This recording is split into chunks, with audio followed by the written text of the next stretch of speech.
Hello! Hello, chat. How are you doing today? Did I turn the mic on? Okay, I did, I think. Can you guys hear me? Hello! It's been a while since I used this background. I think I used this background for my last anime talk stream as well. Hello, I'll be in a bit before I go pass out. Hello, Mana. Thank you for dropping by. And hi, Cross Shame, Love Muffins, Warm Milks, Akiyama, Bernie, Zetarumi. Welcome. How are you guys doing today? Hello, Tuan. How you all doing? Did I miss anybody? Let me scroll up. Oh, Max was here as well. Hello. Welcome. You can hear me? Okay.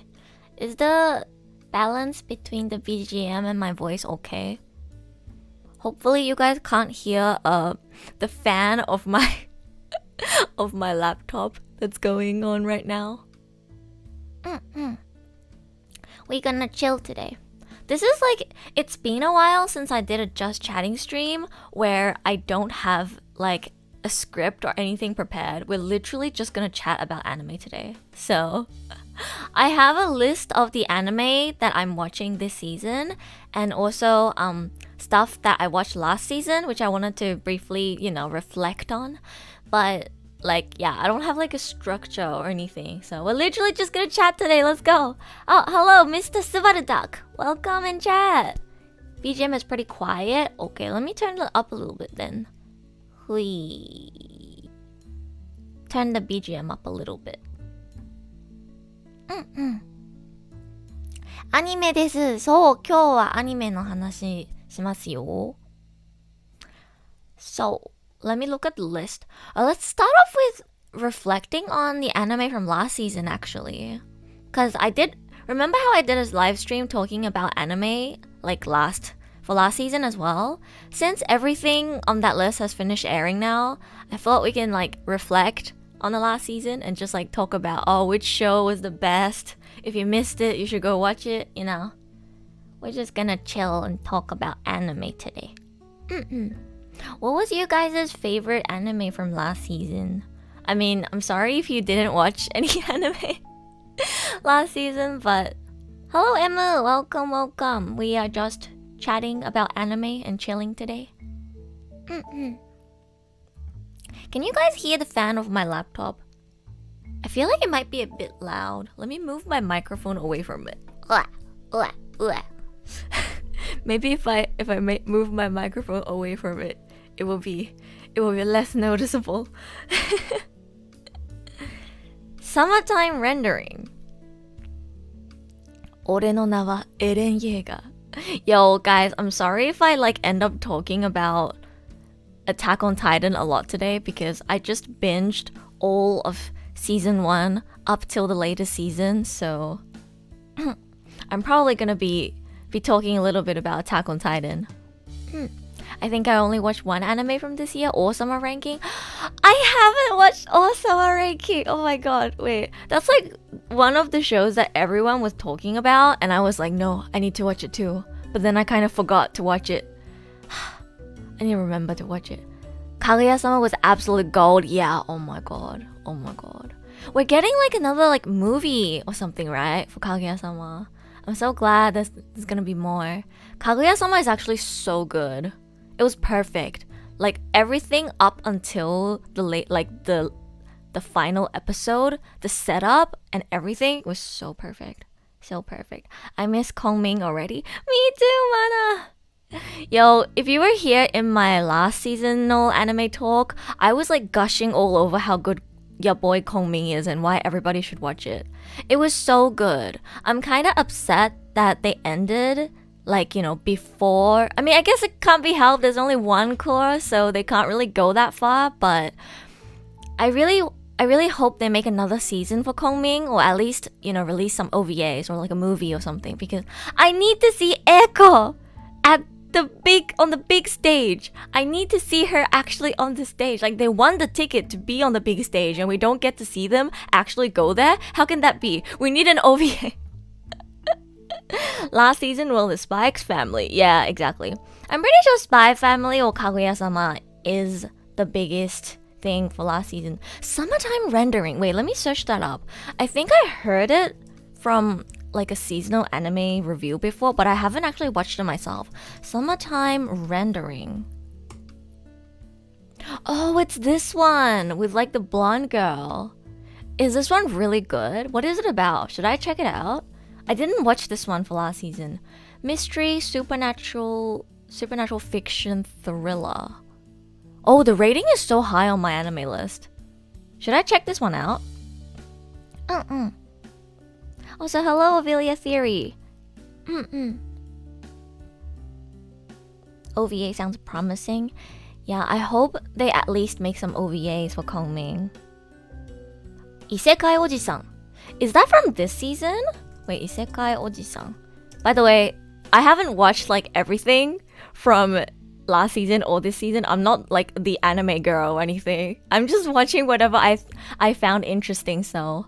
Isekai Oji-san. Was that from last season or was it this season? どっちだろう? Oh, this seems to be pretty popular too. Hello, Magiloon. Welcome. Isekai Oji-san is so good. Yo, I was supposed to be the one recommending you guys new shows to watch for this season, but now you guys are just recommending me. Now you guys are recommending me stuff to watch. Tomodachi Game. Oh, I heard about that too. Isekai Oji-san's best comedy this season? Okay, you guys have sold me on it. Okay, after this stream, I'm gonna watch Isekai Oji-san. Okay, so it's this season. Interesting. Let's look at the cast. Oh, the mains are Koyasu-san and Fukuyama-san. Okay. Oh, and we have Tomatsu Haruka, Yuki Aoi, and Komatsu Mikako. Okay, I'm sold. Oh my god, we have Nobu Suzumura-san, Kanemoto-san, and Toyosaki Aki. What the heck? Why is the cast so good? By the way, if you're new here, I am like a huge voice actor fan, like Japanese voice actor fan. So talking about anime naturally means I'm gonna be talking about voice actors. So I'm currently looking at the My Anime list for Isekai Oji-san, and I was like, holy frick, the entire like main cast, including the supporting cast, is like super popular voice actors. The MC's the voice of Dio. Yeah, Koyasu-san. Kono Dio da. Not just the main characters too, like every supporting character in Isekai Oji-san is voiced by a super popular seiyuu. Yo, I'm sold. Okay, guys, I'm gonna watch Isekai Oji-san after this stream. You guys have sold me on it. So many good ones from last season. Yeah, I mean this season is pretty strong as well, but last season was packed. Last season was actually packed. Akiyama, did they convince you to check out Isekai Oji-san as well? There's so many good anime recently. The amount of really good anime that popped out last season was insane. Yeah, literally. I had so much to watch last season that I actually like struggled to catch up. And I didn't even watch everything. So just to recap, for last season, what I was watching. Last season, I was watching Spy Family, like everybody else. I watched Shikimori's Not Just a Cutie, Heroines Run the Show, which was the Honeyworks anime. I watched Kaguya-sama Season 3, like everybody else. I watched Komi-san Season 2, and Nikakoi, Rike ga koi ni ochita node shoumei shite mita, which is science fell in love, so I tried to prove it. Season 2 as well. I watched a couple of Kakus, and I didn't finish it, but I watched a few episodes of the new Love Live Nijigasaki anime, and Ya Boy Koming. I think that was all right for last season that I watched. I might have picked up something new afterwards, but overall, I think that was all. Do you watch Classroom the late season 2? Yes, I am watching. I have the shows that I'm watching for this season in the description of the live stream you're currently watching right now. I'll just read them out as well. So now for this season, I'm currently watching Classroom of the Elite Season 2, Rent a Girlfriend Season 2, The Devil is a Part-Timer Season 2. Oh my god, guys, Devil is a Part-Timer is back. It's been so many years. And I'm watching the Tokyo Mew Mew Remake. I'm watching Call of the Night or Yoふかしのうた. And I'm watching My Stepmom's Daughter is My Ex. every time I read the title of this show, it sounds like trash, but it's actually, guys, my stepmom's daughter is my ex is actually a pretty good show, guys. It's actually pretty fun. But yeah, I wanted to talk about last season first, you know, just like to reflect on what was going on. Hope they don't rush Classroom Elite Season 2 this time. Did they rush Season 1? I never read the light novel, so I don't know, but Season 1 was really good. It was so long ago too, wasn't it? Wait, when was Classroom of the Elite Season 1? Classroom of the Elite Season 1. I feel like it was so many years ago. Yeah, wait, 2017. That's like what, 4 or 5 years ago? Holy shit. Yeah, oh my god. That was like 5 years ago. Holy shit, it's been that long? Oh my god. But then Devil is a Part-Timer has been even longer. Wait, when did Devil was a Part-Timer came out? Devil is a Part-Timer Season 1. Devil is a Part-Timer came in April 2013. It's been literally like, what, 9 years? Oh my god. Yo. Mama Jack, konbanwa. Damn, 2017. Yeah, some of the second seasons were getting this current summer 2022 season. They aired, like the first season aired so long ago, right? Classroom of the Elite was like 5 years ago, and Devil is a Part-Timer was literally like 9 years ago. Or you can say 10 years. Probably 9 years, yeah.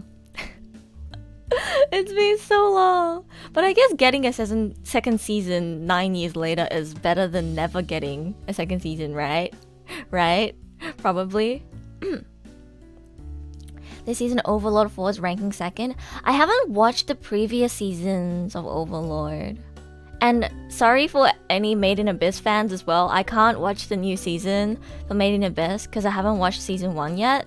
Since I'm up to date with Attack on Titan now, maybe it's finally time for me to watch Made in Abyss. And Violet Evergarden. I promise you guys I will watch Violet Evergarden and I will eventually watch Made in Abyss. I needed to catch up on Attack on Titan first.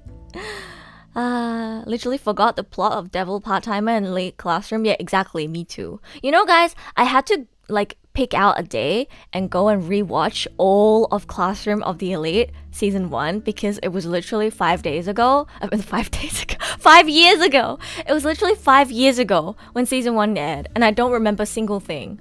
Cause you know I was watching like the special YouTube interview program with the voice actors, and they were talking about like, oh yeah, season 1 was so long ago, yo, like the plot twist at the end. I was like, wait, what plot twist? What plot twist? There was a plot twist at the end? I don't remember anything. So I had to go and binge all of season 1 because if I didn't, I would have no idea what's going on. Violet Evergarden watch along? Yo, maybe we should do a watch along for Violet Evergarden. I feel like doing a watch along for a whole anime is kind of long though. We'll see. Oh. I'm old now, it's hard to watch anime compared to before. Cursed college life. Yeah, I relate to that. Mr. Subaru Duck. I feel like I used to have so much more time to binge like every single anime in the season, and now it's just like I'm catching up to 4 or 5 shows and I'm already like, oh, I can't do this anymore. Not enough time. Man, 3 episodes per stream? That seems doable. 3 episodes is only like a little over an hour. Like, considering that I stream Genshin for like 8 hours, we could like finish one season in one stream. Hello, Nicholas. Welcome. Reading manga is way better. What about you guys? Do you guys prefer manga or anime usually? I'm an anime person. I'm like the rare breed that prefers anime over manga most of the time. I mean, it depends on the series, right?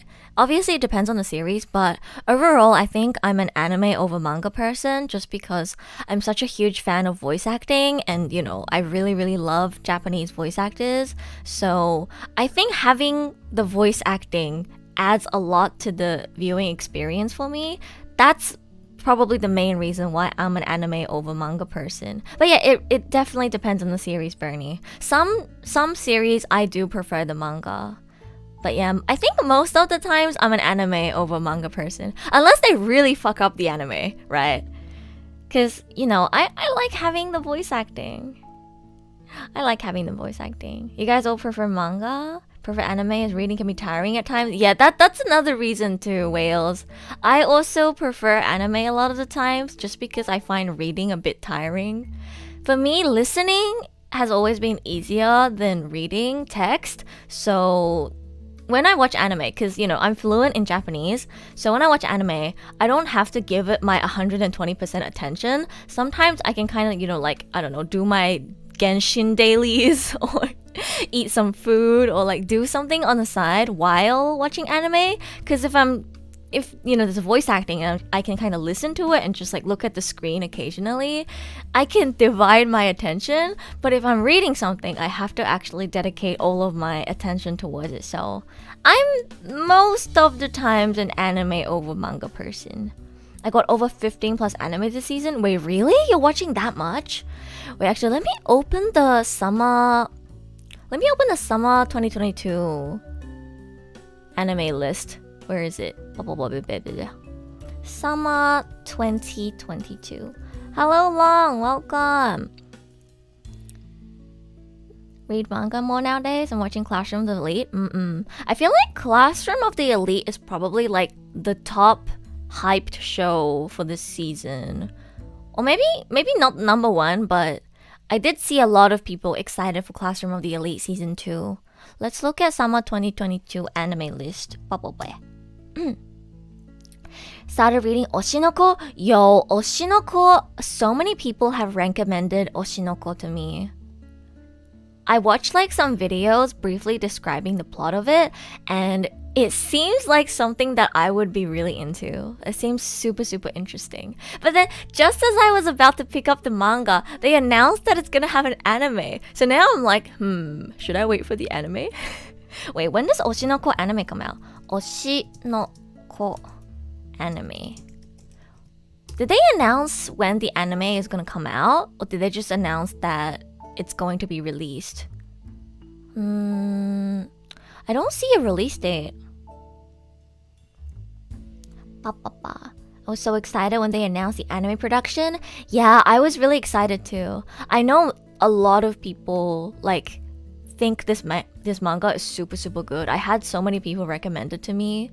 It's a co-production between the author of Kaguya-sama and Kuzuno Honkai, right? I think, if I remember correctly. I really love both Kaguya-sama and Kuzuno Honkai, so I definitely think this is gonna be a series that I really love. I just don't know if I should go read the manga now, since the anime is being announced. But then it says episodes unknown, status not yet aired. We don't know when the anime is gonna come out, I think, now. So maybe I will pick up the manga. We'll see. Is there even a cast for it yet? I don't think so. I'm searching it up on Google right now, and besides a key visual and just the announcement that it's going to be an anime, and we have the director and series composition, but I don't even think the voice actors or anything is announced yet. We only have a key visual. There isn't even like a release date for when the anime is gonna come out, so Devil's a part-timer more than 10 years? Wait, you're right. Wait, is it more than 10 years? Wait, we're in 2022 right now. Devil's part-timer came out in 2013, right? Is that more than 10 years? Am I math wrong? Hello, Edu and crew. Hello, food. Welcome. We are just having a casual chat about anime today, nothing prepared. I said I was gonna do a recap of last season first thing, but now we're just talking about Oshinoko. Wait. If it's 2022 right now, and Devil's a Part-Timer came out in 2013, is that not 9 years? Is my math wrong? Is that not 9 years? Is it over 10 years? Wait. Devil is a Part-Timer season 1. It says first episode aired in 2013. Yeah, 9 years, right? My math is not wrong, right? Right? My math is not wrong, right? Okay, it's 9 years. Okay. I doubted myself for a second there because I'm so bad at math. It do be 9 years. Okay, yeah. 9 years is still really long though. And it was April. So it's been over 9 years to be exact. Yo, it's been so long. Attack on Titan season 1 aired in 2013 too. That means it's been 9 years since then as well. Oh my god, time flies. Speaking of decade-long anime, hyped for Bleach. Was Bleach getting... Wait, what is Bleach getting? Was it like... Wait, Bleach anime return? Is it like... Wait. Is Bleach coming back in 2022? Oh, so it's like coming back to cover the rest of the manga. Interesting. Sorry guys, I haven't watched Bleach. Look, out of the big 4 or 5 or however many big shows there are, I've watched all of Naruto. I've watched a little over 100 episodes of One Piece. I haven't watched Bleach. I've watched all of Hunter x Hunter. Hunter x Hunter is my favorite anime of all time. I have watched all of Gintama besides the last season because I refuse to finish my favorite show. Gintama is my second favorite anime of all time, and I don't want to finish it, so I haven't watched the last season. But yeah, Bleach is the one I haven't watched, sadly. It's getting a final season covering the last arc. I see. Too bad Devil Part-Timer art changed too much. Did it? I didn't go and rewatch season 1 for Devil is a Part-Timer, and I don't remember a single thing from the first season. I just went straight into season 2, and I was like, oh yeah, the main guy is voiced by Osaka Ryota. Oh yeah, the Urushihara guy is voiced by Shimono. Oh yeah, Chizu-chan's voiced by Toyama Nao. I was just remembering who voices which character. You know what? Weirdly enough, even though I didn't go back and watch season 1, I could still understand what's going on in the second season. Because it's kind of like slice of life, you know? Got a AFK cleaning and stuff. Okay. Thank you for dropping by, Akiyama. Hopefully there will be no bots today. If anybody wants to mod, then please tell me. I mean, we haven't really seen bots ever since I turned on the you have to be subscribed for 5 minutes mode. So hopefully we'll be okay, but yeah. I hope Conan will eventually end. I want Conan to never end. I love Conan so much, I want it to never end. Is that too selfish of me? I just want Conan to never end. It's so good. Last season was good with the bookworm isekai. I don't think I watched any of the isekai shows from last season. I can mod, but I have to leave in around 1.5 hours. That's good. You know what, Cross Shame? I feel like you're here a lot, so I'm gonna make you a moderator as well. Add moderator. Alright. Please help me mod while Akiyama is not here. Thank you. This stream will probably be a bit shorter than my usual gaming streams, or not even gaming streams, just Genshin streams. Guys, Genshin streams are special. Only Genshin streams will end up being that long. My chatting streams usually end around 4 hours, I think. But yeah. Bookworm anime is really underrated. Even if you're not a fan of isekai, it's really good. Really? Wait, let me search that up. What is it? What is the exact title? Will it come up if I just search Bookworm Isekai? Let me have a look.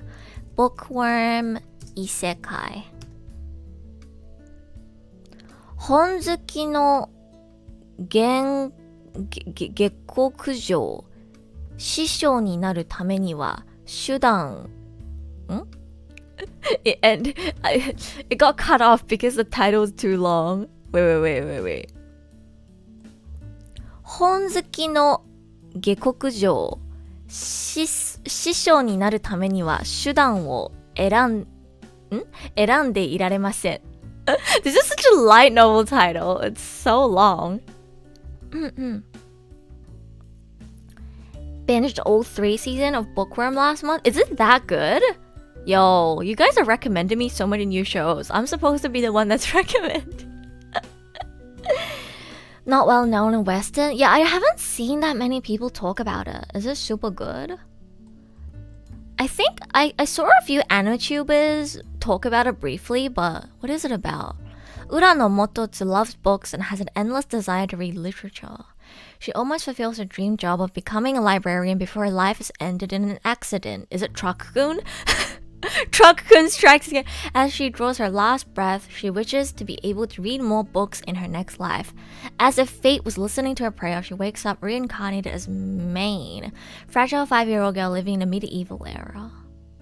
Ooh. Without the printing press, books have to be written and copied by hand, making them very expensive. As such, only a few nobles can afford them. But this won't stop Maine. She will prove that her will to read is unbreakable.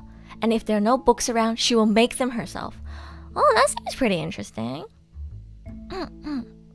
It is a light novel, yeah, I mean, the title gives it away. The anime ends each episode with a nice fan art from various artists. Ooh, nice. It got overshadowed by Dr. Stone. Is it like a kind of like build civilization? Knowledge is power. Okay, yeah. I can see... Did it air in the same season that Dr. Stone aired? Okay, that's probably why it got overshadowed. Talking about Dr. Stone, just before this stream started, I was watching the new Ryusei OVA. Wasn't it OVA? It was a 2-episode OVA, right? I was watching the Dr. Stone OVA, 2-episode OVA before this stream. I haven't finished it yet, but I suddenly remembered, oh yeah, I should probably like watch that before the stream. But then I didn't finish it, so... Hola, hello, Callie. Welcome, welcome. It's good. Basically, light novel is very popular in Japan. Interesting. I should put this on my list for to be watched too then. It has multiple seasons though, right? I wonder if I can catch up. I think the first thing I'll give a go after this will be Isekai Oji-san, since everybody seemed to be recommending it. And also because it just started airing, I can probably catch up quickly. So I think I'm gonna watch Isekai Oji-san after this stream. But yeah, I'll keep an eye out for the bookworm Isekai as well. Any Chinese anime Arisha recommends? I would love to recommend you guys Chinese anime, but sadly I haven't even watched a lot of them myself. I heard Link, what was it called? What was it called? Wait, I forgot the name. Is it called what is it called? Wait, I need to, what was the English title called? Link, click, link. Wait, what was it called? That one. That Chinese anime that everybody said was good. Link Click. Yes. Okay, I didn't get it wrong. Link Click. Yeah, I heard Link Click is really good, and I was going to watch it, but I'm sorry I haven't watched it yet. I'm currently debating whether I should watch the Japanese dub or watch the Chinese dub. It's such a struggle when you speak multiple languages. I don't know if I should watch it in the Chinese dub, like the original Chinese dub, or if I should watch it in the Japanese dub. I kind of want to watch the Japanese dub just because, you know, I'm such a huge fan of Japanese voice actors. But then I also kind of want to watch it in the OG language, you know? I like Japanese. Yeah, I favor the Japanese dub most of the time. But then when the original comes from China, I kind of want to watch it in the original language as well. It's really difficult. It's really difficult to choose. Since you want to recommend us anime, what would you recommend an original series this season? I mean, am I watching any original? What do you mean by original? Do you mean like original as in it's not an adaptation from a manga or light novel? Because I'm not watching that much from this season. I said before, but I'm watching 3 second seasons, and then I'm watching the Tokyo Mew Mew Remake, Call of the Night, or yoふかしのうた, and My Stepmom's Daughter is My Ex. That's literally all I'm watching this season. I'm not watching that many this season. 魔导祖师. 魔导祖师 is really good as well.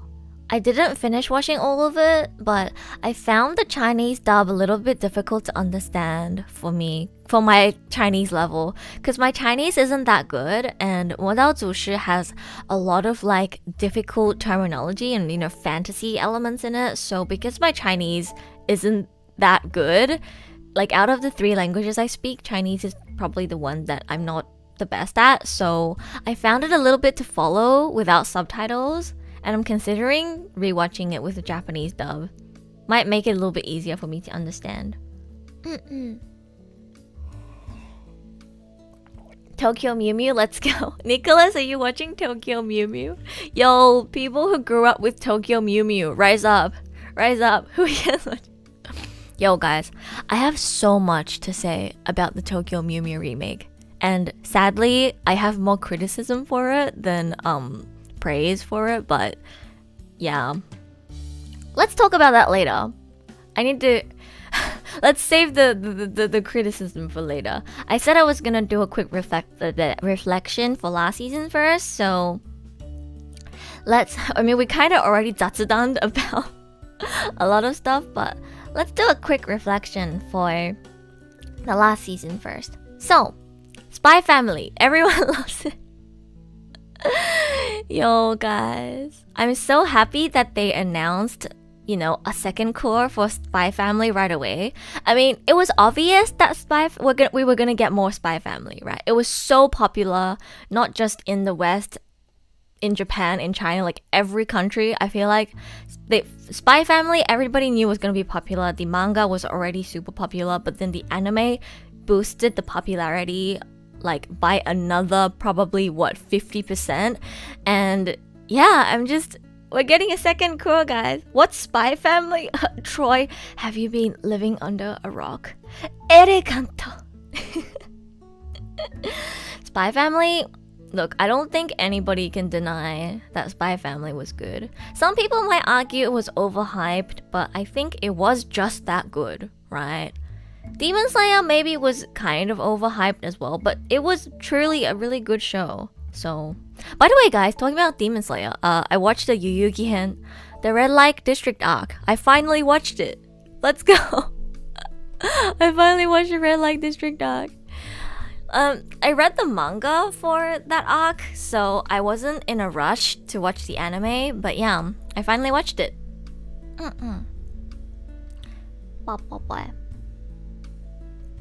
The next Demon Slayer.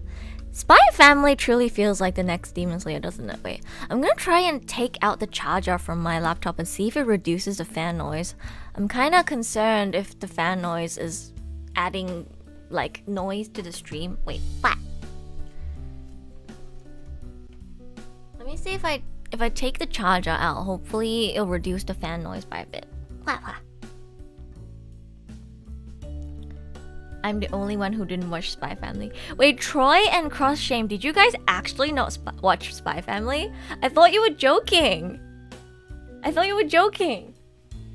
You guys actually haven't watched Spy Family? Really? I genuinely thought you guys were joking. Oh my god. You cannot adjust performance modes on laptop? I can, but, my laptop is not a very strong laptop that can be used for gaming and streaming. So typically, if I'm charging it while running OBS, the fan noise will be kinda loud. I was not joking. Okay. No, I did not. You guys actually didn't watch it. Okay. Look, that's valid. You don't have to watch every hype show. But then at the same time, if you haven't watched it, then you're gonna get a lot of stuff spoiled. Because everyone's talking about it right now in the anime fandom. If you unplug it, it's like changing performance mode. That might be it. There's also a shortcut to set quiet mode. Really? I haven't explored my laptop settings properly. Quiet mode. Can't find it. Wait. If I look at the battery settings. Hopefully because I have a BGM running, it's not that loud, but yeah. Maybe it's because I have it on optimal performance mode. power mode, better performance. Oh well. My microphone is slightly further away from the laptop than usual, so hopefully the fan noise isn't that distracting for you guys. Fly Me to the Moon is my favorite anime. Yo, とにかく可愛い was really cute. Alright, what else was there? What did you guys think of Shikimori-san? Shikimori's not just a cutie.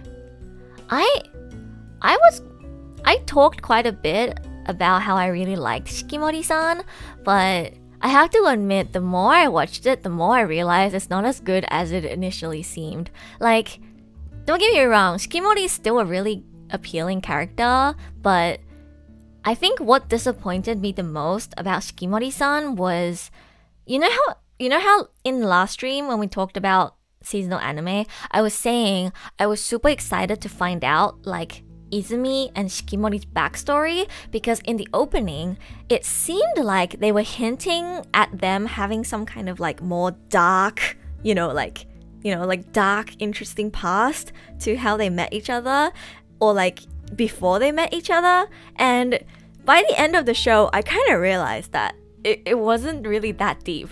Like, it was not as deep as I thought it was going to be. How they met each other as well. It was a lot more, normal than I thought. I thought there was gonna be more of like a dark past between how they met each other and, how they became who they are and stuff like that. But when I actually finished it, I was like, oh, never mind. There was never any like super dark backstory or like super interesting storyline to how they met each other. They're just two people with normal struggles and just typical romance. The only really catch to Shikimori is kind of just, the reverse gender kind of thing. Like, oh, Shikimori's the one that's like kind of dominant and she's cool. Yeah. It's really more like a slice of life, It's what Shikimori feels like for me is it felt like a show that I expected to have more drama elements ended up being just a high school romance slice of life. Like, the more I watch, the more I realize it's just a slice of life. There's not really any like drama to it. Especially in the later episodes where they start exploring, the friends and like their point of view, I realized, oh, this is just a slice of life show. There's no drama. It's just slice of life. As a slice of life fan, it's an okay anime. Yeah. If you enjoy slice of life, it's still enjoyable. But if you were like me and you watched you saw the opening and you thought there was gonna be some like drama going on later, you'll probably be disappointed. Because I was disappointed. Wait, Erish's second model looks like Sarah DuBois from the Boondocks? What's that? Wait, what's that? What are you guys talking about? Wait, I look away from chat 1 second and you guys are talking about something that I don't understand. Who's this? Let me search it up. Who is this? What is this anime? I have not watched this anime. Boondocks? This looks like a pretty old anime. What is this anime about? The Boondocks? You guys just suddenly brought up an anime that I've never heard of before and I was so confused. Oh my god.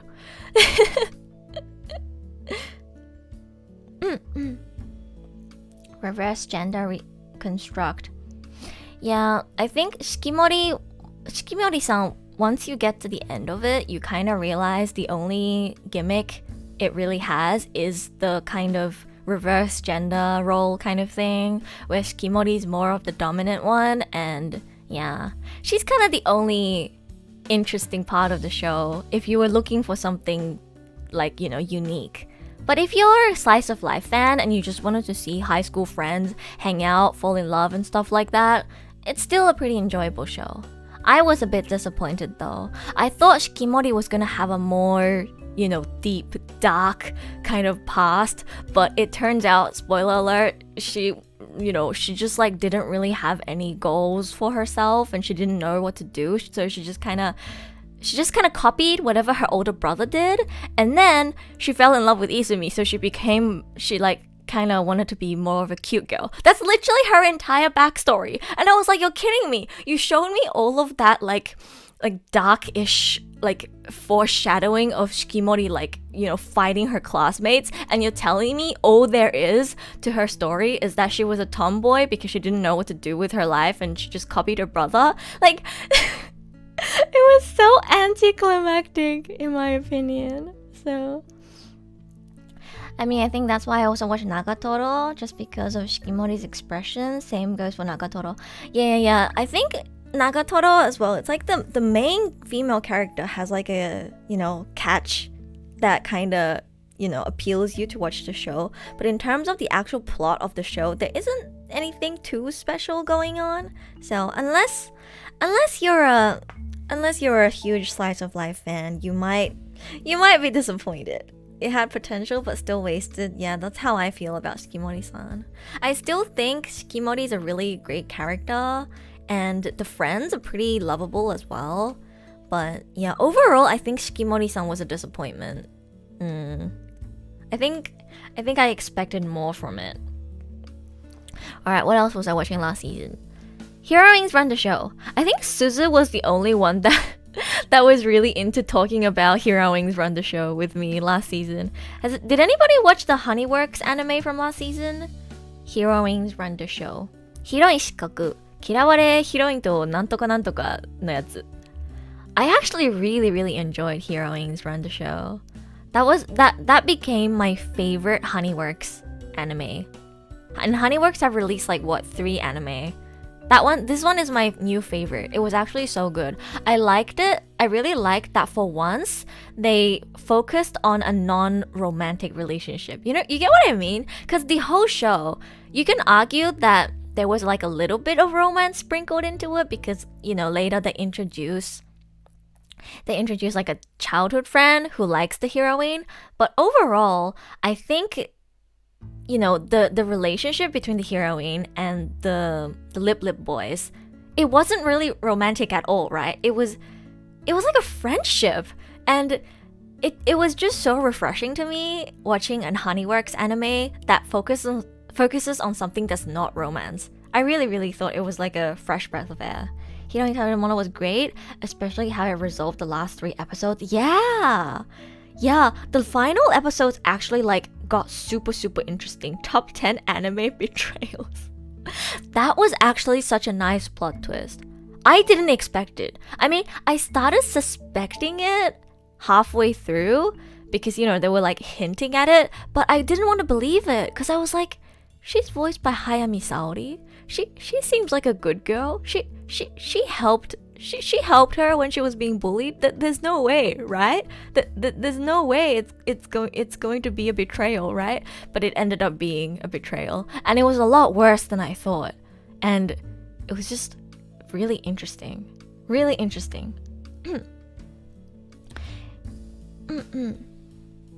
Afterworld Domination last season is also my favorite. Was that from last season?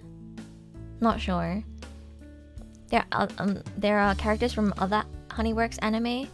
Yeah, the other Honeyworks anime all focused on romance, right? There was that one anime that focused on Haruki and Mio, and then there was the movies that focused on Hina, and then the movie that focused on like the main 3 high school group, romance.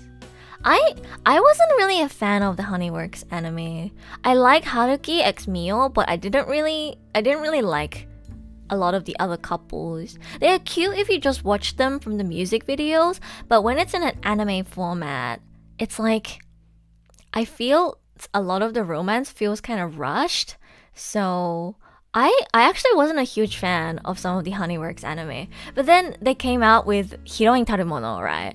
And for once, they released something that's, not focused on romance. And surprisingly, it was really good. It was so nice to see the heroine like develop this sort of not romantic, but still kind of close relationship with the Lip Lip boys. Because they started off like hating each other, like, I hate idols. But by the end, they're like really close. I don't know how to describe it, but it's definitely my new favorite Honeyworks show. Honeyworks music, Cat Jam. Yeah, Honeyworks music is so good. So good. They're really relatable as well. Maidens in Your Savage Season is good to binge. Oh yeah, I love that show. I've actually rewatched it 3 times. It's a really, really good show.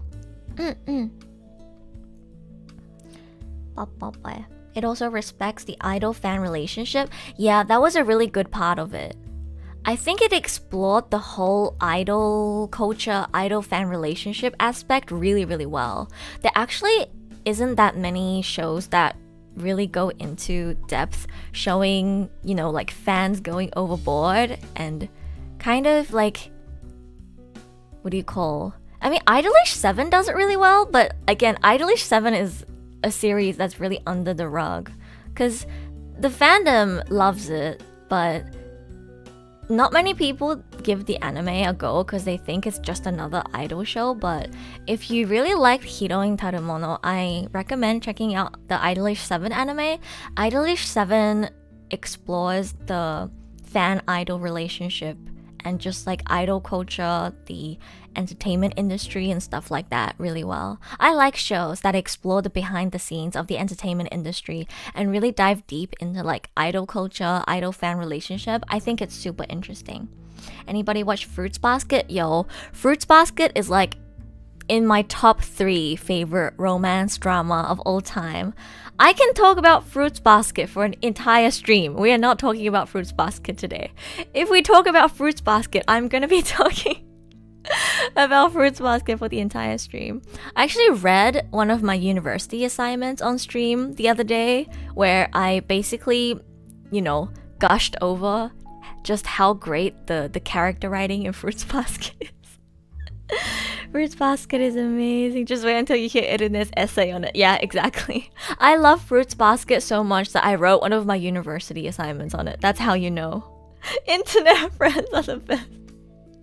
Oh my god, how many of my university assignments have I read on stream? Yo guys, you know what I'm gonna write a university assignment on for next semester? Attack on Titan. I am gonna find any excuse I can to write one of my university assignments on Attack on Titan next semester in university. I am taking 2 Japanese subjects and 2 media subjects, so it might be difficult to find an opportunity, but for some essay exploring philosophy or humanity, maybe I can tie Attack on Titan in somehow. Title, Tatakae. Why the title of my essay? Why we should fight? What is freedom? Gonna put your props through the emotions if you write about AOT. Have you watched Paripikome? Yes. If you were here in my last seasonal anime talk, Paripikome or Your Boy Coming was actually my #1 recommendation for last season. I got so passionate about Paripikome. You can go and check out the timestamps for that stream. But yeah, Paripikome was actually my #1 recommendation for last season. But yeah, let's go through the other stuff quickly. So what else did I watch? Kaguya-sama Season 3. We already kind of touched on it, but Kaguya-sama is just a masterpiece, guys. It's so good. If you haven't watched Kaguya-sama, binge it. It's so worth it. Binge it from Season 1. The reward once you get to the last episode of Season 3 is so worth it. It's so good. Kaguya-sama is just so good. So good. I don't know what else to say besides it's so good and you should watch it. Like, I remember I read the manga for Kaguya-sama after I finished Season 1, and when I got to the arc that explores Ishigami's past, I cried like a baby. I was like, holy frick, this series is insane. It's so good. It's not just your typical like romance, school life, whatever. Like, no. Yeah, it has, like top-notch comedy, and the romance is good as well, and the characters are all very lovable. But the drama, guys, in Kaguya-sama, Ishigami's arc actually like had me bawling my eyes out. It was so good. The drama in Kaguya-sama is actually so good. Highly recommend. Watch Kaguya-sama. Kaguya is my number one series. Yeah, it's so good. So good. But yeah, also watched Komi-san season 2 for last season. And, you know, Komi-san, when I watched season 1 of Komi-san, I was like, meh, this is good, whatever. I didn't think much of it, right? It kind of felt like another one of those shows where there's just a gimmick. Like, you know, for Shikimori, the gimmick was, oh, there's this girl who's cute, but she can also be super cool. And for me, Komi-san felt like just another show with that gimmick on the main character where, oh, she's bad at communicating and she's really pretty and she's cute. Like, it just felt like another one of those gimmicky shows. But then, I watched season 2 of Komi-san and I started liking it a lot more. You know why? It's the romantic development between Tadano-kun and Komi-san. Before, I felt like it was just meh, but then once I started realizing that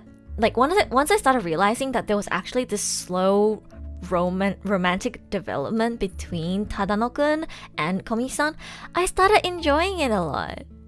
I thought Komi-san, I thought the romance, like the slow burn romance development between Komi-san and Tadano-kun is actually really sweet and just nice. I really like it. It felt really believable and realistic to me.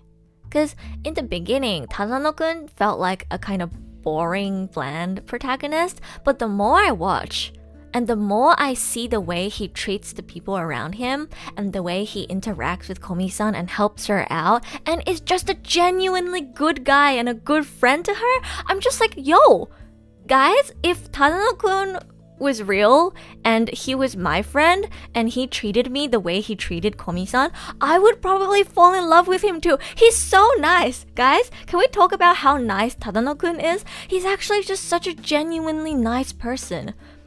Chadano. Yeah, literally. Chadano, literally. He seems so bland and boring, right? But as a girl watching Komi-san, the more I watch, the more I'm like, yo, this guy, realistically, if he was real, I would probably fall in love with him. He's so nice. It's the way he genuinely cares about the people around him. Like he actually tries his best to not just help Komi-san out, but to help her grow as a person.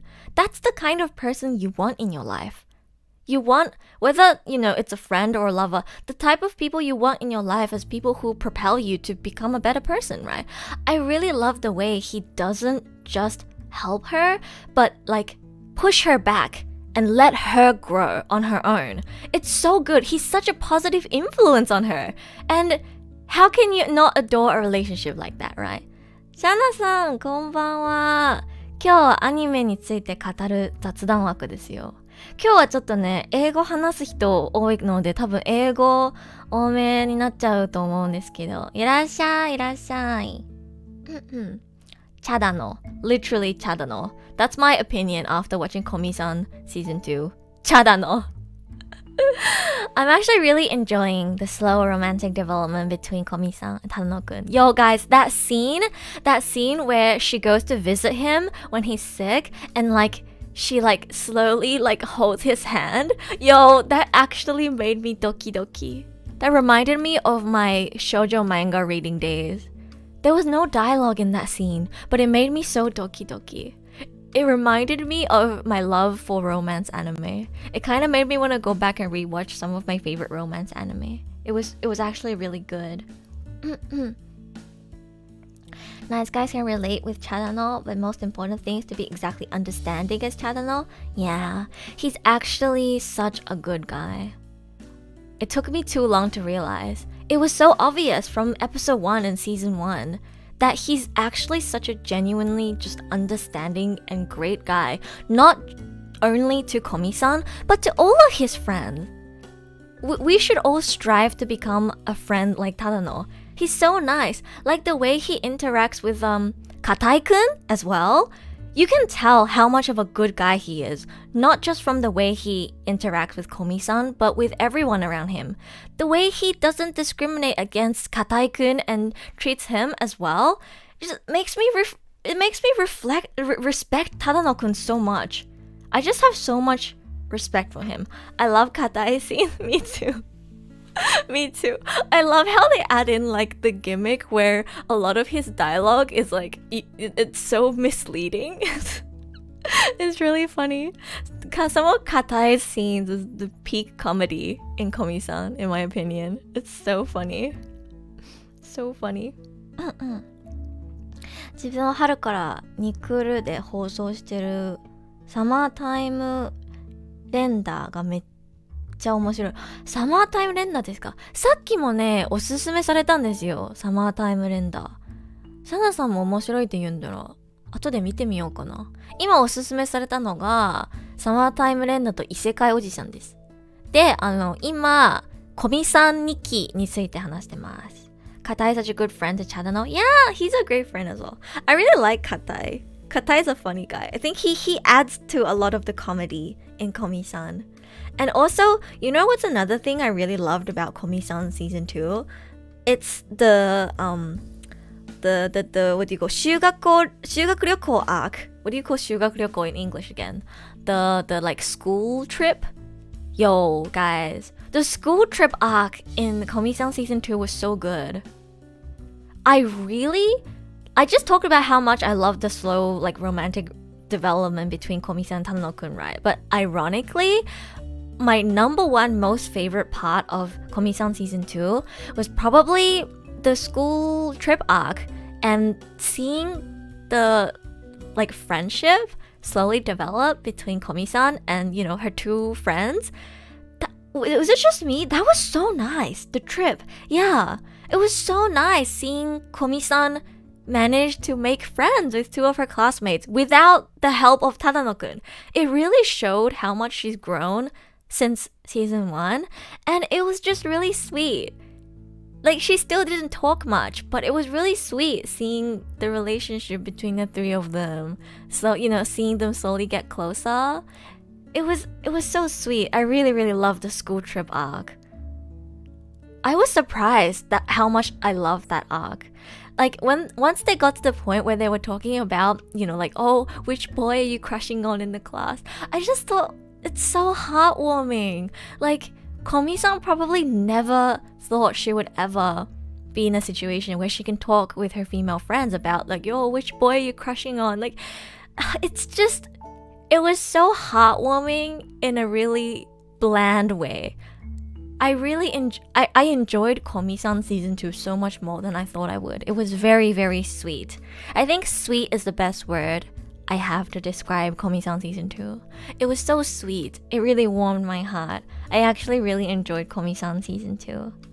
Sleepovers be like, man, I miss those days where I would meet up with my female friends and we would try and get one of the friends to, you know, spill the tea of who they're currently crushing on. Haven't had those moments since middle school, Sag. But yeah, it was very, very sweet. Reminded me of my middle school, high school days. Really enjoyed Komi-san season 2. It's really the little things that can make the heart a flutter. Yeah, exactly. Exactly. The heartwarming things. It's not sweet, it's low-key diabetes. Komi-san season 2 made me miss romance anime. It was so sweet in a like normal kind of way that I kind of wanted to go back and rewatch some of my favorite school life, slice of life romance shows. But yeah, if you watched Komi-san season 1 and thought it was kind of boring like I did, check out season 2. I think season 2 is better than season 1. あとは And next is Nikakoi season 2. I recommended Nikakoi to you guys as well, which I know Zetarumi checked out. Science fell in love, so I tried to prove it. Yo, guys, watch Nikakoi. Science fell in love, so I tried to prove it. You have to watch season 1 first, but please watch it. Please check it out. Season 2 was so good. Yo, the ending the last few episodes of Nikakoi though, holy sheesh, it turned dark so quickly. I was shooketh. I was shooketh. It was so dark, the ending of Nikakoi, season 2. Nikakoi approved by Emu. Yeah, guys, come on, we need to recommend Nikakoi. みんな、理系が恋に落ちたので証明してみた。見て。めっちゃ面白いから。2期も良かった。Took a whole 180. Yeah, I'm kind of debating whether I should like spoil, but okay, I'm gonna try and explain it without directly spoiling it, but shooketh. I was actually shooketh. I was shooketh. The ending of Nikakoi was so... Well, not really the ending, but like the last few episodes of season 2, it took a 180. It got dark so quickly. Genre, comedy, romance. Erisha, it was so dark.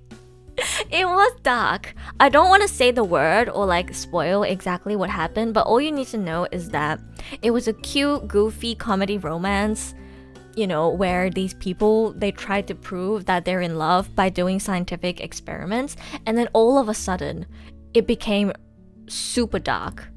Like, yeah, I don't want to say it on stream, but because spoilers, and also I just don't want to say it because it's really dark, but it was dark for a moment, right? And then the main character came in and saved the day by doing a scientific presentation. It was so funny. Hi, Migo. Oh, you're not saying I'm new, you're saying I'm old. Very refreshing. Hello, Migo. Welcome. How you doing? Welcome. Yukimura's always hilarious when he's trying to explain about new love theory. Yeah. What anime is this? This is Nikakoi. 理系が恋に落ちたので証明してみた. It's a kind of long title, but if you just type in Nikakoi in Google, you should be able to find it. Doing good, Eru sus. Come on, I'm not sus today. How am I? I'm doing good. We're talking about anime today.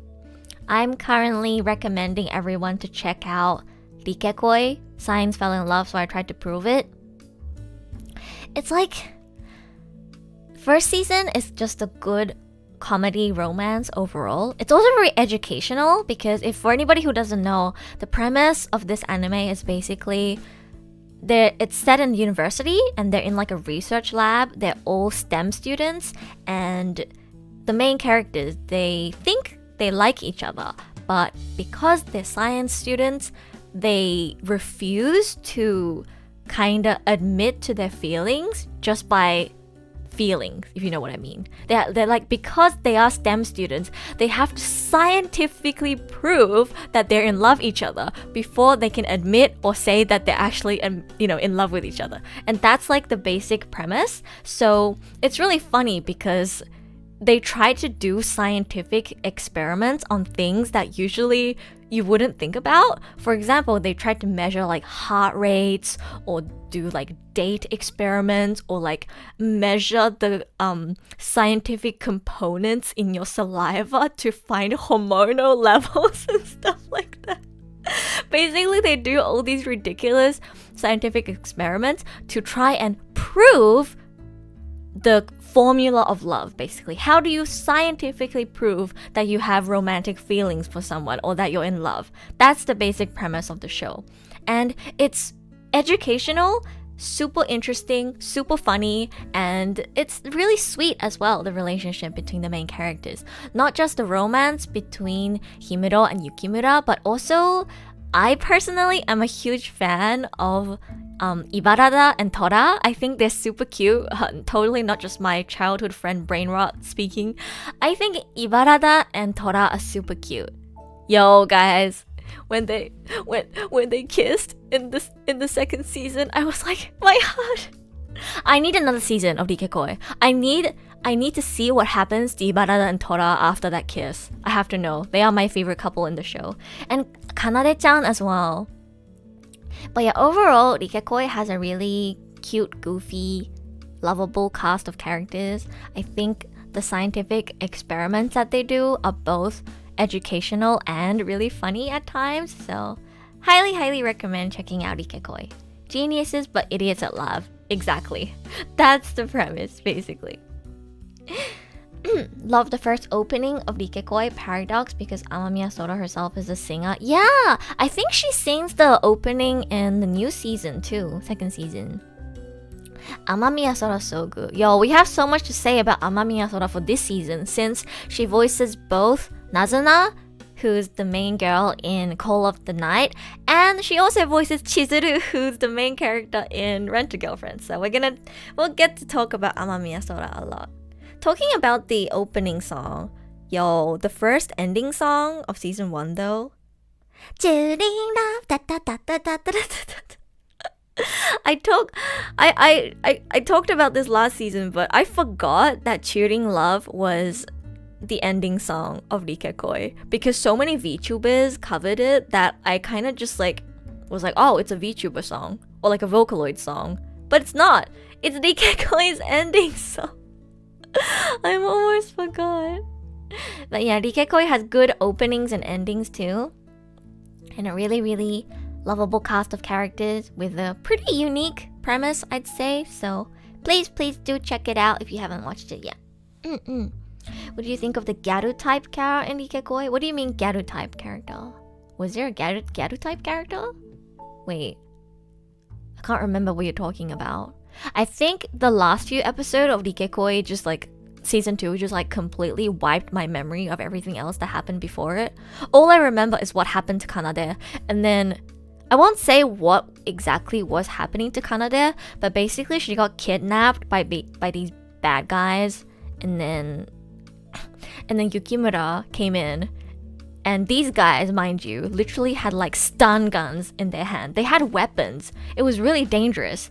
And Yukimura came in and he took out his laptop and projector and got his PowerPoint presentation out and started explaining scientifically why these kidnappers are wrong. It was so funny. I haven't laughed so hard in ages. Imagine you're going to save somebody from kidnappers, and these kidnappers literally have stun guns in their hand. They're very dangerous. They could harm you, and your kohai is literally tied up. It's a very dire situation, and you come in with your bag, you take out your laptop and projector, and you start doing a PowerPoint presentation. Oh, it was so funny. It was so funny. Learning physics through boba. Boba tea girl? Wait, boba tea girl. Was there a boba tea girl in Nikakoi? Wait, I don't remember. Boba tea girl, Nikakoi. I remember the Gyaru who was her father was being really mean to her. And then, is it that girl that you guys are talking about? The girl who refused to study and her father would keep calling her dumb. Is it that girl? Yeah, that character. Oh, yeah. I think she was a good addition to, what do you call? She was a good addition to show the charm of Yukimura's character. Cause for the longest time, Yukimura kind of it was focused on the relationship between Yukimura and Himuro, but then once the show takes your attention away and kind of shows you interaction between Yukimura and other characters, you kind of remember what's great about his character. When he talked back to her father, I was like, yeah, you tell him. It was really nice. Because sometimes I forget what's so appealing about his character, and then through his interactions with Kanade and with the Gyaru girl, I remembered oh yeah, this is why he's a great character. He solves all the problems with science. It's so reassuring. It reminded me of season 1 where Torasuke was kind of, he was feeling bad about liking two-dimensional characters, and people would like kind of talk badly of him for liking two-dimensional characters. And then Yukimura did this whole PowerPoint presentation explaining why being romantically in love with two-dimensional characters is essentially the same as being in love with idols and stuff like that. I thought that was so genius. Like, it's the way he validates people's feelings and gives people courage and makes people believe in themselves by explaining everything through science. That's such a cool thing about him. I thought that was really nice. That was really nice. The badass thing to do when facing baddies. Present your PowerPoint. Yeah. I'm back. What you're talking about? We are currently talking about Nikakoi. Science fell in love, so I tried to prove it. But yeah, last time, gotta highly recommend you guys check out Nikakoi. I actually really love it. I think the addition of some of the new characters in season 2 is really great as well. Like Sui and what's the senpai's name? I forgot. But the new couple that was added, they're really funny as well. It's been a while since I got to see Kaji-san voice, like, you know, such a cute character. Yo, the dichotomy between watching Kaji's character in Nikakoi and then going to watch Attack on Titan final season. It's like going from 0 to 100. Man. The voice acting of Torasuke. Yo, Torasuke is like one of the funniest characters ever. He's so relatable as well. His love for fictional characters and voice actors. I love Torasuke so much. He's so relatable. But yeah, please do check out Science Fell in Love, so I tried to prove it. It's a really good show. What else was there? Couple of Cuckoos. Yo, remember how last stream where we talked about anime, I asked you guys, like, why do you think the title of this show is called A Couple of Cuckoos? Where does the cuckoos come from? And guess what, guys? In the later episodes, a dark truth, or not really the dark truth, but something is revealed later. And I was shook. Wait, let me search those. Cuckoos. Nest. It was like the cuckoo's birth meaning. There was like, wait. I need to find it. It's like, what was it? It was like, basically what cuckoos do is they lay their egg in other birds' nests, and then they leave their child with the other bird. So essentially, they skip the effort of parenthood. So they let other birds raise their kids. Like that's the concept. That's the concept. And the way I realized this was the main girl, Amano-san, her dad was looking at a picture of all of the kids together, and he asked the attendant, "Do you know the thing about cuckoos?" And then I realized, holy frick, what if the babies weren't swapped by accident? They were swapped on purpose because the parents wanted because this guy wanted like other parents to raise his own kid. I was like, holy frick, that's dark. Imagine if you had your child like taken away by a different family on purpose because you wanted to skip the like parenting.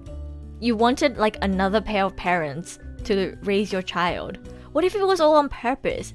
It wasn't on accident. Because the way he looked at the picture and said, "Hey, do you know the thing about cuckoos?" to the attendant made me realize, wait, are you telling me this dad left his son with another family on purpose because he wanted to skip the parenthood and get other people to raise his kid? Yo, that's dark. That's the rich dad's plan. Yo, that was dark. That was so dark. I was like, oh my god. I thought this was just a trashy like romance harem show, but that's kind of dark, bruh.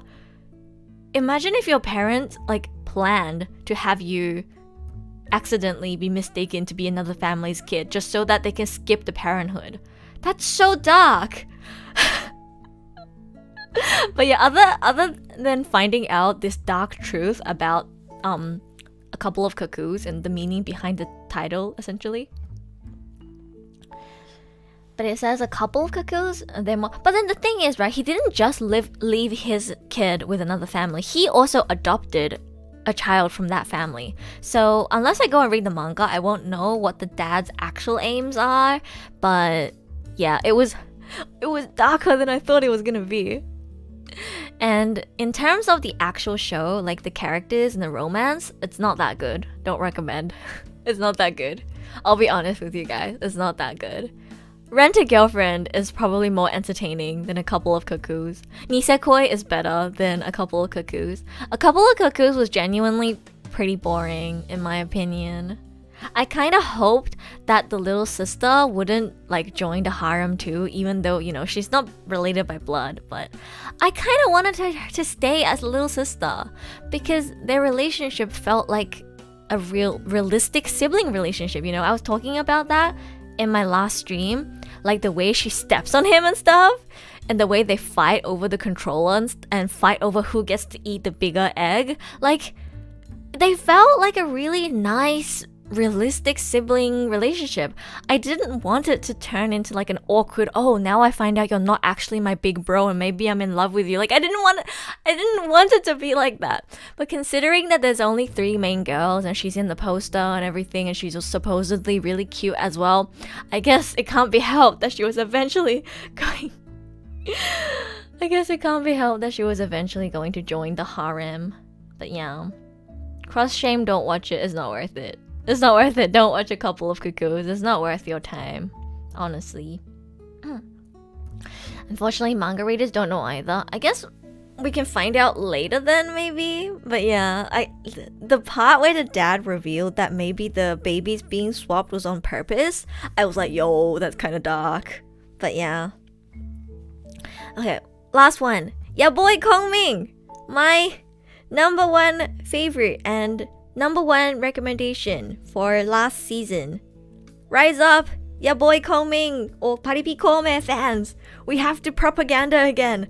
Get everybody in chat right now who hasn't watched ya boy Kongming to watch ya boy Kongming, because guys, it is so good.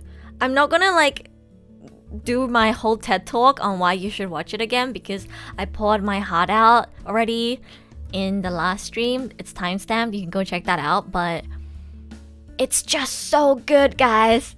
Paripikome. Haven't watched Ya Boy? Yo, Rui Yamada, you need to watch Ya Boy Kome. It's so good. It's so good. First of all, the music is insane. Like, actually, so good. It kind of got a bit of traction and popularity from the opening song, the Chan-chan, a chiki chiki bamba, a chiki chiki chan-chan, a chiki chiki. It kind of got a bit of traction from the opening song being, you know, kind of hype, interesting, but I think the biggest charm of the show is not the opening. I mean, the opening is catchy and amazing, don't get me wrong, but in terms of even just talking about music, yo, some of Eiko's songs are so good, guys. They got an utaite just to sing the music parts for both Eiko and Nanami. That's how dedicated they were to the music part of the show. They have a voice actor and then they have a separate voice actor who does the singing part, literally. Hey, does I need water breaks here? Let me get more water. Kuroneko, yeah. Guys, Kuroneko is like one of the best utaites out there. She's so good at singing. And they specifically got Kuroneko just to sing Eiko's singing part. That's how you know they are serious about the music in Paripikome. It's actually so good. It's like, you know, in episode 1, when Kongming goes to like the club and he sees Eiko for the first time and she's singing Be Crazy for Me? Because if for me, make me sign on you. You're gonna hear me when you hear my music. I'll be there for you, no matter where you are. How do you see me from your point of view? I steal your heart. And then it like pans into combing. Oh my god, that part, 鳥肌が立ったマジで. Like, I got goosebumps in that scene. It was so good. So good. So good. And when she sang I'm Still Alive Today for the first time, I got goosebumps again. It's so emotional. Her singing is like so good, and the music as well. There's something about the music in Combing that just hits different. It's so good. The way it like pairs in with the story too. Like when she sang I'm Still Alive Today, it kind of connected to Kong Ming's past. And when he started tearing up listening to her music, I started tearing up as well. And it's just so good. It's so good. Wait, does Echo have a live 2D model now? Wow, that's so cool. But yeah, I highly recommend checking out Combing, even just for the music. If you love anime with good music, you definitely need to check out your boy Combing. You are missing out. Azalea's music is so good as well. Yo guys, am I the only one who thought Underworld was a super good song? I don't remember how to sing it, but the Underworld, like when, oh my god, when Nanami started singing that, I was like, holy frick! What? Are we really getting such a good song again? Is the song name called Underworld? Wait, I need to search it up. Azalea. It's called Underworld, right? Yeah. Underworld. Yo, Underworld is such a good song as well. Underworld. It was so good. I got goosebumps again when she started singing Underworld. They got like a utaite to do the singing part for Nanami as well. Not just Echo, Nanami as well. That's how you know they're super serious about making the music in Paripikome super good. It's actually amazing. But yeah, love the music in Paripikome. Amazing.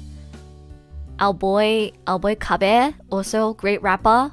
Like, it's just, Paripikome is such a treat for music fans. If you love good music and like any sort of show involving music as a core theme, you have to check out Paripikome. I cannot emphasize it enough. It's so good.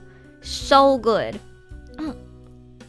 The whole like relationship that developed between Eiko and Nanami is so amazing as well. You could feel them like having a positive influence on each other and inspiring each other as musicians. And in like the final episode where Eiko touched Nanami's heart and pretty much, you know, convinced her through music to pursue her own style, yo, that made me like tear up again. Also, when she sang on like the top of the building, I'm Still Alive Today, and made Nanami cry. Holy frick, I cried too. I could feel how much Kuroneko-san poured her heart out performing I'm Alive Today in that scene on the building to Nanami. Like, the emotions like came rushing out, and I was just like, I cried so many times watching Paripikome, guys. It's so good. It's so good. I've been like a it's so good machine for the past 2 minutes. I do not know how to convince you guys to watch Paripikome, but you have to watch it. It's so good. If I tried, I could probably make it like a whole video essay explaining why Paripikome is so good. I might actually make one if I don't find somebody making a good video essay recommending Paripikome, but yeah, it's actually so amazing. Surprised they got another voice for Echo. Echo's voice actor is a great singer and sings for an idol anime. Yeah, Hondo Kaede, right? The thing is, I'm sure even if they just got the seiyuu themselves to sing for the characters, it would have been still great, right? Because seiyuu are trained professionals in their voice, so most seiyuu are pretty good singers. And it's been a while since I've watched a show where they specifically found like a singer just to do the singing part for a character. I think the last one I remember vividly is Guilty Crown. They got like they had like a specific singer do the singing parts for Inori, right? But yeah, it's pretty rare because usually voice actors, they are trained professionals in their voice, so most of them are pretty great singers, because nowadays voice actors have to release character songs and a lot of them, release CDs and do concerts anyway. So Vivi did that. Yeah. I feel like nowadays the shows that specifically find a singer just to do the singing part are either shows that want to sell a specific band, or like very, very music focused shows. Like Vivi was a pretty music focused show too, right? Because Paripi Kome is such a music focused show as well, I think they really wanted to put as much effort and professionalism into the music production as possible, because in the actual show, Eiko's music touches people's hearts, right? So they had to make the singing so good, so so special and so powerful that it can convince the viewer, the person who's watching the anime, to listen to it and also feel like, oh, I understand how her voice would have touched Koming's heart. I understand how her singing would have touched Nanami's heart. It is that powerful. So they had to get a super, super high profile, amazing utaite to do the singing part. Because, music is such an important part of the show. So yeah. Guilty Crown debuted AOS? Yeah. I need to check out Vivi. I know Vivi is really good as well. That's true, it really did work. Yeah, I think it was a good decision on their part to get like really, really incredible singers to do the singing part. It really added to the immersion in the series and make you really not just like see through the characters, but feel it yourself, the power of music. I think Paripi Kome really showed me through the power of music through music alone. I didn't even have to look at the reactions of the characters to feel how powerful Eiko's music is, because the songs that they wrote for the anime and Kuroneko singing, just these two alone, was powerful enough to make me feel the power of music. So yeah, I think the music production and Kuroneko's performance in Paripi Kome is absolutely insane. You guys have to check it out. Oh, did somebody subscribe? Welcome. Yeah. Welcome. I tend to have my earphones out when I'm doing just chatting streams because it helps me control the volume of my own voice better, but welcome, new subscriber. There's been a lot of you guys in chat today. I'm happy. I love talking about anime. What else did I want to say about your boy Koming? I think the resolution was very satisfying. Like, my favorite part in the middle, I think I posted the scene on my anime account actually. Let me find it. Guys, in like the middle part, there was the episode that explored Azalea's past, right? The episode where it was like, Nanami and her friends, they were like, we believed in our music, but we didn't know how to find a market for it. And it showed how when they were an indie band, even though they were truly skilled and they had so much talent and potential, but no matter how much they tried, they just couldn't get an audience and they couldn't get popular. And they kept having unsold tickets. They had to find a part-time job. They had to keep adding new part-time jobs, and they were barely getting by because, they were losing profits. They weren't making any money from music. They had no way to become successful and find an audience, even though they had talent, they were passionate, and they had the potential to succeed. And then Nanami went back to, what's his name? Karasuma-san? They went back to the guy who offered them, the opportunity to essentially make them into big stars, but they had to give up on their own style of music. And he said, I too once misunderstood the way of things. I thought I could make a living doing what I liked. However, Once compensation is tied to pleasing others, I had failed to understand that basic concept. That hit me so hard, guys. That episode and like the dialogue in that episode hit me so hard. Because he's kind of right. He's kind of right. That's the kind of society that we live in. As much as it sounds great to pursue your dreams and passions and deliver the message that you want to deliver, and, you know, focus on your own creative passion, like, it's difficult because we live in a capitalist society, and no matter how talented you are, no matter what great ideas you have, if you can't appeal to the masses, if you're unable to find a market for what you're doing, you can't make a living out of it. That's the kind of society that we live in, right? And I think Nanami's and Azalea's backstory really showed us that. It really made me think so much about especially the entertainment industry and just life, right?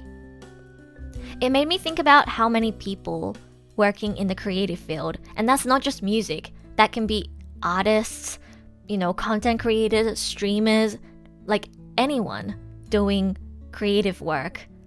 How many people working in the creative field had to throw away their passions to the side at some point because simply doing what you love and believe in, even if you're genuinely skilled and talented at it, if you can't find a big audience for it, you just can't get by. And if you can't get by, if you can't make enough money, you just can't keep pursuing it, right? Of course, making money is not the most important thing in life, but if you don't make enough money to get by, you can't invest back into what you want to do. It's such a dilemma, right? It's so difficult. Very, very difficult. I really like Nanami's arc, some real problems with having to decide between passion and what makes money. Yeah, exactly. It hit me so hard. That's why kids watching YouTubers should really rethink their career choices. Not everyone can be a gamer. Yeah, exactly.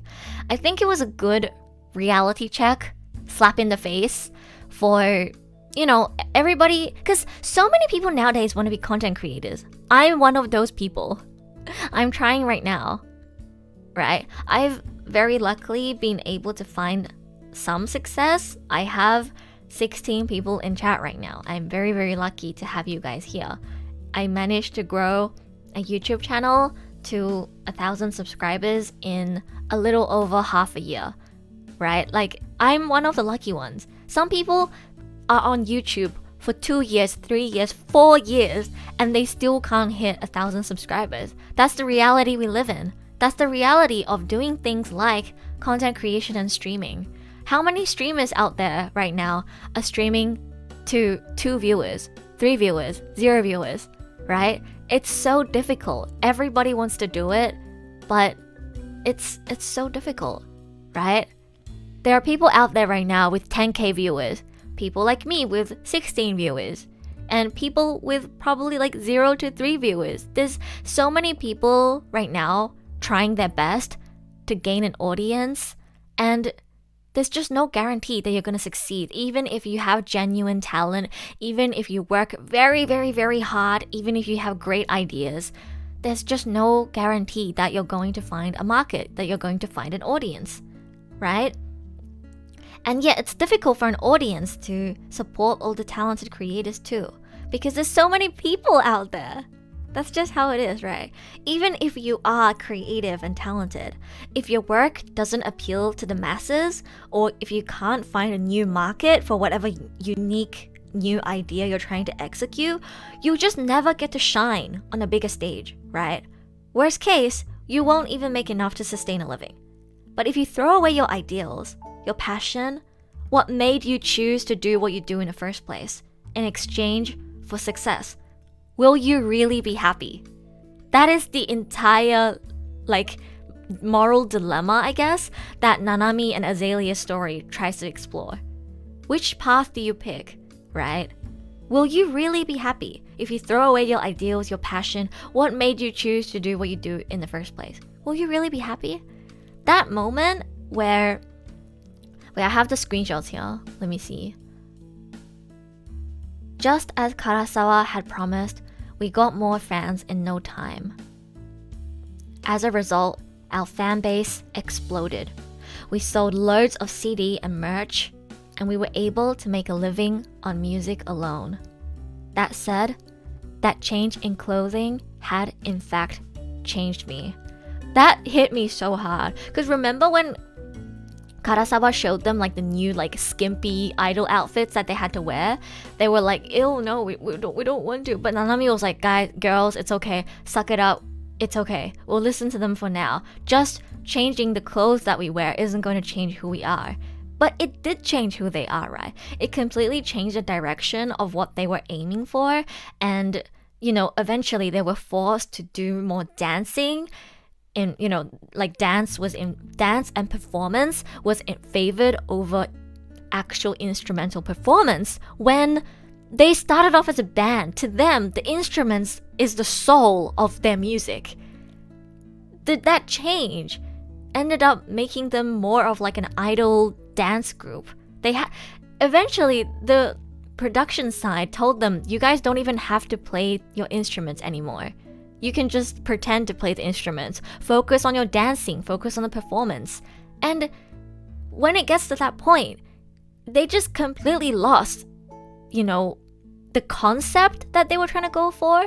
They completely lost what made them start doing what they did.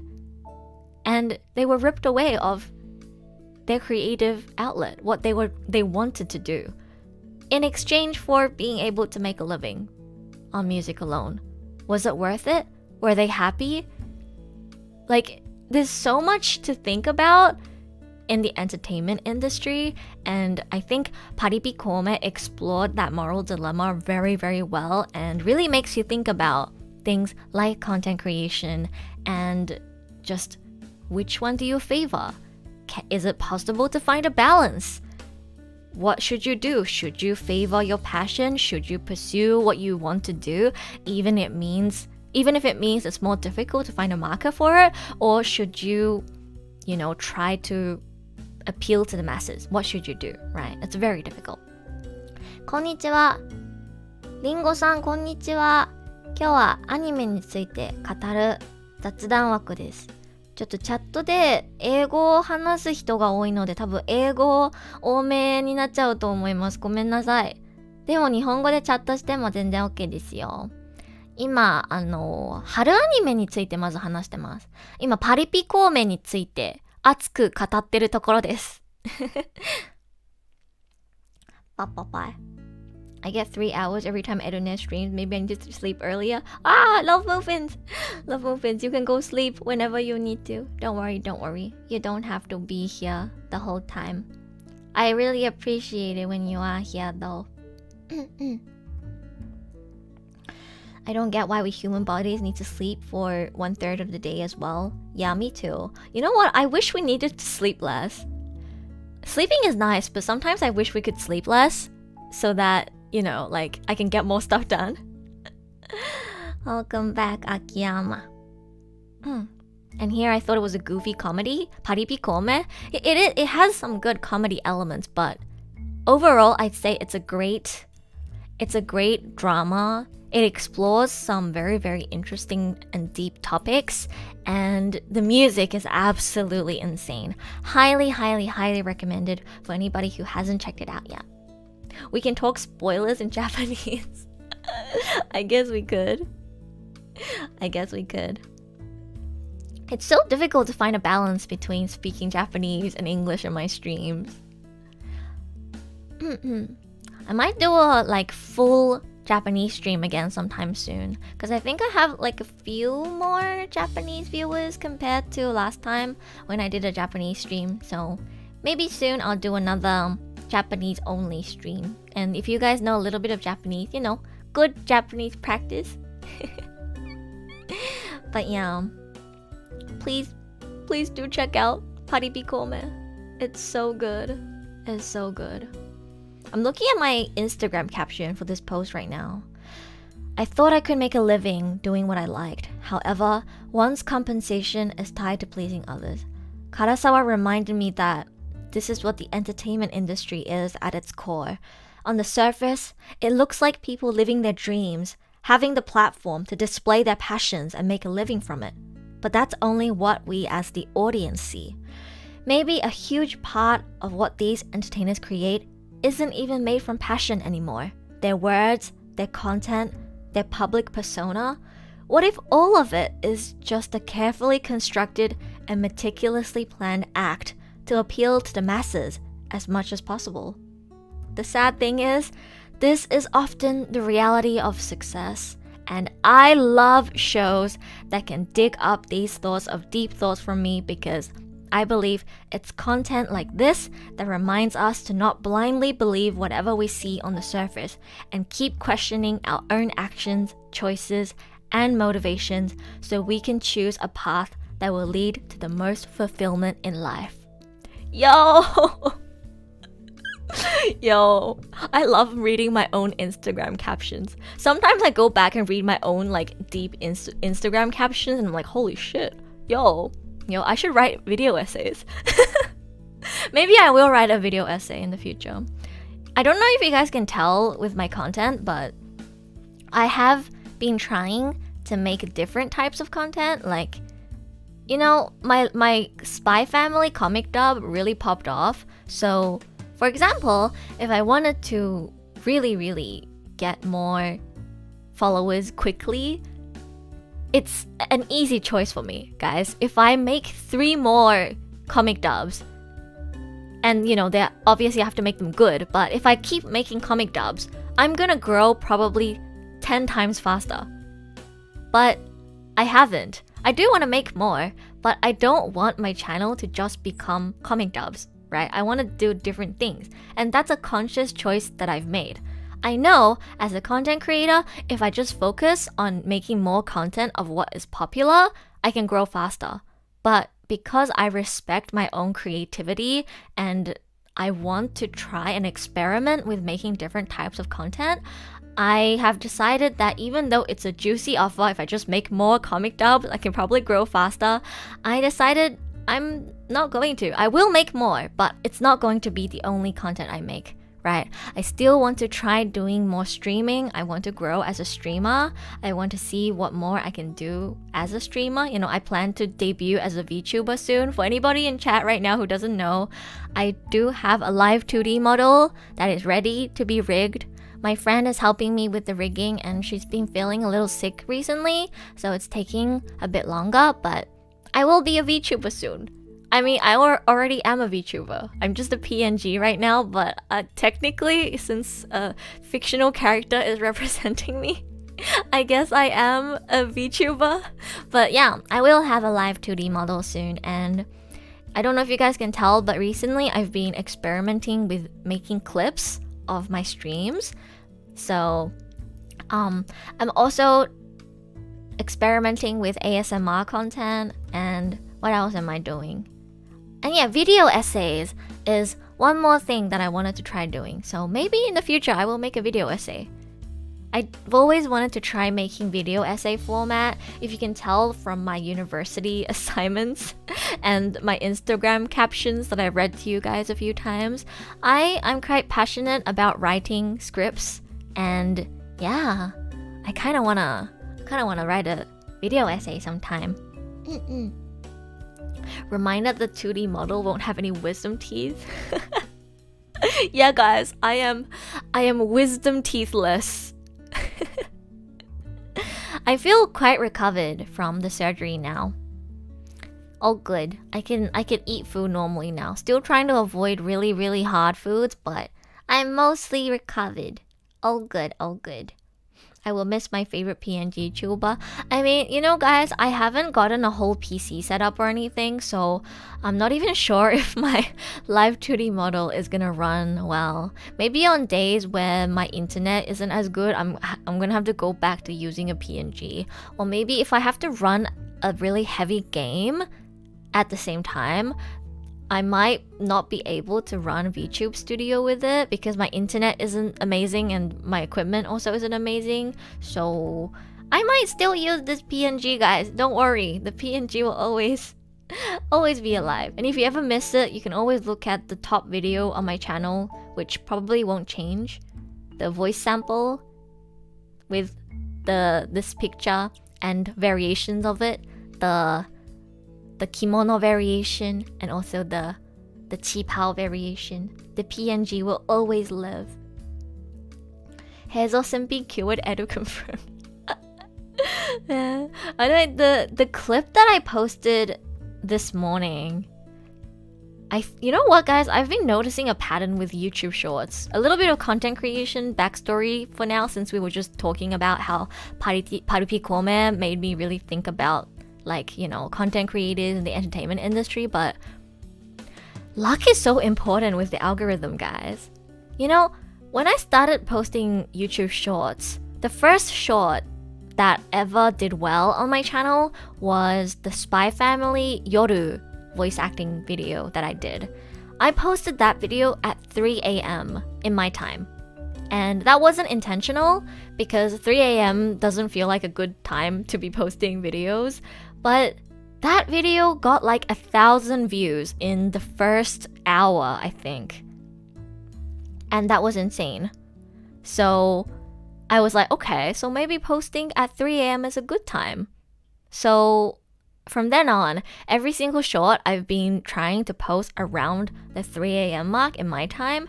And this morning, I decided to try something different and try posting at a completely different time zone. I think I posted my recent short at like 10 a.m. in my time, which feels like a more good time to post for me. But it didn't do well at all. Like, clearly it didn't ride the algorithm. It didn't go on the shorts feed. That's why it hasn't even gotten like 50 views. I might have to delete it and post it again at 3 a.m. just to confirm my theory. Does time matter for when you post your videos? Trying to figure that out right now. But yeah, the algorithm is very, very difficult to understand. Is it just me or is the new Golden Apple Archipelago event actually fire? Yeah, it's fire. It's actually really good. I'm not up to date with it right now because I was preparing for this stream, but I will be streaming Genshin again this week. I will catch up with you guys. When is my Genshin stream? My Genshin stream is on Wednesday. I will be catching up to the event on Wednesday. I haven't done Xing Yan's story, and I think Official's one comes out today, right? I haven't done it because I want to do it with you guys on stream. So we will be playing Genshin Impact again on Wednesday. And I will be playing 2 more games this week. I'll be playing AI, the Somnium Files, which my friend has convinced me to buy. And I'll be doing a Switch capture card test on Friday. I'll be playing Fire Emblem Warriors 3 Hopes. Hopefully the quality won't be so bad that it's not viewable. But yeah, and on Sunday I will be doing a 1,000 subscribers celebration special stream. Spoilers for anybody who is currently in chat. The 1,000 subscribers stream will be a voice acting stream. I will be accepting requests from my subscribers. You guys can send in your voice acting requests, anime quotes, I don't know, anything you want me to say really. But yeah, we are going to be doing a voice acting stream. Yeah, I was working on doing a Google Forms document for that stream yesterday. I will probably post it this morning. So, cause I'm not streaming on Tuesday, so I'm probably gonna release the link and the waiting room for the 1,000 subscribers special stream on Tuesday morning. So look out for that. I will paste the link to the survey in the description of the waiting room. I'll probably put it in my community posts and on my Twitter as well. So yeah, remember to check that out. Follow my Twitter if you haven't yet. I'm also doing a giveaway over on Twitter for anybody who doesn't know yet. I am doing a 500 follower giveaway on Twitter right now. And on Twitter, I am giving away 2 custom voice lines. So if you're also a content creator or streamer, if you win the giveaway, you can request for a video intro, outro, or stream alerts. You can get an alarm or notification, a car or PC startup sound, a producer tag, or just a personal message. But yeah, I should paste the link to the giveaway too. Wait, this is the giveaway that's happening right now. I will pin this in chat. Please enter my giveaway if you have a Twitter account. Wait. But yeah, let's go! The 1000 subscriber special stream will be fun. I am excited. I'm going to be very nervous probably because I'm not used to performing or like doing voice acting live on stream. As you guys know, I've told you guys, I usually do a bit of practice before I can like do voice impressions and stuff really well, but I will try my best. Also, you guys can send in multiple requests if you want, as long as you're not spamming. But yeah, I was kind of worried that I wouldn't get enough requests, so feel free to send in multiple requests if you want. Time to request toad sounds? Oh god, I'm gonna have to do so much practice. Congrats on 1K. Thank you, Tozik. Thank you. I remember there was some online Japanese curse lines. Oh my god, guys, please. Yo, look, you're free to request cursed, funny meme stuff as well, but let's get some like, you know, cool anime quotes or something too, right? Maybe somebody send in Attack on Titan quotes or something, please. So someone send in some like cool anime quotes that I can perform on stream, please. You did some during your ASMR stream? Yeah, I did. I need to plan another ASMR stream too. I know a lot of you guys found me through the ASMR stream, so I should plan another one soon.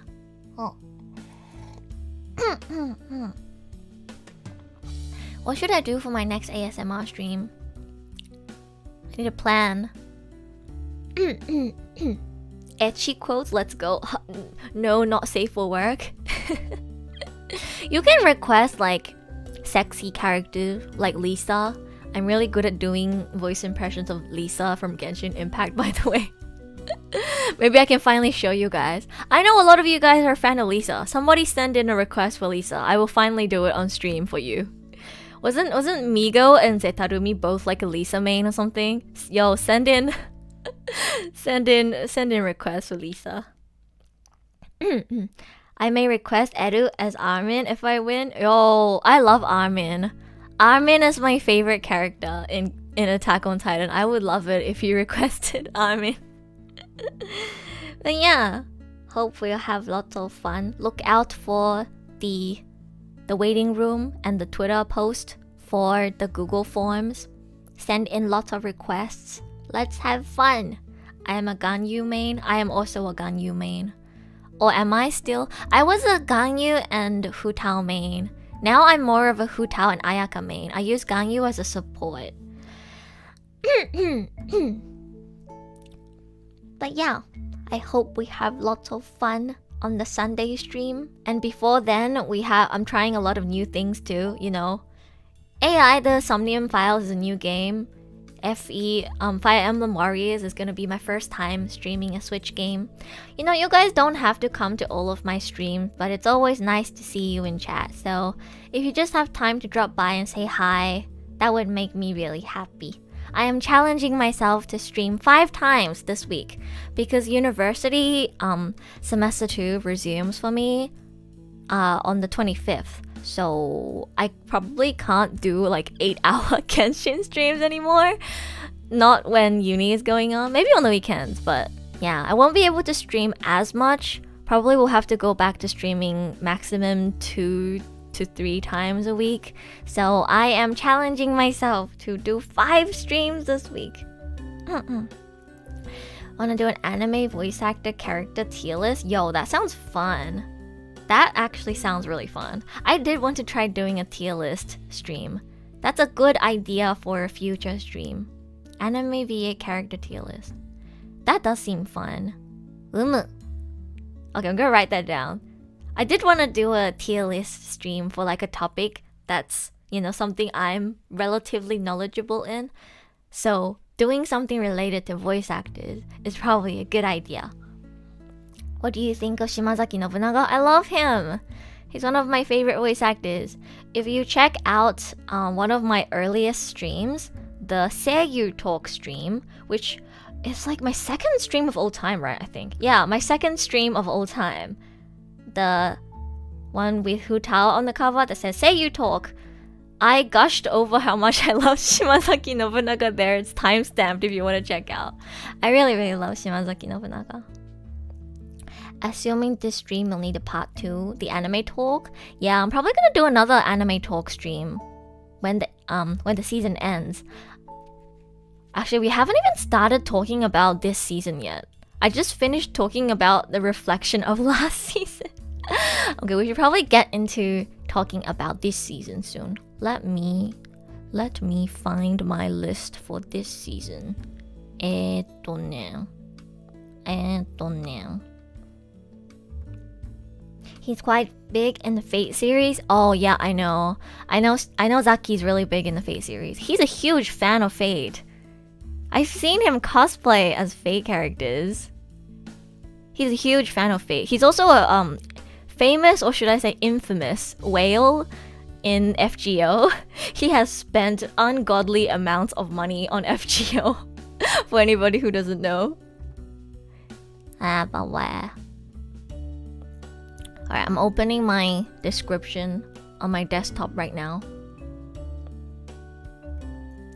Just like last time, Genshin stream, there was a portion of Shimazaki-san being mentioned. Yeah. I talked a lot about Shimazaki-san. Cause, you know, Kazuha. I have to admit, some of the Genshin characters that I really love, like Kazuha, Scaramouche, Xiao, Albedo, Chongyun, like, their voice actor plays a huge role in why I love them so much. Especially with, like, Xiao and Kazuha. Their voice actor plays a big role in why I really love them. And Scaramouche, because he's voiced by my favorite seiyuu of all time. I was having this discussion with my friend yesterday, actually. Like, who truly is my favorite character, my best boy in Genshin? Because I have so many favorites, if you guys don't know. I love Scaramouche, I love Kazuha, I love Xiao, I love Albedo, I love Heizo, I love Goro, I love Chongyun. I have so many favorite characters in Genshin that I cannot pick a favorite. But then, I was having this conversation with my friend yesterday, and I was like, okay, but how much do I truly love the characters themselves if voice actors weren't playing a role in it? If Scaramouche was not voiced by Kaki, would I love him as much as I do? I probably would still like him to some extent, but I wouldn't be as crazy over him as I am if he wasn't voiced by Kakihara-san.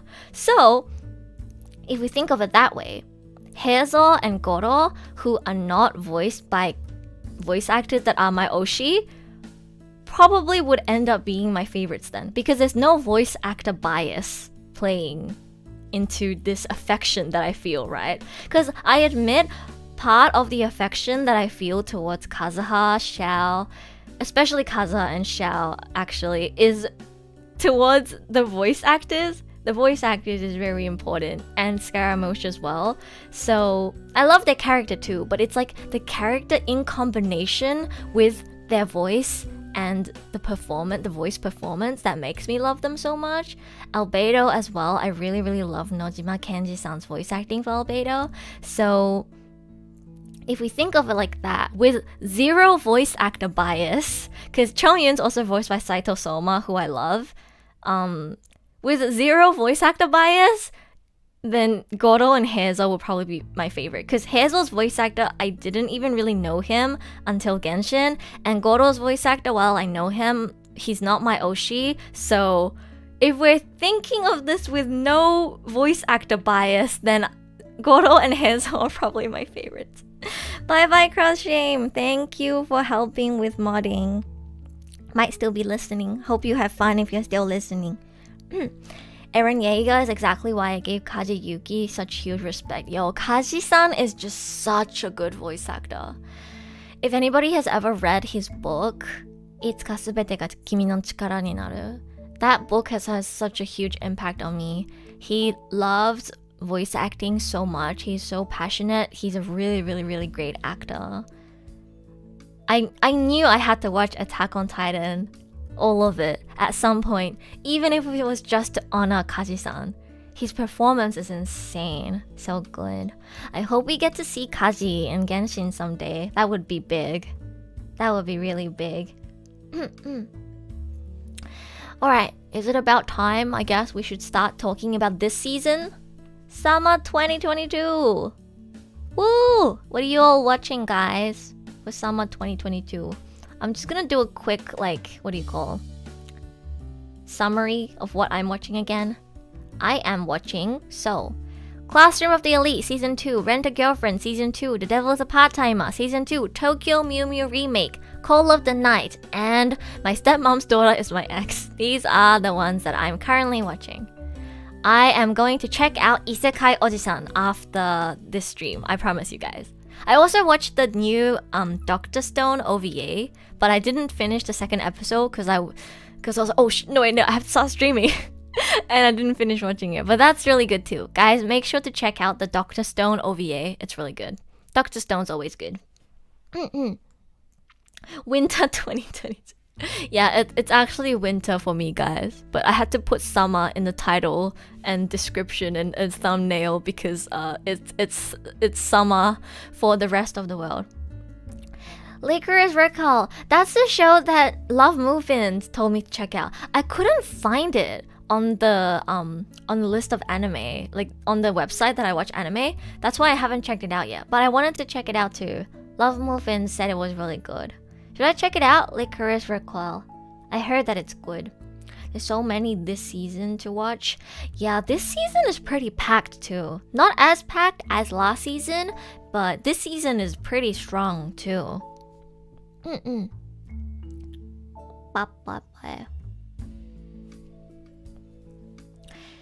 What should we start talking about first?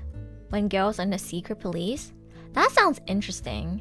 We covered Overlord 4, Isekai Oji-san, Made in Abyss Season 2, Yashahime, Spy Family, Second Court. I can't watch Overlord and Made in Abyss, as I mentioned before, because sadly I have not checked out the first season yet, so I couldn't go and catch up, but Yoふかしのうた looks pretty interesting to me. Yeah, Akiyama, Yoふかしのうた is really good. Even if you just watch it for the animation and music, it's worth it. The animation is so beautiful. The art, oh my god, it's gorgeous. Watch it on a big screen if you can, it's gorgeous. And the opening and ending are bops. It's so good. Even if you're not a fan of the story, just watching it for the scenery and the music is worth it in my opinion. It's really good. Should we start off with the season 2s or start off with the new shows? Let's talk about the season 2s first. Are you guys also watching Classroom of the Elite, Rent a Girlfriend, and Devil is a Part-Timer season 2? Yo, there's so many season 2 or season 3s this season, I just realized. There's Overlord and Made in Abyss as well as these 3 that I'm watching. So many new seasons. Who here is like me and rewatched all of Classroom of the Elite season 1 because you don't remember anything that happened? It's been 5 years. I'm not the only one, right? Oh, there's gonna be a Steingates movie? Nice. I'm one of those people who hasn't watched Steingates yet. I'm sorry. Another show that I need to catch up on.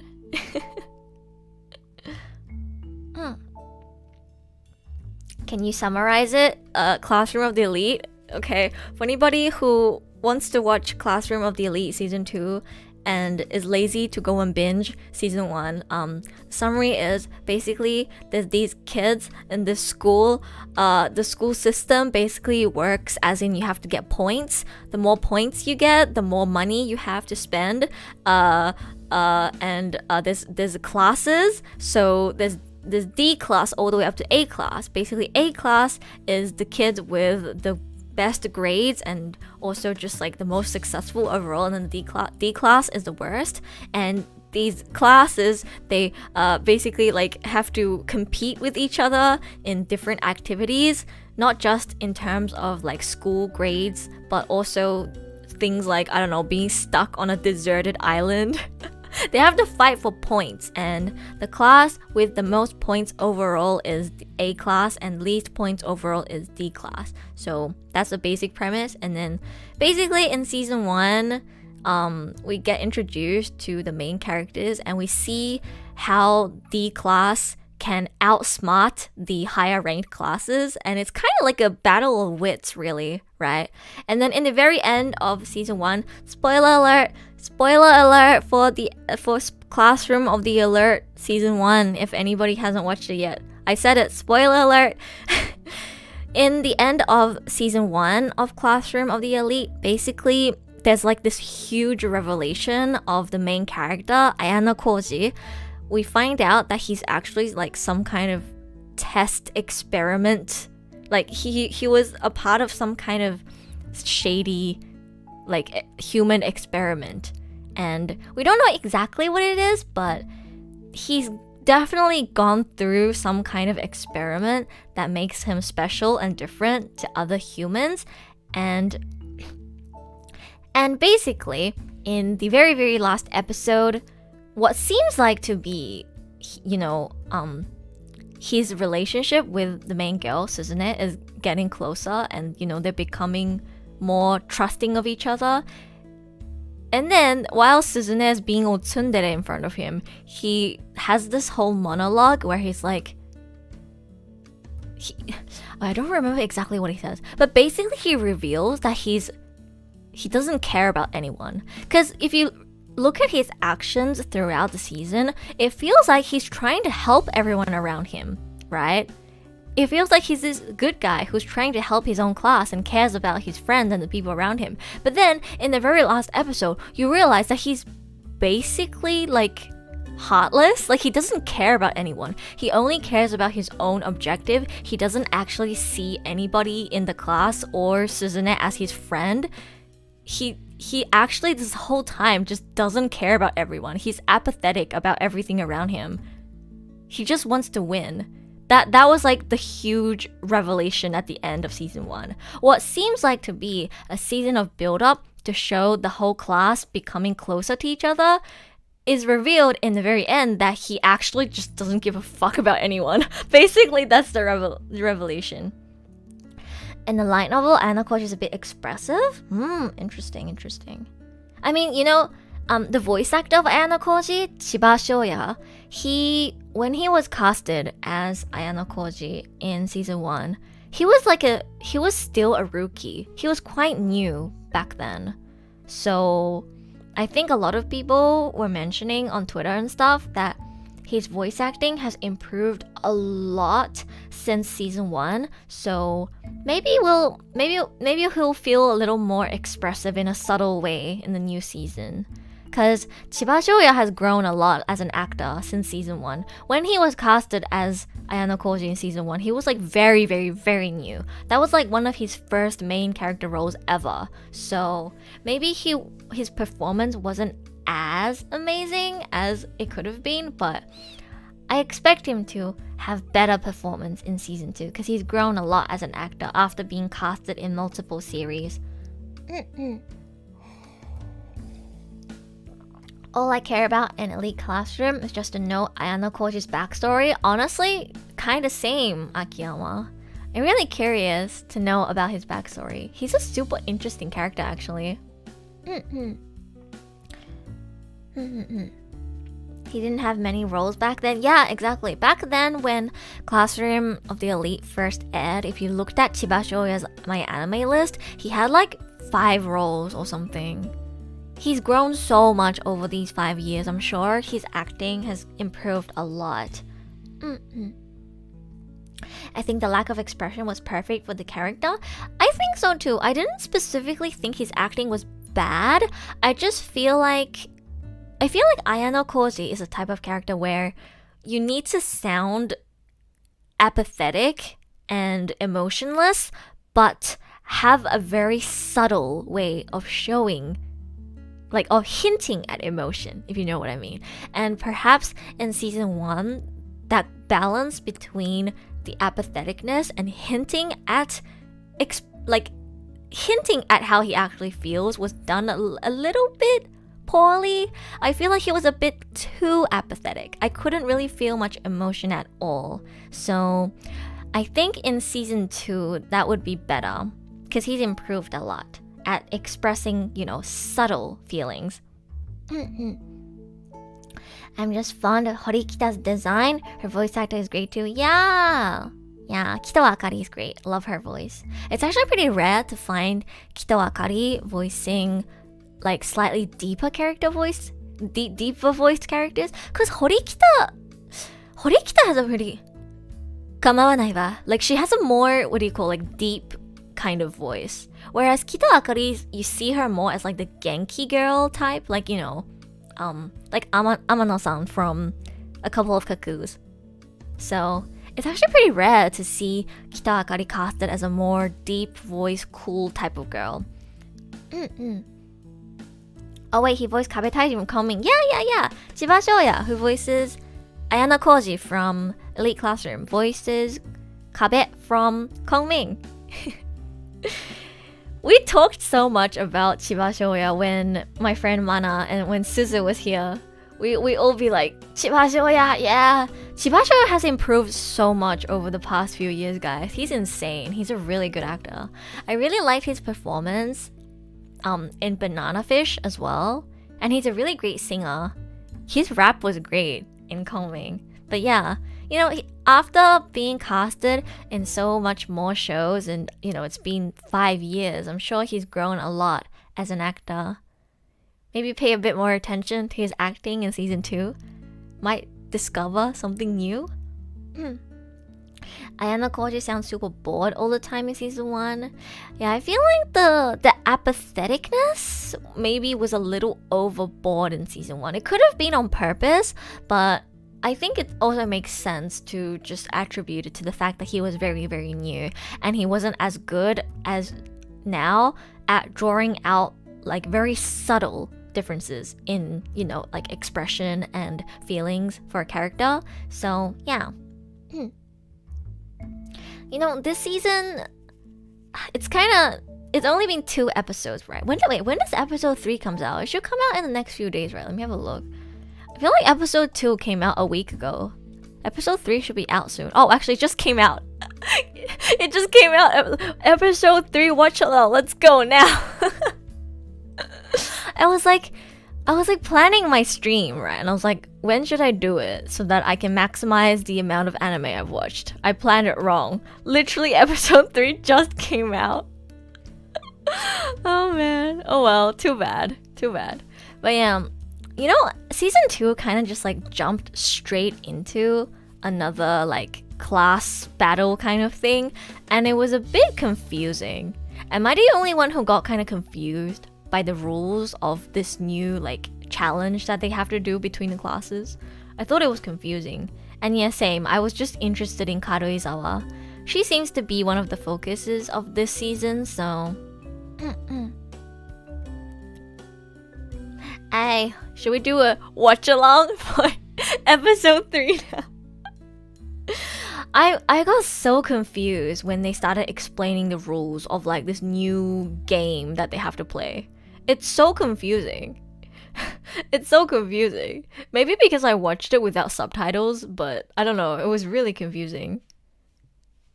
So, same as Nicholas, I'm kind of just interested in Karuizawa's backstory for now. It's like Among Us, but with extra steps. Okay, that's a pretty good explanation. I might have to rewatch the rules again because it seemed kind of complex. Does definitely feel a little bit like Among Us though. But yeah, there's not too much to talk about yet about the new season, but I'm just glad that it's back because you can't end a show with a plot twist and just don't give us a season 2. I mean, maybe it will help the light novel sales because then people will be curious and they'll go buy the light novel, but I'm too lazy to read, so I'm happy that 5 years later we're getting a season 2. I actually really enjoyed season 1. I thought it was really interesting. Even though it wasn't like a groundbreakingly new concept, I really enjoyed season 1. Suzu, hello. You missed us talking a lot about Chibashoya. We're talking about Classroom of the Elite season 2 right now. So we were talking about Chibashoya, who voices the main character. Did you ever end up playing Among Us? I remember you said you wanted to play before. I bought it on Steam, but then I never played it. You know why? Because I don't have friends. I don't have friends to play Among Us with. I mean, I do have friends, but my friends have been really busy lately. I still don't know how to play Among Us, to be honest. I've watched streamers play Among Us, but I haven't actually played it myself. A kiss for him.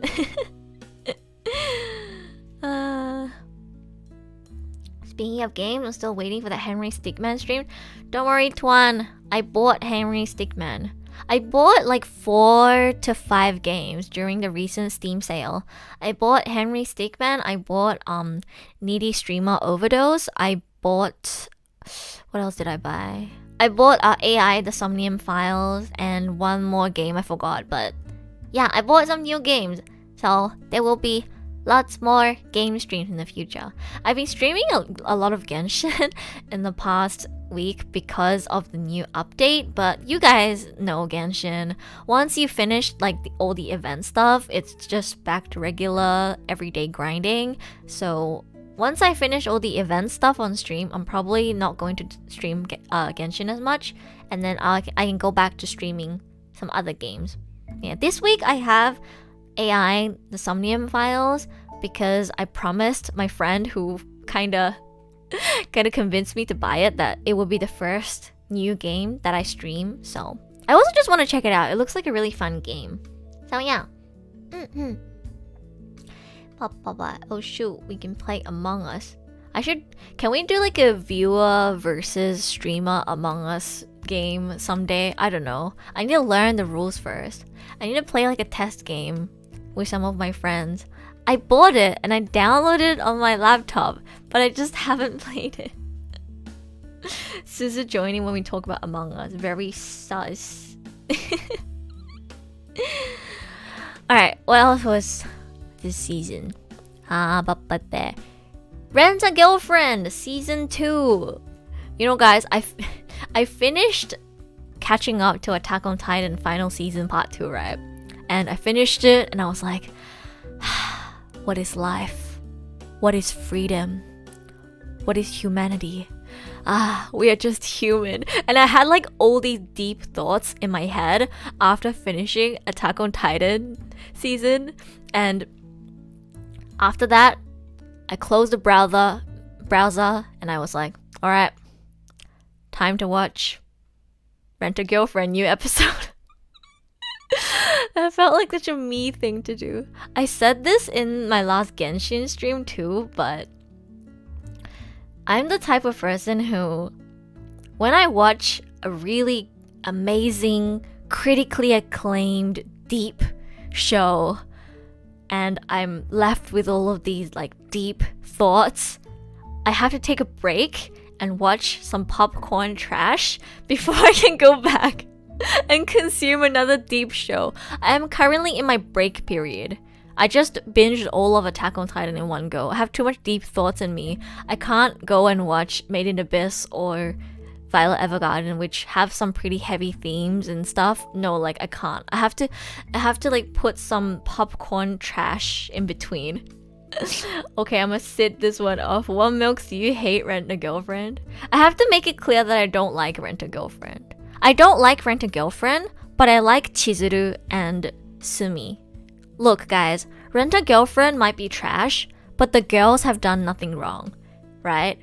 It's not their fault that they happen to be in a trash series, okay? Chizuru, I stand by my argument that Chizuru is a genuinely good character. Like, she is such a good girl. She just happened to be put in a trash show with a trash protagonist. She herself is a great character.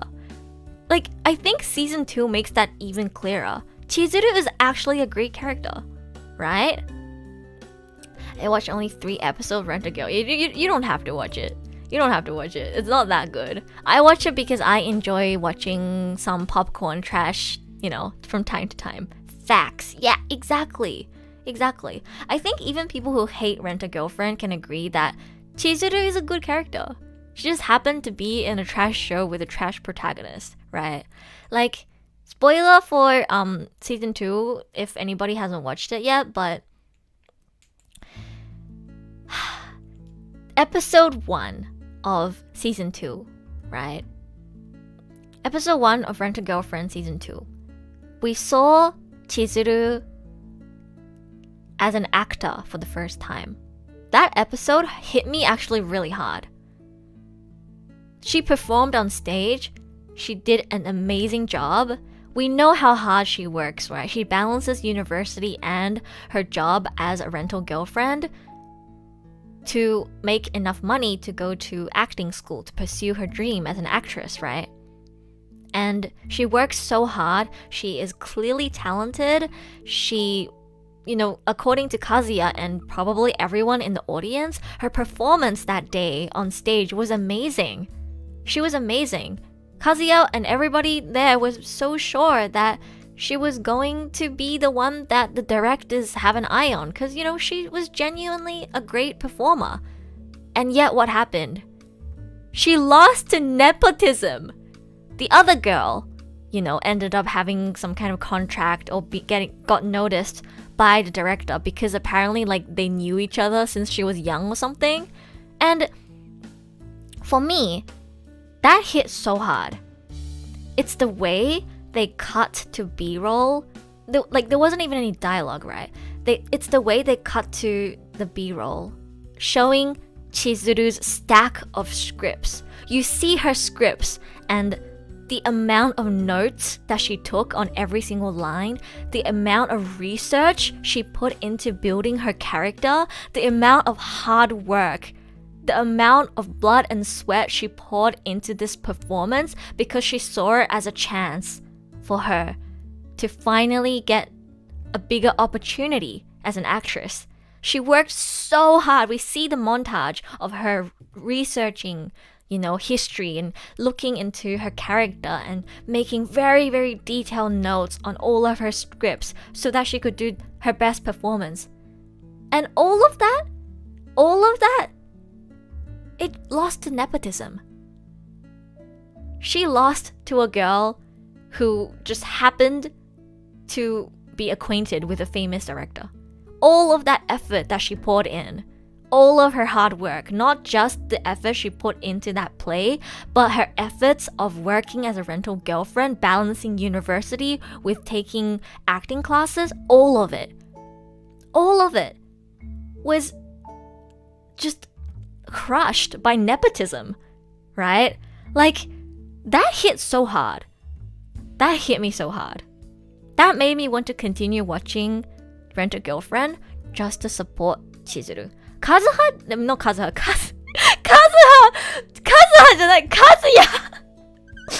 Man, sorry. I've been saying Kazuya as Kazuha on accident because Genshin. Kazuya didn't need to be in that episode.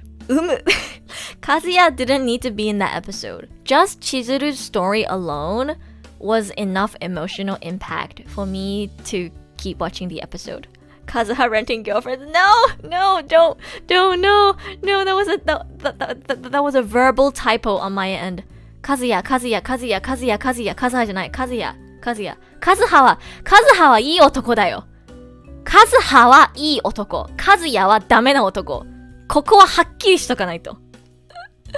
Kazuha is a great man. He is a gentleman. He is soft. He is great. He is strong. He is kind. I love Kazuha. Kazuha is great. Kazuya is trash, on the other hand. We do not compare the two. Oh my god.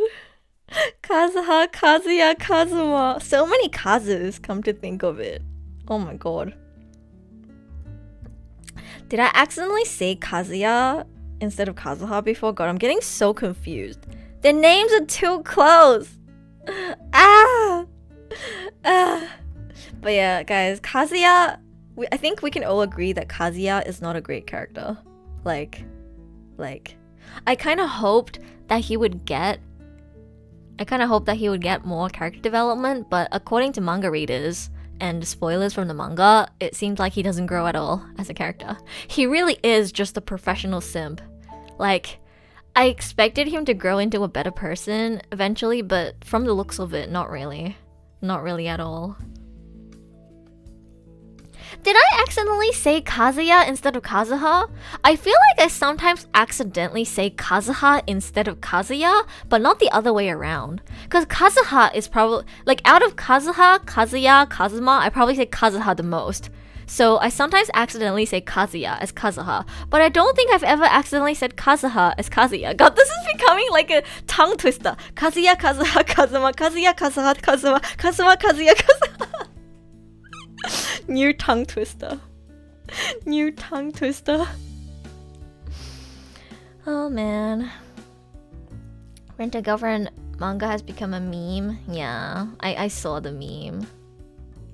Sumi's getting less screen time for some reason. It's so sad. Sumi and Chizuru are my favorites in Rent-A-Girlfriend. Sumi is great, guys. Can we agree that Sumi is also a great character? I won't defend Mami or Ruka. I don't like Mami or Ruka. Ruka's a good girl. She didn't do anything wrong, but I personally don't like her that much. She's a great girl, but I personally am not a fan of Ruka. I feel like she could be an ideal girlfriend in a male perspective, but as a girl, I look at her and I'm just like, girl, are you okay in your mind?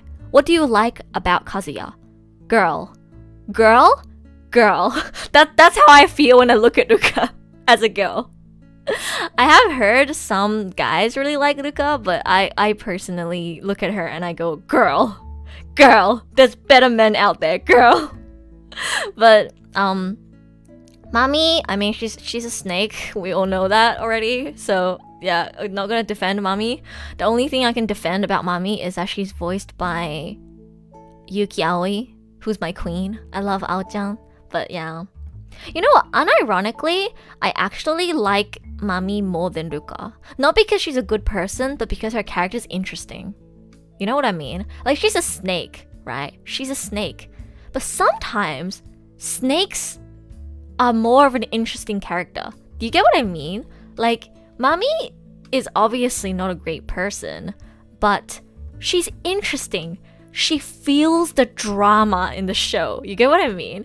And sometimes the character that feels the drama in the show is actually pretty interesting to observe. So, you know, in the next episode summary of episode 3, which came out like 2 days ago, I think, I watched the next episode summary with Mami, and it was really funny because she was like, Kazu-kun, どうしたの? And then in the very end, she's like, 童貞って草. That was so funny. I think the gap between when she pretends to be a good girl and when she like shows her real side is actually really interesting. It's actually really funny. It's kind of funny. She was like, Kazu-kunって面白い. 童貞って草. Like, it was so funny. When she said 童貞って草. マジで面白かった. Oh my god. But yeah, that was really funny. She's definitely interesting, but all my homies hate Mami. Yeah, I hate her too. She's not a great person, don't get me wrong. I just think she's funny and interesting because she feels the drama. Because, you know, guys, there are girls like Mami in real life. I've met them before.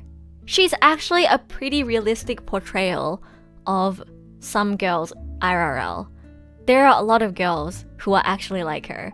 They act as, you know, they pretend to be really sweet and nice on the surface, but behind the scenes, they're actually, you know, trying to push everyone down for their own benefit.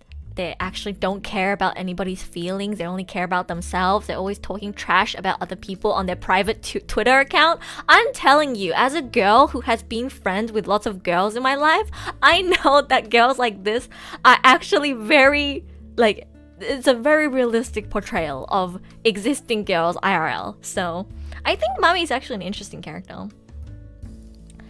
South Asian gossip mom stereotype. I didn't know you knew my ex. Akiyama, you have to see through their mask. You have to tell which girls are genuine and which aren't.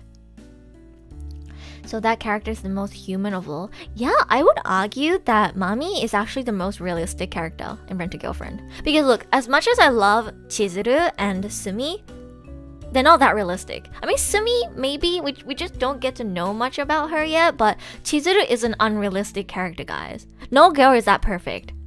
Imagine losing your parents at a young age, growing up with your grandma, working very hard to make your dream come true so that you can make your grandma proud, looking after your grandma, earning your own college funds and earning all the funds you need to pursue acting, and working a part-time job as a rental girlfriend and being the best girlfriend that you can to everybody who decides to spend money on you, and just being a great, like, morally, like, what do you call, I cannot explain how perfect Chizuru is. She is just a perfect human being. She is too perfect. She is so unrealistic. She is the most unrealistic person in Rent-A-Girlfriend. Nobody is that perfect. She's too perfect. What can she not do? Exactly. She is actually perfect. That character summary is making me tear up. Yeah, it was just revealed in the latest episode that just came out that she lost her parents at a young age, and she lost her grandpa as well while she was young. So her grandma is literally her only remaining family, and she balances college, part-time job, pursuing her dream as an actress, and looking after her grandma all on her own, while just being a genuinely great person, even to people like Kazuya. Like, can you, if you guys watch season 1, in like the very end when she defended Kazuya to Mami, like, she is such a genuinely great person. She is perfect. The only thing that is possibly imperfect about her is her not being strict enough at pushing Kazuya away, right? Like, but then she's still good. She's not like those ecchi, like, harem anime main girls who, like, let the guy do whatever they want. She actually, you know, has her boundaries. I was really, really happy in the latest episode where, you know how in episode 2 at the end we find out that Chizuru lost her keys and then she knocks on Kazuya's door, and I was like, girl, call one of your friends or something. Why are you going to this guy's, like, I almost lost some of my respect for Chizuru in that scene, because I was like, no, girl, you are smarter than this. Please. If you lose your keys, you don't go to your neighbor who's a guy. You go stay at your female friend's place. I was so worried. I was so worried that the plot was going to go this way just so that, you know, like, there can be more, ecchi development. I was so scared. But no, she walked in and she was like, oh, I just wanted to check if my window's open. And I was like, okay, thank God, she's still rational. But yeah. Didn't watch the anime, mostly read manga and manga. I haven't read the Rent-A-Girlfriend manga, I've just watched the anime. But yeah, even though I don't think Rent-A-Girlfriend is a good show, I genuinely think Chizuru is a great character. And Sumi is also just a very cute character. I can't, like, talk in depth about how great she is in terms of character writing, but she's just a cute and sweet girl, voiced by Takahashi Rie, my queen. So there's no reason to not like Sumi. But in terms of Chizuru, right, I have some genuine points that I can make for why she is actually a very well-written and just great human being in general, right? So Tadano and Chizuru peak characters during this chat stream. I really didn't I? I talked a lot about why Tadano is a great character and why Chizuru is a great character. 高橋理恵 Hu Tao. Yeah. 高橋理恵 voices Hu Tao. Scaramouche might have an anemo delusion as a playable character due to his redemption. Yo, interesting. Next TED Talk coming up. Why Chizuru is a great character. I don't think I need to be the one to defend why Chizuru is a great character. I think anybody, girls and guys who have watched Rent-A-Girlfriend can agree at least that Chizuru is a great character. Like, I think the best thing about Chizuru is that she's not just a great character in a male perspective, if that makes sense. Because the best comparison is to compare her to Ruka, right? For me, as a girl, I look at Ruka and I'm like, she's a cute and sweet girl, but she doesn't appeal to me at all, right? Her personality and the way she interacts with Kazuya and her position in the story can appeal to men, but won't appeal to me as a girl. To me, I just think, girl, why do you like Kazuya? Why are you okay with him being like a dick and basically pursuing Chizuru even though he already said once that he was gonna date you? Like, girl, can you not tell how toxic this man is? Like, looking at Ruka just feels like I'm looking at a girl who's too good to be true. Imagine having a cute girl who loves you and is willing to be with you even though you're simping for another girl. Like, no, that's unrealistic, right? But Chizuru's different. Chizuru actually has standards and morals and values. She doesn't just let Kazuya do whatever the fuck he wants. She actually tells him off. She actually calls him out for his shit. Even though, the anime puts them into situations where, like ecchi stuff kind of might happen, Chizuru never directly creates the situation herself. She is careful around him. She makes sure that she doesn't really lead him on. She does protect herself. Like, even though she went to check out if her window's open, she had zero intention of maybe staying at his place. And that reassured to me that she is a girl with like morals and understands, and like, she's a believable character in the sense that she actually protects herself and actually calls out the protagonist for his shit. Because in a lot of shows like this, the girls seem to like not have a sense of, what do you call, risk. Like, yeah, I'll stay at this guy's house and assume that he's just not gonna do anything to me. Like, no, be careful, right? It's normal to be careful. And Chizuru's actually careful with stuff like this, right? She makes sure that she doesn't put herself into situations like this. So I think that's one thing that makes her very respectable as a character, even in a female perspective. That's why I'm defending her so much. Kuzuya. And I wish the girls have Professor X telepathy powers to read Kazuya horny brain. I wish too. You're saying girls should be careful around Kazuha? Did I say Kazuha or Kazuya? Wait, no, you guys are confusing me. Someone is talking about Kazuma too. Guys, don't do this to me. I'm confusing myself as to what I'm saying. Oh my god, did I say Kazuha or Kazuya? What? Mo. Don't confuse me. Kazuya is basically everything you shouldn't be as a guy. Honestly, it does feel like that at points. It surely feels like that. You're messing with me? Don't, Akiyama! I'm starting to doubt myself. Wait, my laptop's gonna run out of battery. I have to put the charger back on. Okay.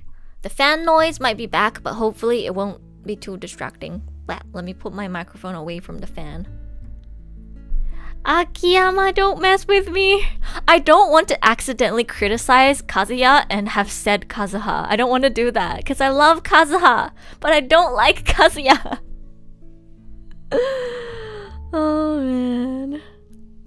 But yeah, I think both guys and girls who are watching Rent-A-Girlfriend can agree that Kazuya is not a very good character. Wasn't there like an interview with the Rent-A-Girlfriend voice actors where Toya Manao basically called out Kazuya for his shit? Like, 悪い人じゃないですよ。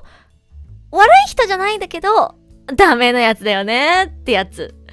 She was like, yeah, Kazuya's not a bad guy. He is not a bad person. But oh boy is he like but oh boy is he not likable, right? He's not a bad person. He's not evil. He's not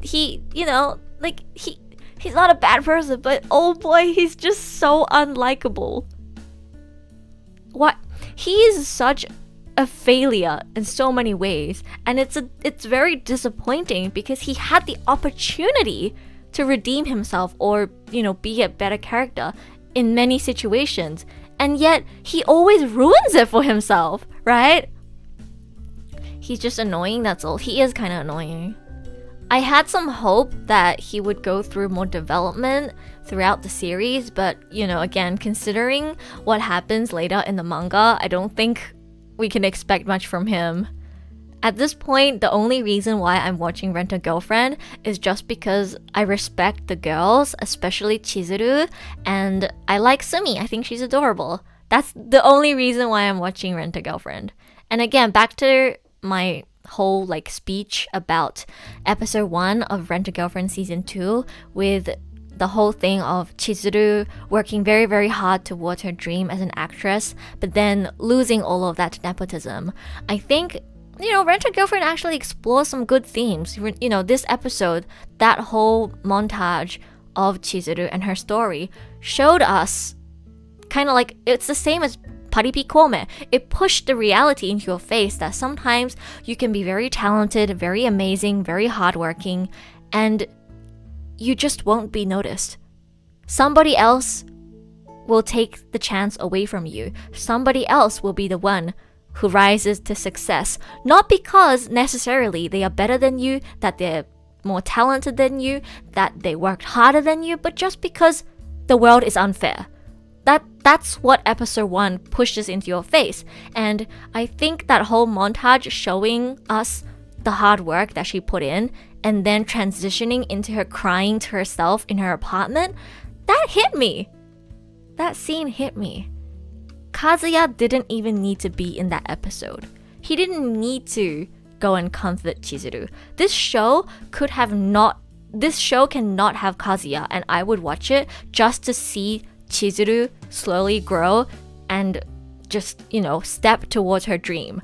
I would watch it just for Chizuru. Kazuya didn't need to be in that episode. Teaches you need connections, yeah. It teaches you that sometimes you can be the most hardworking person ever. You can be talented, but if you don't have connections, you just won't get the chance. Somebody else is gonna get the chance. That's the reality of the world, right? So yeah. Have I talked enough about Rent-A-Girlfriend? I think I did. The main thing I wanted to talk about for Rent-A-Girlfriend season 2 was episode 1 and that scene where we see Chizuru, all of her hard work losing to nepotism. I wanted to talk about that scene for anyone who maybe stopped watching Rent-A-Girlfriend or decided to not watch it because, everyone says it's trash and everything. Yeah, it is trash. It's not that good. The main character sucks and the plot isn't that good either. But is it complete trash and is it completely not worth watching? I don't think so. I think there are some things explored in the show, like that moment with Chizuru, that actually sticks with you. And again, as I explained for probably 30 minutes already, Chizuru is a genuinely great character that I would look up to as a role model. Her only flaw is that she's too perfect. She could be nicer to herself and not so nice to other people more, I think. That's the only flaw I can think of for her. But yeah. Harem anime try to have male protag that isn't completely reprehensible, challenge impossible. Kazuya is probably the worst harem-esque anime protagonist I have ever seen so far. I have watched a lot of harem anime, by the way, guys. I don't know if I've told this story on stream before, but I have a cousin who's a girl, by the way, but for some reason, even though she's a girl, she kept recommending me like ecchi harem shows when I was in primary school and middle school. I don't know why, but because she kept recommending me them, I watched a lot. Like, she recommended me Turaburu, she recommended me Zero no Tsukaima, she recommended me a lot of ecchi harem shows as a kid. I don't know why, but because of that, I've watched a lot. I've watched High School DxD. I've watched, what else? I watched a lot, basically. And out of all of those, like, including shows like, for example, Nikakoi, like, Kazuya is just the worst, guys. Kazuya is just the worst. I can't think of Rito is better than Kazuya, guys. At least Rito isn't horny 24/7, right? Like, at least in Turaburu, the girls are horny for Rito. He's not the one that's horny 24/7, right? The girls are hornier than him. But in Rent a Girlfriend, it's Kazuya that's horny 24/7. That's the difference, right? And then if we're talking about horny protagonists, right? Wait, I forgot his name. What was the name of the main guy in High School DD? I actually really like High School DD, by the way, guys. I think High School DxD is a good show. What was his name again? High School DxD. Frick, I forgot the name of the main character. Isse! Yeah, Isse. Guys, I think Isse is a good character. Isse is a good character, guys. Don't you guys think Isse is a good character? Isse is actually a good character. Like, he's horny, right? He's horny, but he knows when to control his horny. Does that make sense? I can't believe I'm preaching about this right now, but I actually think Isse is a great character. Even from a female perspective, I think Isse is a good character. Yeah, he's horny, right? He's a normal teenage boy who wants to touch boobies. Like, yeah, he's horny, but he knows when other things are more important than his horniness. You know what I mean? Like, respectable and horny? Exactly. While Kazuya is horny and unrespectable, Isse is horny and respectable. That's the difference. What did I come back to? We're talking about harem anime protagonists and why I think Isse from High School DxD is horny but respectable, and Kazuya from Rent a Girlfriend, horny and unrespectable. Like, it's been a while since I watched High School DxD, but Isse, despite the way he's kind of like pervy and, you know, clearly horny for the girls in a lot of moments, when he fights, right? When there is a dire situation, when he has to protect the girls, when he has to protect the people important to him, he knows when to put away his horny feelings and be the hero that he needs to be. You know what I mean? Like, 時と場合をわきまえてる兵藤一世は、和也は時と場合をわきまえてない。Ed's thesis paper. What's the best horny male harem protagonist? Oh my god, I can't believe I'm talking about this. Talking about Chizuru, peak character, to horny, respectable character. I can't see how horny and respectable can be in one person. Yo, Rui Yamada, you need to watch High School DxD then. Trust me, I was surprised myself that I actually liked Isse. Like, because, look, being horny is a human thing, right? As humans, we have 3 desires. We need to eat, we need to sleep, and we get horny, right? That is apparently the rule of the third. Humans have these 3 desires. There are some people who have less sex drive than others, but it is scientifically proven, I think, that men tend to have a higher sex drive than women, and it is scientific. So, I don't blame some of these shows for making their protagonists horny. Like, it makes sense, right? For example, if you compare Issei to, say, Rito from Turavuru, Rito feels a bit unrealistic, right? Because Rito, when all these naked girls, like, you know, I don't know, climb into his bed, he doesn't do anything, right? He, like, I don't know, blushes a little bit and that's it. Like, no, that's unrealistic. What kind of man has, like, 5 naked girls climb into their bed and just, like, sits there and doesn't do anything? Please. It's unrealistic. Wait, every chat message is getting blocked by YouTube? Really? Really? I did see a few and I changed a few as well, but is every single message getting blocked? Oh my god. Oh no. I hope it gets better. But yeah, what was I saying? But yeah, I think Rito is on the extreme side of too dense. Too dense, not enough. What do you mean? Like, I was gonna say not enough horny, but like, he's unrealistically,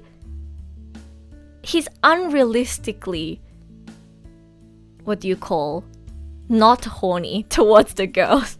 It's not realistic, right? And then there's characters like Issei and Kazuya where maybe their horny side is highlighted a bit too much in the show. I think a balance is good, right? I think the balance between showing, yeah, characters think about sex, but that's not the only thing that they think about. I think that's the best balance.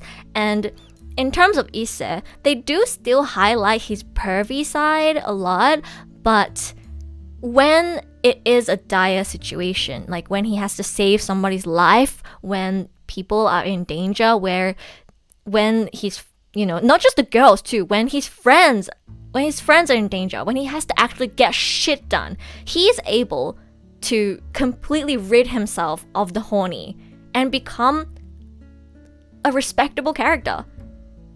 He fights for the rights of his friends. He fights to protect his friends. Like, I think that's what made me like Issei, but not like Kazuya.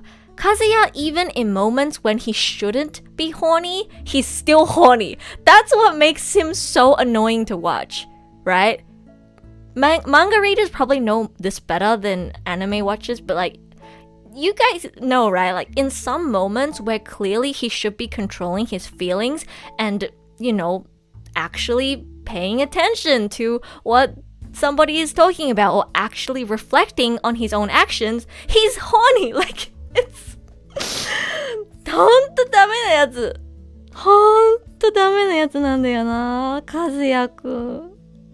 もう。Who's your favorite DxD waifu? Who was my favorite? Wait, I need to search up. I'm gonna look at the list of high school DxD characters. Wait, I'm looking at them right now. Characters.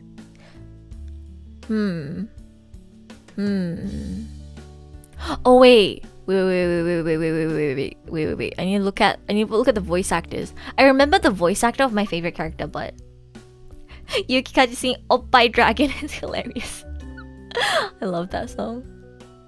This question got steamy. I mean, I had to redeem Issei, because I remember very vividly when I watched High School DxD, I went in expecting to dislike him and went out liking him. So yeah, I wanted to defend him. Where's my favorite character? I didn't find my favorite character. I can't find my favorite character. Wait, I can't find them. I'm on the wrong season. No. I do want to say my favorite is Koneko, just for the sake that Takedatsu Ayana and Kaji Yuki are married now. I do really like Koneko. I think Koneko is really cute. It's so interesting that out of like all the anime that Kaji and Ayana have ever been together in, the only one that is like slightly could be romantic is them as Issei and Koneko in High School DxD. They have been like character, they have been in the same anime multiple times, but the only one where their characters could potentially have a romantic relationship is High School DxD, which is kind of funny to me. Also, Akeno is so hot. Can we talk about how hot Akeno is? Like, she's so hot. Yo, if I was a man, I would be down bad for Akeno. She's so hot. Even like as a girl, I watch the Akeno scenes, I'm like, holy fuck, she's so hot. Akeno is so hot. She's not my favorite, but she's so hot. I'm trying to find my favorite character. I also really like Asia. I think Asia is cute. I think I'm too old to catch up recent anime trends and only stick to the ones really meaningful, very fun to watch. I mean, I think I still watch seasonal anime just because I want to be up to date with the fandom, and also because surprisingly we still get some good shows every season. I found it. My favorite character. Guess who my favorite character is? Fumu. Guys, guess who's my favorite character in High School DxD? Why are we talking about High School DxD, man? We're supposed to be talking about this season. But yeah, I will stand by my argument that Ise is a way better protagonist than Kazuya is. Every single ecchi harem-esque show that I've watched, I think has a better protagonist than Kazuya. Like Raku from Nisekoi, he wasn't amazing, but he was a good guy. I didn't dislike him or anything. I didn't particularly like Raku, but I didn't dislike him either. That's how I feel towards most of these protagonists. Yeah. To be honest though, the protagonist of A Pair of Cuckoos was kind of annoying. He was kind of annoying, but he wasn't as annoying as Kazuya. Kazuya is just like the benchmark for like annoying harem protagonists. If you are better than Kazuya, then you're acceptable. If you are worse than Kazuya, then I can't stand you. You can't remember names? Yo, I don't even know if I can say best girl. Debatable. Not technically best girl, but just my favorite character in High School DxD is Gaspa. I love Gaspa. I can't remember if Gaspa had a confirmed gender, so we'll just leave it to not sure. But yeah, my favorite character is Gaspa. Wait, I said Kazuha instead of Kazuya? Oh my god. Guys, my brain is messed up today. It's the way you guys brought in Kazuma as well. It's just a tongue twister now. Kazuya, Kazuha, Kazuma. Kazuma, Kazuya, Kazuha, Kazuha, Kazuya, Kazuma. Oh my god. Gaspa, best boy. Was there a confirmed gender or was it unconfirmed? I can't remember. But yes, my favorite character is Gaspa.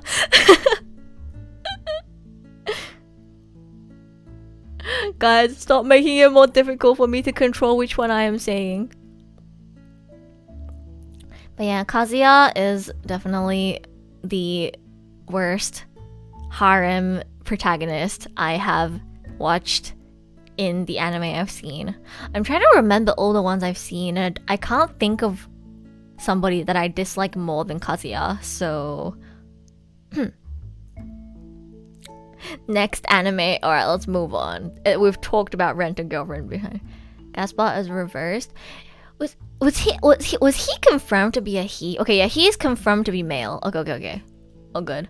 I have to be careful with pronouns. I don't want to use the wrong pronouns for anyone, even if it's a fictional character. But yeah, my best boy, my favorite character in High School DxD is Gaspa. I love him. And yeah, I really like Koneko, and I think Akeno's hot, and I like Asia as well. At this point, might as well just call Kazuya Kazu Trash so I don't accidentally mess up anything. Oh man. Alright. I think we have talked about Rent-A-Girlfriend enough. Let's move on to the next one. The Devil is a Part-Timer Season 2. Woo! It's been 9 years, guys. 9 years. And we finally have the Devil is a Part-Timer back. To be honest, I watched Devil is a Part-Timer so long ago that I don't remember like anything. I literally don't remember a single thing that happened in The Devil is a Part-Timer. 9 years, damn, that's old. Yeah, exactly. 9 years is pretty long, guys. 9 years, man. 9 years and a kid would have grown from being a fetus to primary school kid. That's a long time. My boy Lucifer is back. Yeah, yo, literally, Suzu, the only two things that I remembered about Devil is a Part-Timer is one, Urushihara was my favorite character and he's voiced by Shimano-san, and two, that what was the second thing? Oh yeah, two, people ship the main guy with the Yusha. That's literally the only two things I remembered about the show. Watching season 2 episode 1 refreshed my mind though. I can't remember. Oh yeah, Urushihara was like the NEET, and then he's Lucifer, and then the devil works at Whack-Donald's. There's the girl with like the pigtails voiced by Tomoyama Nao, and then there's also the white-haired dude. Like, I think weirdly enough, I didn't need to go and watch season 1. Just seeing the characters again quickly reminded me of their personalities and stuff. Do you recommend watching Part-Timer? I do. I think it's a good show. If you like slice of life, you'll like it. I think it's more slice of life actually than fantasy. It's a reverse isekai. So, Whack-Donald's. Was it McDonald's? I don't remember. It was like a rip-off of McDonald's. I think it was Whack-Donald's, but yeah, I recommend checking it out. It's a reverse isekai, which is surprisingly actually rare, you know? Because we get a lot of like, you know, normal people living on Earth in our world, isekai to like a fantasy world, but having people from a fantasy world isekai'd into our world and doing normal things like working at McDonald's, Whack-Donald's, is surprisingly a kind of refreshing concept to see. I mean, it came out 9 years ago, so it was a pretty fresh idea, but yeah. There's KFC as well. Are you sure it's KFC, not like KFB or something? Kazuha fried chicken. Just kidding. Gonna breakfast. See you, Zetarumi. I need to remember to eat some food too. I haven't eaten anything since this stream. How many hours has it been? 3 hours. I think I'm gonna try and finish around 4 hours today and go back and make timestamps for all the anime that we talked about. But yeah, I recommend checking out Devil is a Part-Timer if you haven't yet. It's a really good slice of life comedy. If you like the cast of characters, you will find it entertaining. But if you don't like the characters and you're not a fan of slice of life, you might not enjoy it as much.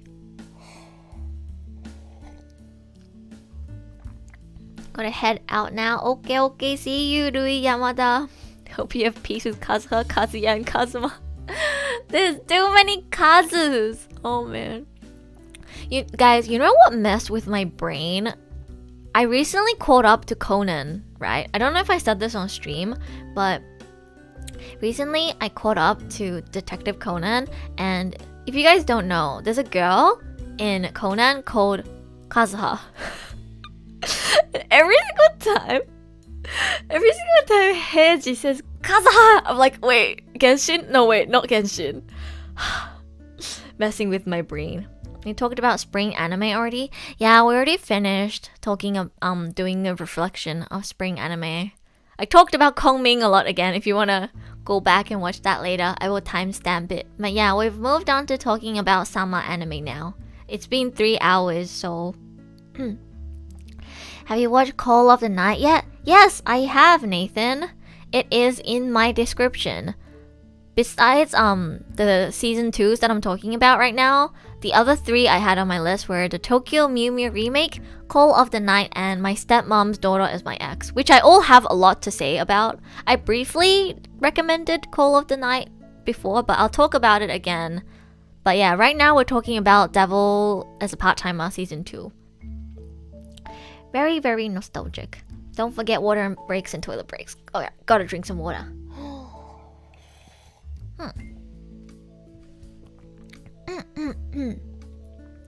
But yeah, do you guys think I should go back and rewatch season 1 of Devil as a Part-Timer? They kind of just went straight into it, you know. They didn't even like do a recap or like a character introduction or anything for season 2, even though it's been 9 years. They were kind of just like, okay guys, 9 years in the future, here's what happens. Like, season 2. Like, they connected it as if season 1 came out last season or something. They didn't even give us like a recap of what happened so far or like who these characters are. They just kind of go into it assuming that you already know all the characters, their relationships, and everything that has happened so far, even though season 1 literally aired like 9 years ago. I feel like they should have had like a little bit of a recap, or at least reintroduced the character relationships and who they are. But yeah, it might be better to rewatch season 1 first before you jump into Devil's Part-Timer season 2. Highly recommended for anyone who enjoys slice of life type shows. I mean, because it's a reverse isekai, right? So because they isekai into our world, our normal world, I think slice of life is the biggest genre I would give to Devil's a Part-Timer. It's really just like day-to-day things. Because in episode 1, they hint as if some big thing is happening, and then in the end, it turns out it was just a cockroach. That was really funny. Like, Urashihara was like saying like all these like terminology, like, oh, this, I don't remember what he said, but he was using all these like Makai terminology to hint at as if some enemy was coming, and in the end it turned out that it was just a cockroach.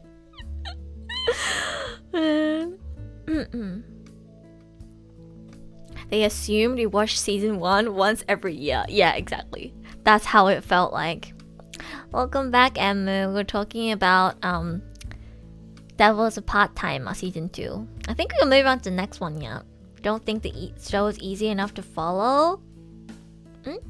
I think the show is easy enough to follow. Didn't feel like I was missing much, unlike COT. What's COTE? Classroom of the Elite? Oh, okay. I was like, what's COTE?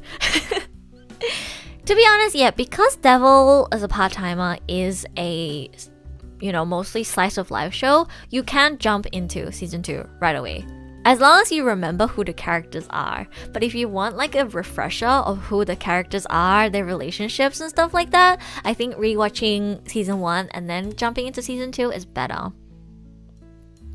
Alright, let's move on to the next one. COTE, Classroom of the Elite. Because that's another season 2 airing this season. Alright, we are moving on to Tokyo Mew Mew Remake. Yo, guys, I think out of this entire summer 2022 list, I have the most to say about Tokyo Mew Mew Remake. I don't know if you guys saw my tweets about it, but like, I am not happy about Tokyo Mew Mew Remake. I was too scared to tweet about it on main because I know some of my mutuals and like a lot of people are enjoying it, so I didn't really want to talk badly about it publicly, but like, bruh, I have so much criticism for the Tokyo Mew Mew Remake. art style of the remake sucks. It's not even just the art style, Tuan. There are so much things that are wrong about the Tokyo Mew Mew remake. The art is like very low on my ranking of criticisms. This is the only one I don't know anything about. Alright, let me explain what Tokyo Mew Mew is for everyone who doesn't know. Basically, you guys know Sailor Moon, right? Even if you haven't watched it, you know Sailor Moon, right? Tokyo Mew Mew is another one of those classic magic girl shows that many people grew up with, especially girls. I'm sure some guys grew up with it as well, like how some guys grew up with Sailor Moon, but basically Tokyo Mew Mew is a pretty old magical girl anime manga that a lot of girls grew up watching. And I'm one of those girls that grew up watching Tokyo Mew Mew. So a lot of people were really excited that their childhood was going to, get a remake, me included. I was super excited when they announced that they were going to make a remake. And man, where do I begin? I'm enjoying it so far. I don't know if I should break it to you guys, all the things that I have a problem with about Tokyo Mew Mew, because oh boy, I have so much to say about it. Is anybody in chat right now going to be offended if I talk about how bad the remake is? Because oh my god, I grew up reading One Piece at first. I mean, Tokyo Mew Mew isn't like the biggest part of my childhood. The biggest part of my childhood would probably be Cardcaptor Sakura and Digimon. These two are the biggest ones for me. But I did watch Tokyo Mew Mew when I was in primary school, and it was one of the first shows that I watched when I got deep into anime, so it's a very important series to me. Okay, alright, you guys say I can go ahead. Alright, brace yourselves. First of all, this remake. Did you guys know that it was an open audition? So they recasted, right? They recasted the voice actors for all of the Mew Mews and all the boys. Basically the entire show. They recasted all of the seiyuu. And they didn't just do a regular voice actor audition. They did an open audition. Now, what an open audition means is anybody could have applied for it. So if you guys are into K-pop or idols or anything like that, you might have watched those programs where it's trainees go up against each other in battles, they compete in their singing and dancing skills, and then the remaining 5 people get to be a newly formed idol group or something like that. They did that for Tokyo Mew Mew, the cast of the main girls. They did that. They made this whole idol showdown program thing for Tokyo Mew Mew. That was the first thing that made me go, no. Oof. No. They didn't even cast professionally trained voice actors. Do you guys understand how bad that is? This is a classic magical girl show or magical girl series that many people grew up watching. Not just me. It's a very old show, so a lot of generations older than me probably grew up watching it too. This is such a beloved classic, and they turned it into an idol showdown. They turned it into a way for them to monetize seiyuu idols and make more money. Do you guys know how disgusting that is? Do you guys understand? I'm not saying that they shouldn't cast regular people, but if you listen to the voice acting of the girls, their voice acting is not that good, right? I'm sure they tried their best. They trained in the amount of time that they had to be as good as they could, but in the end, the girls, a lot of them, by the way, if you guys don't know, the cast for the main 5 girls, I don't know all of them, but two of them are ex-idols. They're not voice actors. 2 of them are ex-idols. One of them the voice actor for Ichigo was through the open audition. So basically, in the open audition, anybody can enter. If I lived in Japan, I could have entered the audition. And if I was chosen, I would have been the voice actor of Ichigo. Which means the people who entered this audition are people who have never been professionally trained in voice acting. Do you get what I mean? Obviously, right? Against all these people who wanted to voice Ichigo, if she won, she clearly has talent and potential, but that doesn't change the fact that she's a regular person who hasn't gone through professional voice acting training. Not to mention, because their aim was to turn the 5 voice actors of the main Mew Mew girls into an idol group, they chose the girls based on several factors. And in my personal opinion, I think they chose the voice actors for their singing, dancing, and appearance over how good they are as voice actors. Do you see how much of a problem that is? If they were doing this for an idol show like Love Live, okay, understandable. Love Live is literally a show about idols.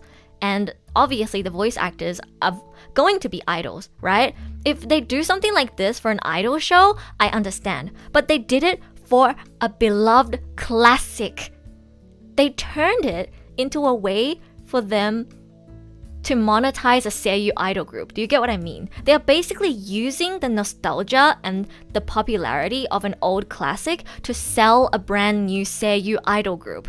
That is my problem with it. You're seeing the problem now? Exactly. That is the problem. Hello Zetarumi, welcome back. I was ranting about Tokyo Mew Mew Remake. I don't want to, I don't want to say the girls are bad, right? They're not bad. But they definitely are not the best fit for the characters. They could have casted better voice actors for the girls. But because their plan was to turn the 5 voice actors of the Mew Mews into a Seiyu idol group, they had to choose the voice actors based on not only their voice acting potential, how good they are as, voice actors and whether their voice fits the character or not, but they also had to take into consideration, can they sing? Can they dance? Are they cute? Are they young enough? They had to take those things into consideration because they weren't just looking for voice actors that would fit the characters well and, make the anime a good remake. They were looking for girls that could be turned into an idol group that they can sell.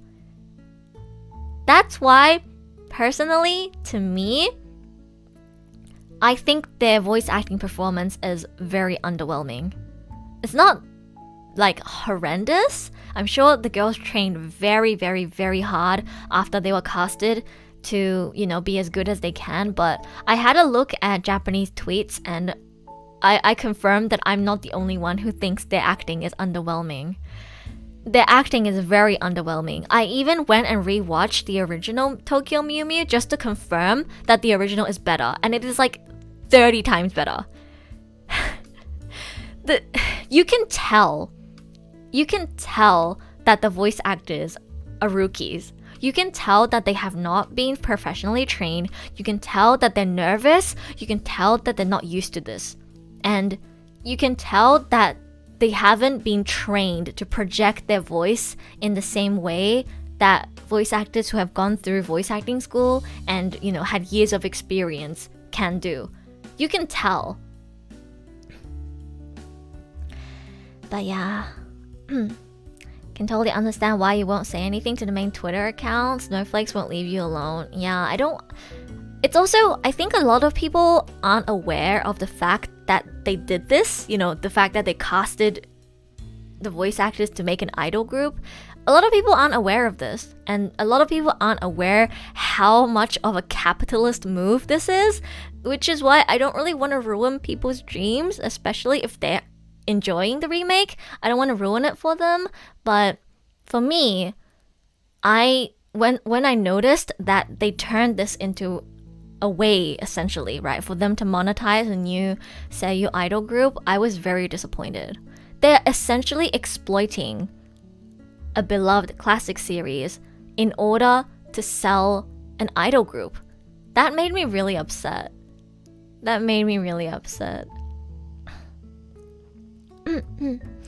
But yeah. Will Edu teach us to use voice? Maybe I can do like a voice acting teaching stream sometime in the future. That would be fun.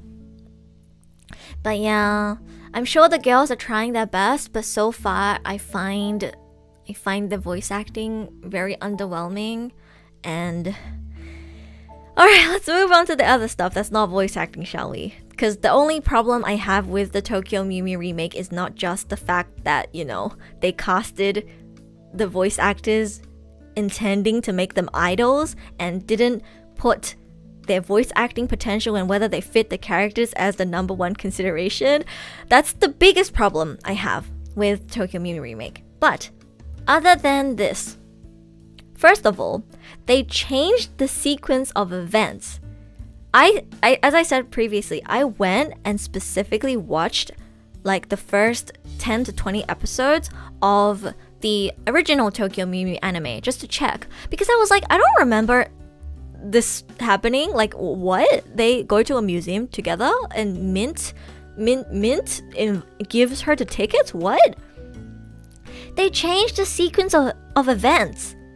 Maybe because, you know, they have to make it shorter, but still, I feel like they took away a lot of the charm from the OG anime.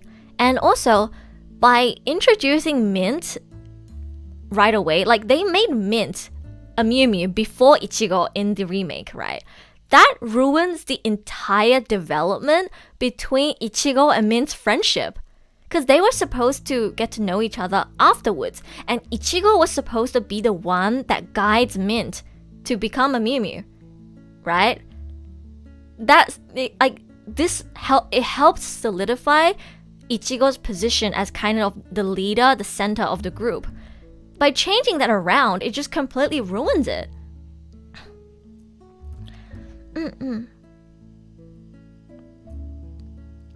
Reminds me of Ben 10. Couldn't recognize its remake either.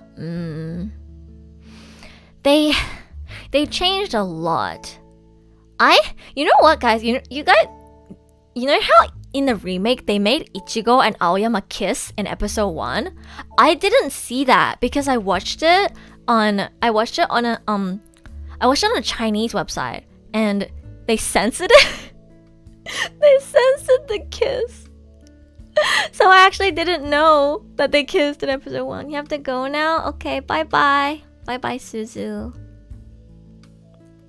But yeah, they made Ichigo and Aoyama kiss in episode 1. What the heck? Like, bruh?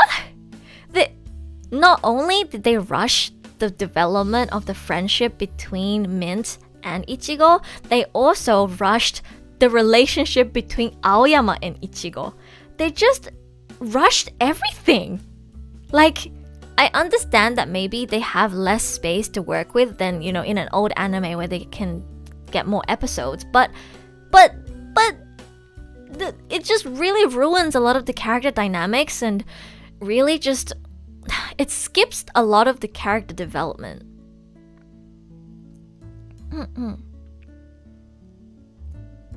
Don't remember that was a thing. Ichigo did not kiss Aoyama in like the first 20 episodes of the old Mew Mew anime. In the old Mew Mew anime, there was a lot more development between like the characters' relationships and building on their own motivations and goals as well. But yeah, that's another thing that I couldn't stand.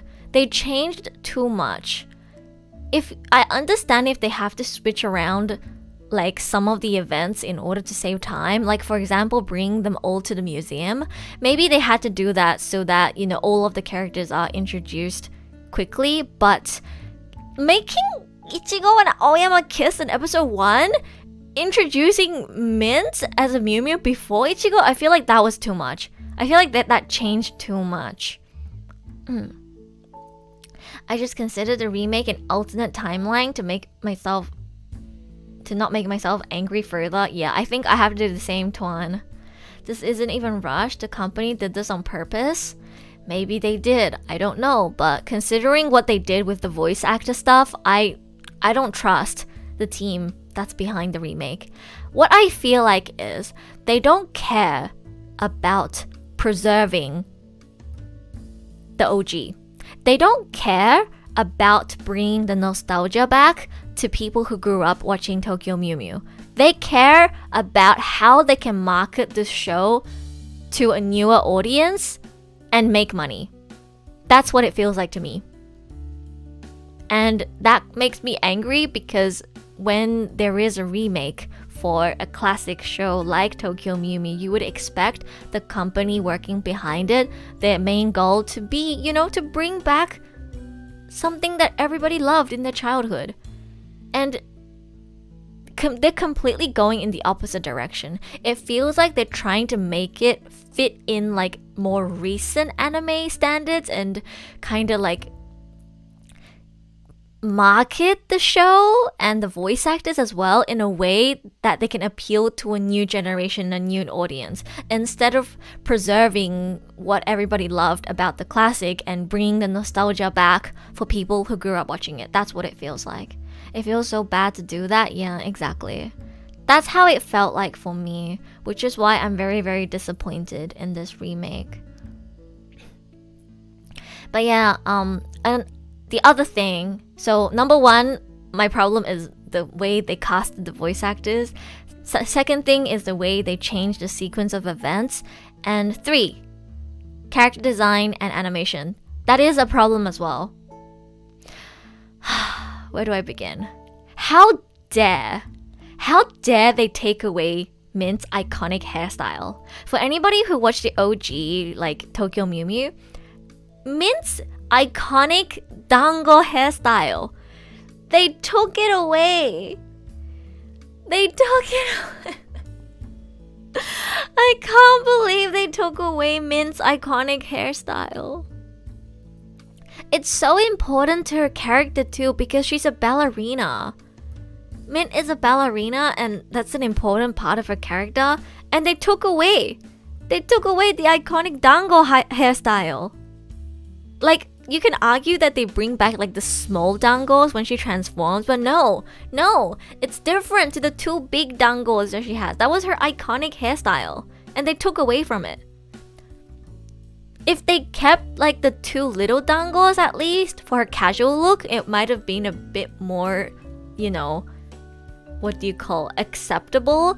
But you guys, you know, when she's not transformed into Mew Mint, she literally just has like a wavy short hairstyle. It's so... They took away from the most important part of her character design.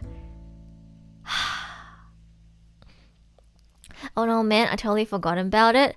Yeah, I think the first character design problem that stuck out to me was Mint's hairstyle. I know I'm not the only one who's unhappy about it. A lot of people were complaining about the fact that they changed Mint's hairstyle. Because it's not just the hairstyle, it's not just an aesthetic problem, right? It's an iconic problem. Her hairstyle was one of the most iconic things about her, and it's also important to her character because she's a ballerina, right? I can't believe they did this to Mint. They did Mint so dirty in the remake by introducing her as the first by introducing her as the first person who awakens the powers. It ruins a lot of her development and the way her relationship with Ichigo develops as well. It's just... Yeah, I don't like this design change. But which is, you know, things like this is what makes me feel like the company working behind the Tokyo Mew Mew remake don't care about preserving the nostalgia. They don't care about bringing back the nostalgia for old fans. They're trying to market it to a new audience. They're not trying to bring it back for people who missed the OG. They're not trying to let us relive our childhood. They're trying to market it to a new audience. That's what it feels like. That's why this character design changes like this. And another character design change that I wasn't happy with was what's his name? Wait, I'm gonna I'm gonna look up the Tokyo Mew Mew characters. Tokyo Mew Mew new anime. Yo, Aoyama's character design too. Do you guys realize that they whitewashed Aoyama? He was more tanned in the original. They whitewashed him. They changed his skin color, guys. I wonder why Twitter hasn't found out and cancelled Tokyo Mew Mew yet. They lightened Aoyama's skin color. He was more tan in the original. And also they made, how do I put this into words? They made Aoyama's features so feminine in the remake. Not that there's anything wrong with it, but like, I don't know. He feels like a different character to what he was in the original. Because he was always a very soft and kind guy, right? But in the redesign, in the remake, he just feels like a different character. They changed his features so drastically that he doesn't even feel like a guy sometimes. You know what I mean? Like, I had a friend who was talking about this too. Like, Aoyama was hotter in the OG, guys. When you compare to an anime that aired in like what, 1977? When did Tokyo Mew Mew air? When did it air? Oh, the manga came out probably in the 1900s, but April 202. Yo. 2002. Guys. When a character was hotter in the animation in a show that came out in 2002 compared to 2022, 20 years later, you know something's wrong. Like, bruh. 202. Shh, ignore that verbal typo. But yeah, they changed so much of the design. Mint is the one that I have the most problem with, but Aoyama's design change is pretty concerning too. He feels like a different person. Thankfully, Uchida Yuma's voice acting is really good, but yeah, I feel like it feels like a, glow down. You know what I mean? A lot of the character designs, they probably tried to make them look better, but as a result, it just became a downgrade. Like, a lot of the characters feel like they had a glow down. It's so sad. Go to bed soon. Loved your rants and comments in this stream. Thank you, Warm Milks. Good night. Thank you for dropping by. But yeah, it felt like a downgrade, guys. Aoyama was hotter in the OG. Thankfully, I think, Ichigo's design is okay. Lettuce's design is okay too. Out of the girls, I think the only one I'm really unhappy with is how much they changed Mint. The other girls, it's not too bad. But the guys, the way they changed Aoyama, no, he was better in the OG. He was better in the OG. What else did they change? Let me have a look at the list. Didn't they make it so that Zakuro has like a ponytail instead of just her hair down? I think that was a hairstyle change too. It's not as much of a problem as Mint though. I think them taking away Mint's iconic hairstyle did a lot of damage. I think that disappointed a lot of fans, including me. Zakuro putting lettuce and Ichigo in the redesign are acceptable in my opinion. And, thankfully, I think the villain's redesign looks okay. I think the villains redesign look okay. And I'm pretty happy about the cast too. They clearly chose to cast popular male seiyuu for the male characters, so that's a good thing. But also, because they specifically casted popular, experienced male seiyuu for the male characters, what it feels like is, it feels like they're trying to make up for the girls having completely rookie, newbie, not experienced seiyuu and probably not so good voice acting. It feels like they're trying to cover it up by having popular male seiyuu voice the male characters. You get what I mean? That's another thing that makes me oof about the casting problem. Remember how I was against a remake and folks in Discord server just threw a you problem? I don't think it's just a you problem or a me problem, Tuan. Especially if you look at the Japanese side. If you read the Japanese tweets,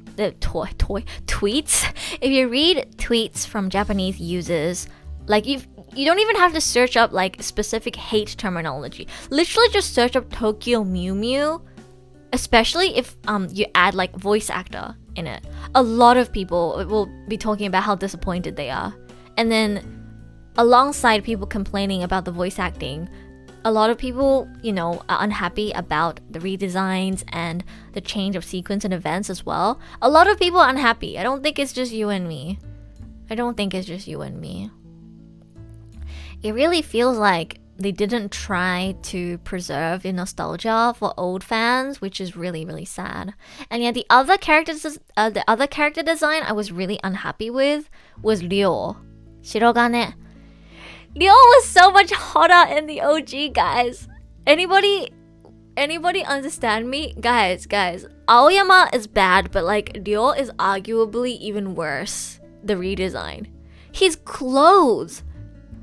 I don't know if it's just the clothes or like the clothes and hair and face and everything combined, but Ryo was so hot in the OG. I recently like rewatched the first 10 to 20 episodes of the OG Tokyo Mew Mew, and I was like, holy shit, Ryo is so hot in the OG anime. What did they do to him in the remake? It's such a glow down. They made his personality less appealing too. He was like good tsundere in the OG, but in the remake, he's just rude. Man, I have so much problems with the remake. I saw, and yes, I can confirm most of the JP viewers are utterly disappointed. Yeah, I agree with the JP side. I am very disappointed. They not only didn't put enough consideration into preserving the nostalgia, but they turned the whole voice acting cast process into something for them to monetize seiyuu idols. They changed some of the most iconic parts of the character designs, and overall, just a lot of things feel like a downgrade. It's sad. It truly is sad. I cannot emphasize how disappointed I am with the change in Mint and Ryo's designs specifically. It's hard to pinpoint what they changed about Ryo's design that makes it such a downgrade, but he was just 10 times hotter in the OG, in my opinion. Like, I do not find Ryo appealing at all in the remake, but I was down bad for him in the OG. So that must say something, right? That must say something.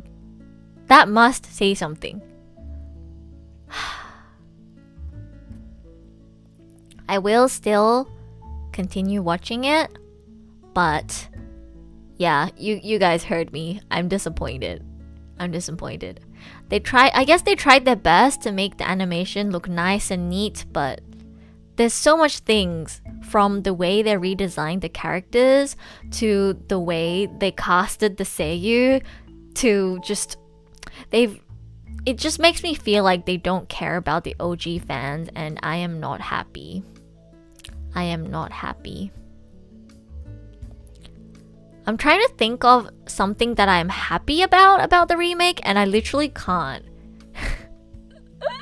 I can't. Maybe the only thing I'm happy about in the remake, I guess, is that they casted recent popular male seiyuu for the boys, and I trust that the boys will do a good job. Because they're not only just popular seiyuu, they're experienced seiyuu, and they do fit the characters' personalities. Taruto was my best boy, by the way, in the OG. I'm happy that they casted Yamashita Daiki as Taruto, because it fits. It fits. And they casted Nobu as... what's his name? Kishu. あれキッシュで合ってるんだっけ？名前が思い出せない。キッシュで合ってる？ Because you know how in English they write his name as Q-U-I-C-H? キッシュで合ってる。The Q-U-I-C-H-E confuses me. I prefer when it's written as like just Kishu with the K-I-S-S-H-U. Welcome back, Akiyama. I just finished my rant about Tokyo Mew Mew. But yeah, I think the cast for the boys is pretty good. Aoyama and Yuma fit pretty well, actually. I just don't like the redesigned characters, and Ryo as Nakamura Yuichi-san でしたっけ is pretty good as well. And Kishu as Nobu fits, in my opinion. Tart as Yamashita Daiki fits really well as well, in my opinion. It's just there's so much other problems.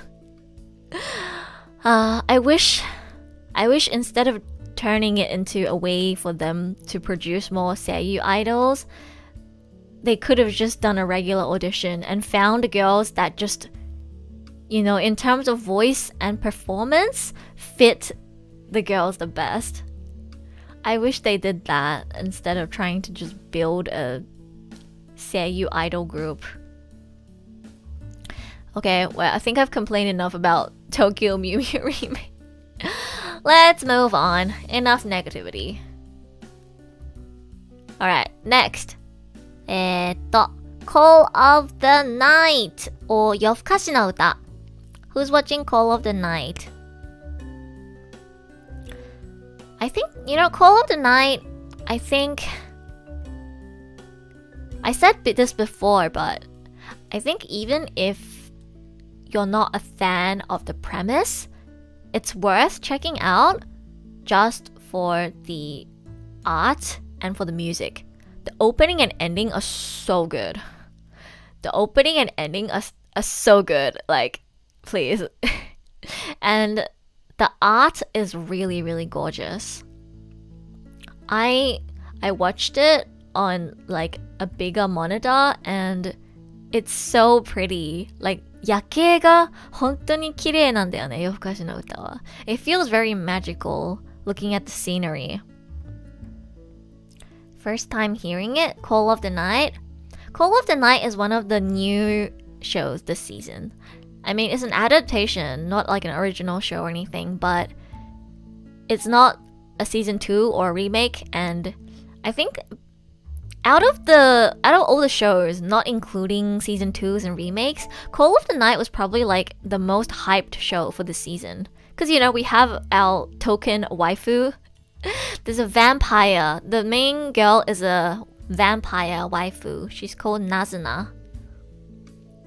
She's like the Nagatoro, the Marin, the what do you call, you know, the Chizuru of this season. Like, she's the token new waifu girl that everybody's probably gonna put in their thumbnails for this season's anime. Except I chose to put Chizuru in the thumbnail because it just fit with the background better. But I guess it's fitting now, right, guys? This Chizuru thumbnail is so fitting because I talked so much about why I think Chizuru is a great character. So now this thumbnail is fitting. Nice. But yeah. The manga has 135 chapters. Oh. Aqua's voice actor really good. Yeah, it's Amamiya Sora, who voices Chizuru as well. Amamiya Sora has been popping off. I mean, she's always been popping off, to be honest. I don't remember a time when she wasn't popping off, but she's like the waifu in so many shows. Remember how I talked about Nikakoi as well for last season? Science fell in love, so I tried to prove it. She voices Yuki. She voices Himuro. I was gonna say Yukimura. Lol. But she voices Himuro, the main girl, in Science Fell in Love, so I tried to prove it. And she also voices Chizuru, who's the main girl in Rent a Girlfriend. And now she also voices Nazuna, who's the main girl in Yofukashi no Uta. She also voices a lot of other like waifus in popular anime, but you know.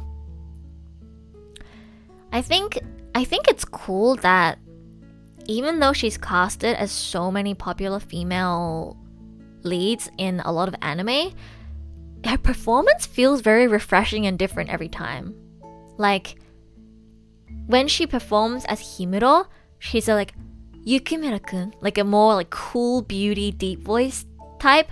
And then when she's Aqua, she's like the, you know, when she voices Aqua, she's like annoying and kind of loud, right? She's like the annoying loud voice. And then when she voices Chizuru, she's like she balances between being a college student, being the perfect girlfriend, and being kind of a tsundere. And then you know, she's just so different, her performance in every show. And now her performance as Nazuna in Yofukashi no Uta, she sounds kind of like a youthful Genki girl, but with like a little bit of like playfulness and teasing kind of vibe in her tone. She's a goddess. She's so great. She's a very, very great voice actor.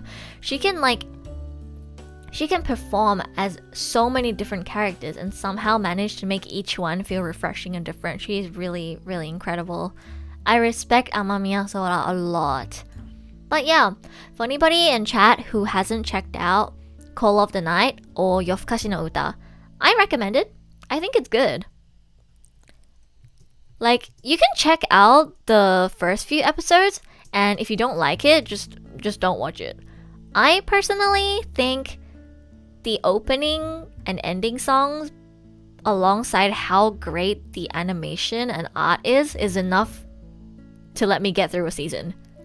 Like, it's just because it's called Call of the Night, right? So obviously the night is a really important theme in this show, and I don't know if this counts as a spoiler. Probably not, since it's literally in the key visual and the PV, but the scene where Nazuna carries the protagonist and flies off into the night city and it pans around showing you the scenery, it's gorgeous. It's absolutely gorgeous. It is magical. It is magical looking at the scenery in this show. The background art is insane. Not just the sky, but also like the buildings and the colors. It's gorgeous. It's gorgeous. Yes, check it out. I think it's worth checking out. It's pretty good. The title sounds interesting. Yeah, the premise is kind of like there's this boy. He's just a regular schoolboy, and he's kind of bored with his life. Doesn't know what he wants to do. And one day he decides, and he has trouble falling asleep. And then one day at nighttime, he decides to go out into the night city to have a stroll around the city, and he meets a vampire girl who low-key tricks him into letting her drink his blood. And then from there they become, what do they become? Friends? Acquaintances? I don't know how to describe the relationship, but they become acquainted with each other and they start meeting up every night. And it's only been 2 episodes so far, so I don't know like what other characters are going to be introduced later and how their relationship is going to develop eventually, but they have a surprisingly wholesome and cute relationship, guys. I don't know if you saw the key visuals or like the PV, but when I watched the PV, I thought this was going to be like a horny boy sort of show. Like, oh yeah, hot girl who like looks sexy and will drink my blood, like, you know, that kind of I thought it was gonna be that kind of show, and yeah, there's a little bit of that element in it, but you know what, guys, they actually have a pretty wholesome relationship. I think they're cute. They're actually kind of cute. Nazuna is like, she's like very bold and like teasing when she's drinking his blood, but when actually talking about romance and stuff like that, she starts blushing and she's really cute. I think the gap between that is really nice. She's actually a pretty cute character. But yeah, my biggest reason for recommending it would be for the art though. The background art especially, and the colors, it's just really, really gorgeous. It is a feast for your eyes. It is very, very beautiful. And again, if you love music, the opening and ending song are bops. It's amazing. So yeah. May binge Call of the Night later when at least one of my current shows finished. I mean, Call of the Night only has 2 episodes right now, so you can wait for a bit before you start watching it. But yeah, I do recommend it. I think it's good. I can tell that the animation studio poured a lot of heart into creating the art for this show. Like, the scenery is just so beautiful. I could not tell it was going to be this beautiful. The colors, man. I'm looking at pictures right now, by the way. The colors, man, it's so gorgeous. The like reflection of the light, the way they use light in the artwork, the reflection of the city lights onto the character's hair, it's so gorgeous. What is a studio? I actually don't know. Let me search it up. Animation studio. Who is making it? Let's have a look. Liden Films. Interesting. Have I heard of them before? Liden Films. What have they made before? Let's have a look. Oh! They made Tokyo Revengers? Koitouso. Oh, they did Arslan Senki? Oh! They did Yamada-kun to 7人の魔女? They did Hataraku Cyborg Black. They did... What else did they do? Oh, they surprisingly have done a lot of shows that I know. I should remember the studio name. Oh, they did all of the Arslan Senki seasons and OVAs and everything. Wow. And they did all of the Yamada-kun to 7人の魔女 stuff as well. Interesting. Okay, the way the eyes are drawn and the coloring does remind me a little bit of Koitouso. But I think the animation and art they put into Yofukashi no Uta is more high quality and better than any of these other shows they've animated that I've watched. So... they're the best studio with art style. I do think the art is really nice. Oh, they did Hanebado. Yo, Hanebado was like praised very, very highly for how good the animation was. Okay, yeah. Well, they've done it again with Yofukashi no Uta. But yeah, if I had to say like one thing to sell you on watching Yofukashi no Uta, it would definitely be the animation. Especially the background art and just the colors. But yeah, check out Call of the Night for this season. If you're looking for something new to watch, I think it's pretty good. And last on my list for today is My Stepmom's Daughter is My Ex. Every single time I read that title, I laugh a little bit. It just sounds like such a it sounds like the title of such a trashy show. I mean, it kind of is, but hear me out, guys. Hear me out. My Stepmom's Daughter is My Ex is actually pretty entertaining. It's actually pretty entertaining, guys. Trust me. It's actually pretty good. Like, I went into it thinking, haha, maybe this will be my popcorn trash enjoyment show of the season. It sounds like a hentai title. Yeah, I agree. It definitely does. It definitely does. But you know what, guys? I thought it was gonna be like laughable levels of bad, but it's actually entertaining in its own way. It's actually pretty entertaining. Like, okay, for me, this is personal bias, but for me, the reason why I wanted to watch it in the first place was because I saw that Shimono voices the main character. And, you know, Shimono-san used to voice the protagonist. He used to voice the protagonist of a lot of rom-coms, like Baka to Test, Kami no Mizo Shiru Sekai, The World God Only Knows. Shimono used to voice the main protagonist in a lot of sort of like rom-com shows. But for many years now, we kind of haven't been able to see him as the main character in rom-com shows. He kind of got sidelined a little bit over the past few years to do other types of characters, or just we see him a little less in anime overall. And seeing Shimono voice the protagonist in a rom-com show like this again in 2022 just brought back so much nostalgia for me. You know what I mean?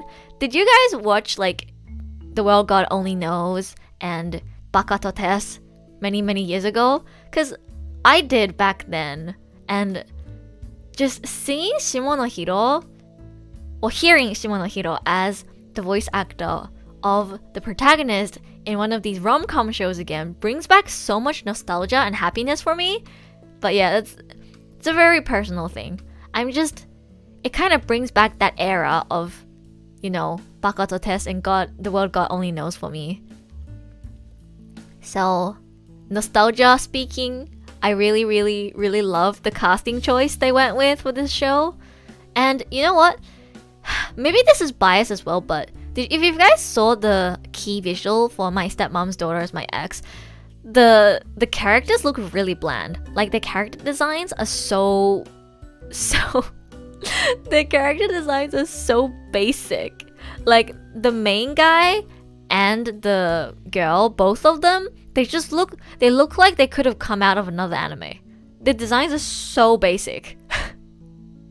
The protagonist especially just looks like every high school boy ever. Like, you know what I mean? The designs are so boring. But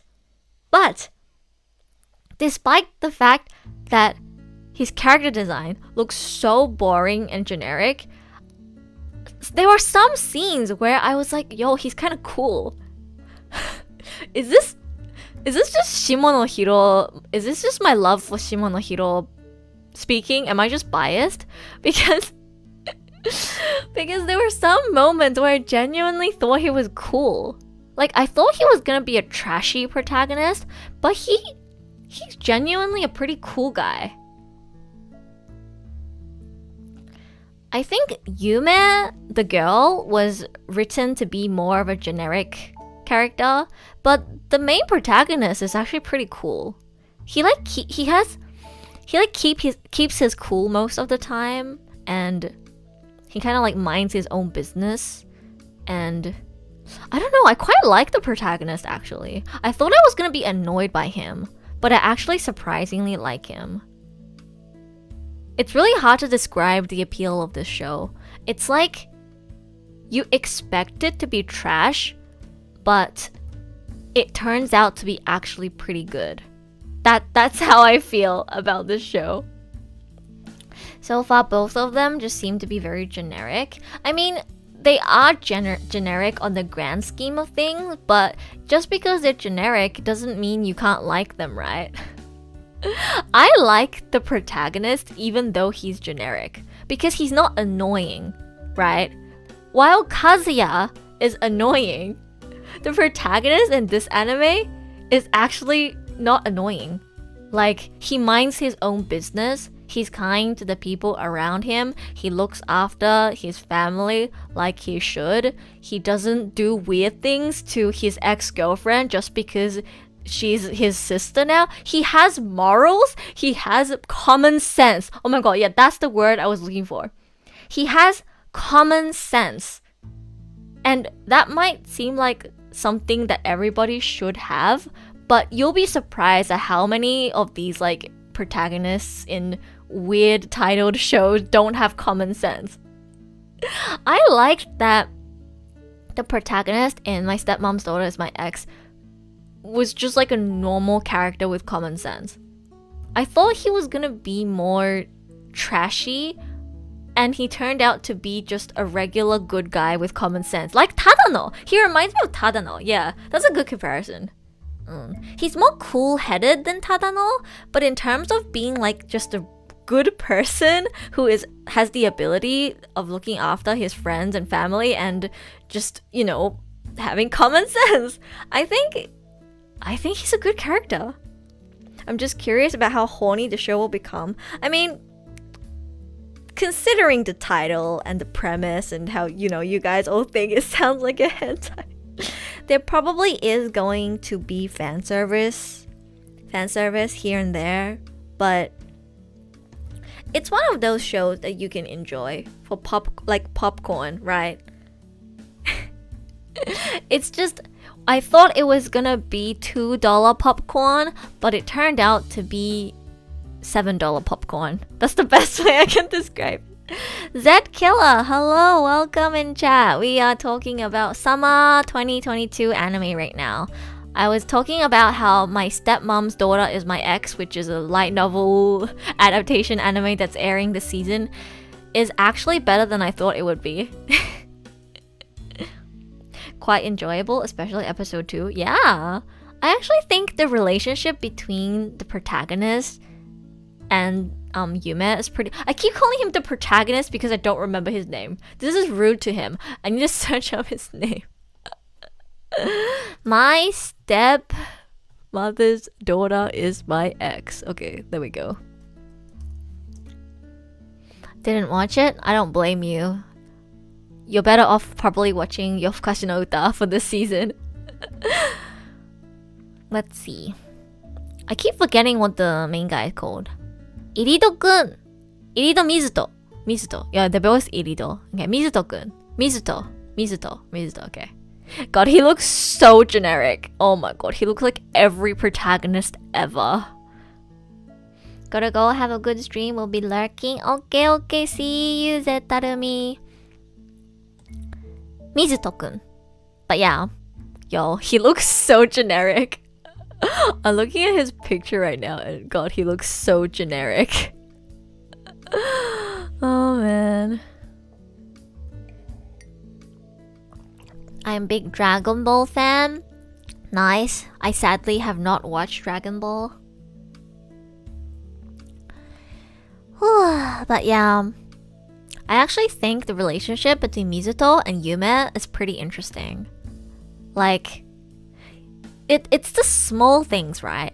Like that little like fight they had with each other. Like, you should be calling me One-chan, and he was like, no, you should be the one who's calling me Oni-chan. Like, those like little like arguments and stuff between them are surprisingly entertaining to watch. I'm sure they're going to add in, you know, some fan service stuff, which they kind of already did in the first 2 episodes, but at the same time, the dynamic between them as ex-lovers, now step-siblings, is actually explored in a pretty interesting way. Love is War. Kaguya-sama? Yeah, we talked about Kaguya-sama just then. We did a reflection for spring season at the beginning of the stream, and I was saying how Kaguya-sama is a masterpiece and everybody should watch it. But we're talking about summer anime now. This one's actually the last one on my list. I've been streaming for how long now? Oh god, it's been 4 hours. But yeah, I've been streaming for really long now. We started off talking about doing a reflection for spring 2022, and now we're talking about summer anime. The small bickering between exes is pretty fun. Yeah, exactly.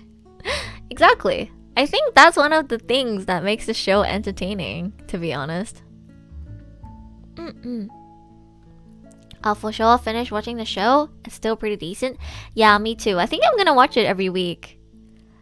obviously I'm not gonna say, oh, it's amazing, critically acclaimed. Like, no, like from a critical standpoint, it's obviously not an amazing show or anything, but for popcorn enjoyment, it's pretty good.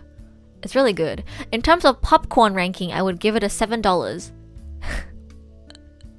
I thought it would be a $2 popcorn show, but it turned out to be a $7 popcorn show. So better than what I expected, you know? Kazuya, Kazuha, Kazuma too. When she wasn't sick anymore but still wanted to hold hands, and then him barely reacting. I think the whole like, you know, they used to be dating and they're not anymore, but they might still be dragging a little bit of their feelings is like a good spice that they throw into the show. I like shows with a bit of spice. It's good spice, guys. I think the whole like, because they used to be lovers, and even though they've broken up, like if you used to be lovers with someone, you might have a little bit of lingering feelings. Like that whole concept dragged into them being forced to live together as family now. Like, yeah, it's a good setup for a hentai plot, but if you minus the hentai, that still causes pretty like interesting dynamics between the characters, and you know, it's good, good exciting content without the hentai in it. It still can make your heart race. It just doesn't go all the way, right? Gotta go now. I'll try to pop in again if I see Edu stream for a long time. Okay, see you, food. Thank you for dropping by. I'm probably gonna try and finish soon. I can't hold on for as long when I'm doing just chatting streams as gaming streams, because I have to talk probably 3 times the amount I usually do, and my stamina runs out a little bit faster. And also I'm already on the last anime on my list, so keep me watching? Yeah, me too. I definitely want to keep watching this one. I think it's actually pretty entertaining. But yeah, those were all the shows that I am watching for this season. Classroom of the Elite Season 2, Rent a Girlfriend Season 2, Devil is a Part-Timer Season 2, Tokyo Mew Mew Remake, Call of the Night, and My Stepmom's Daughter is My Ex. Still gotta laugh every time I say that title. I will be checking out Isekai Oji-san after this stream, because you guys recommended it to me. And what else might I check out? The other show that Licorice Recall. I might check out that one too, since you guys recommended it. Can I do a donation? $5,000. I mean, why would you? My channel's not even monetized, so you can't send a super chat or anything. Come to think of it, what is the limit for sending super chats on YouTube?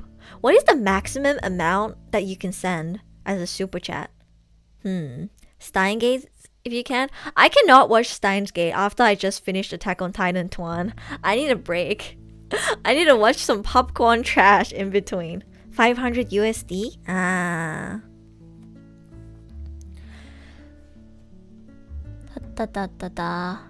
Alright, wait, let me have a look at what else I wanted to talk about for today. Oh yeah, my special mention. I just caught up to the latest episode of Attack on Titan Final Season Part 2. 最近、進撃の巨人を一期から最新話まで全部見ました。語りたい。Wait, you saw 500k once? I don't think I've ever seen somebody send in the thousands as a super chat. I wish that omniscient reader's viewpoint gets an anime soon. Ooh, interesting. I don't read manga very often, so very likely that if there's a manga you really enjoy that you want an anime of, I won't know of it, but I should read more manga. There's so much good manga. Maybe I should go check out the Oshinoko manga and just like stop having this mentality that if the anime is announced, I should just wait for the anime. Somebody did send 500k? Interesting. It's a manhwa. Oh, okay. Yeah, I should be checking out more manhwas too. There's some really, really good manhwa. Maybe we should do a manga talk stream one day. And you guys can recommend me manga. I really need to read more manga. I don't read enough manga, honestly. The art is so good. Let me search it up. Omniscient Reader's Viewpoint. Let's see. Ha.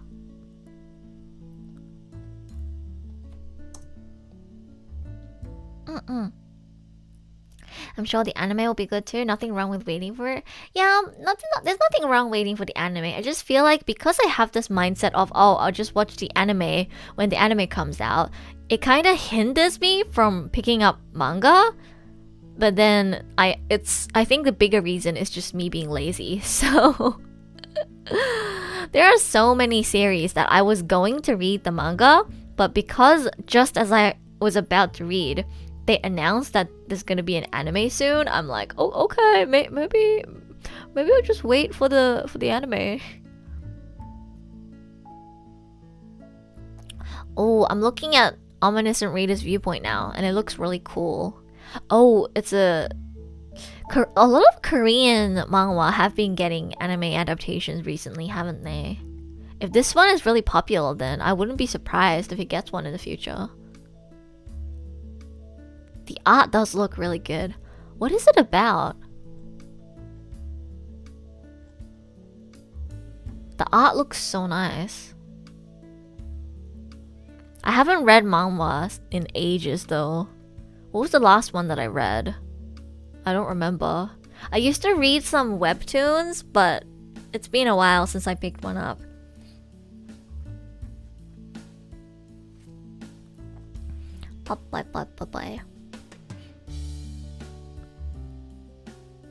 Tomo is a girl manga. Oh wait, isn't Tomo is a girl getting an anime like very soon? I saw the PV. Yeah. Tomo is a girl.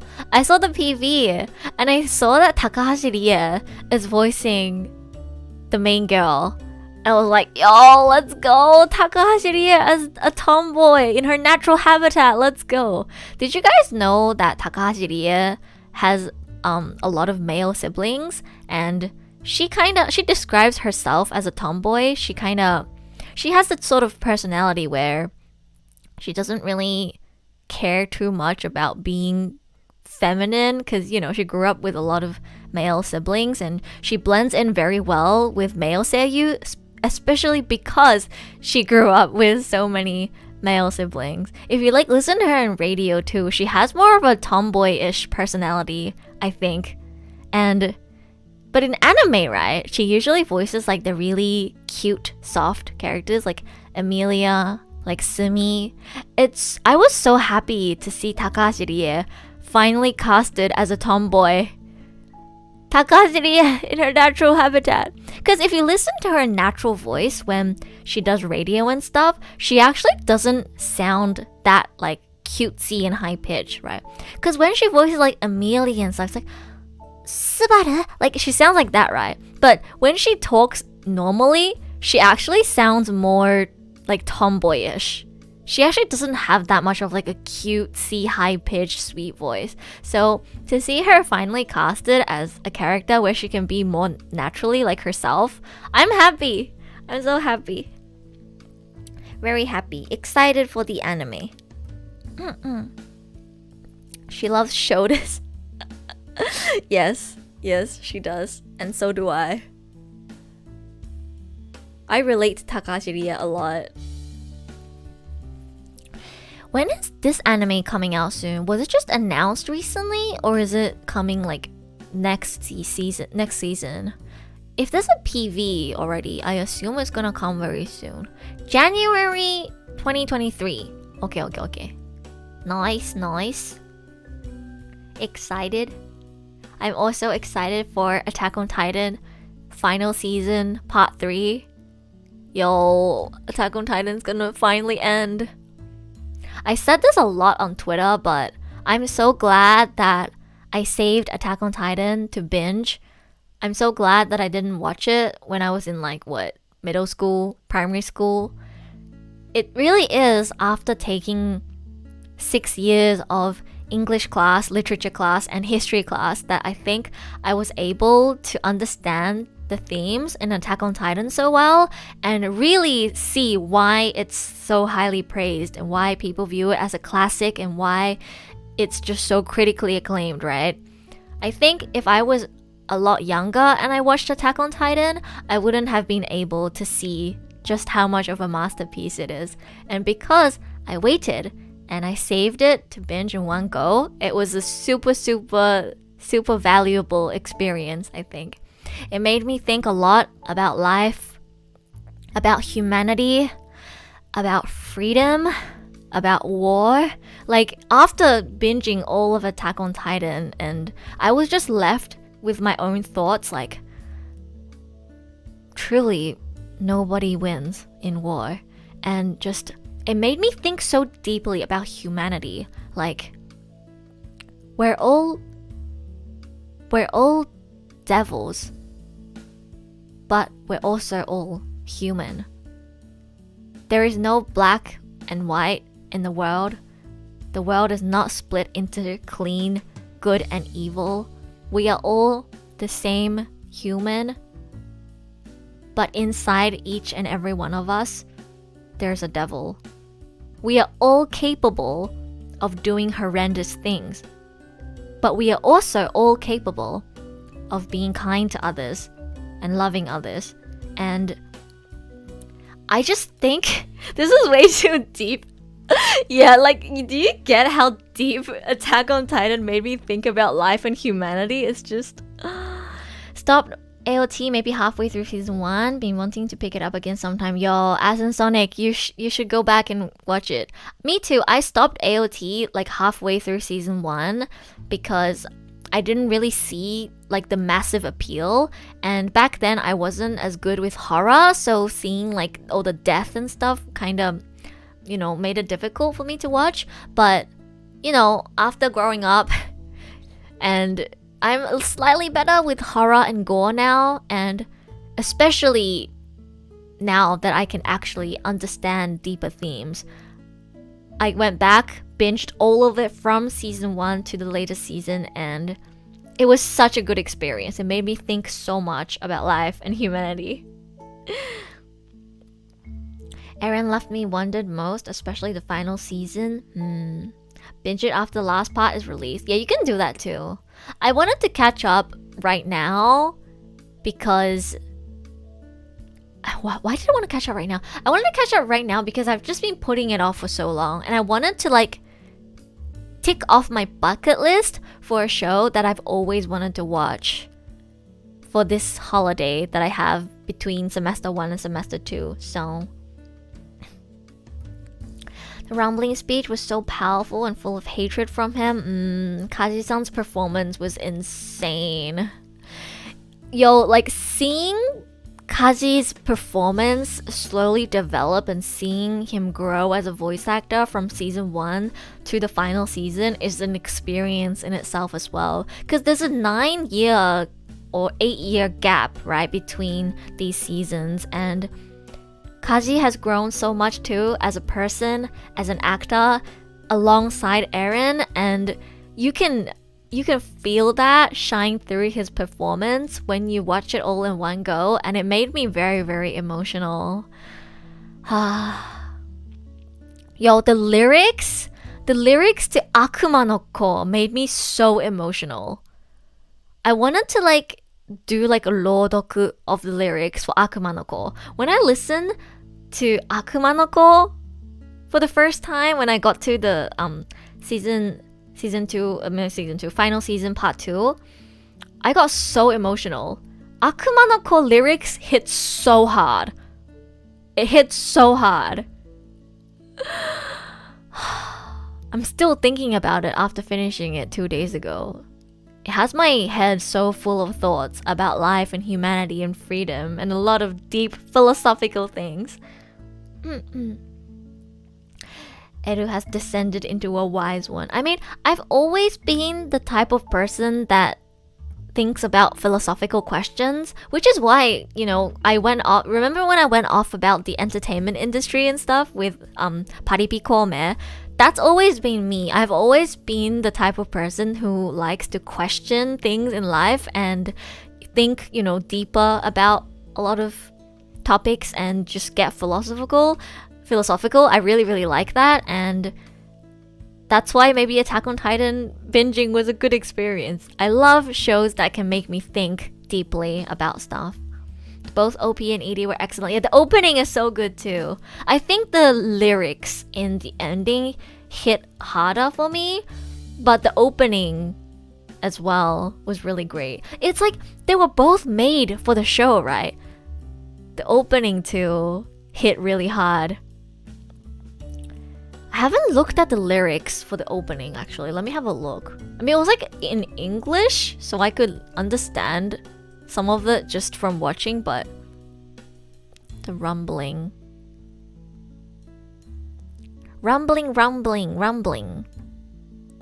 Beware, coming for you.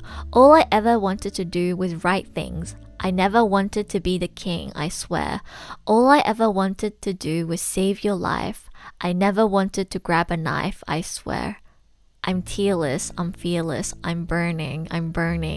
You tell me, what have I missed? Still wandering in the deep mist. Am I even looking at the right song? Wait. Okay, I am.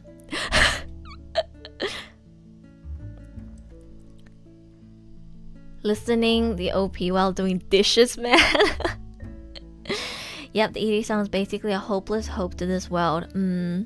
Like both songs hit really hard, but I think the ending song especially, like, it made me cry the first time I listened to it.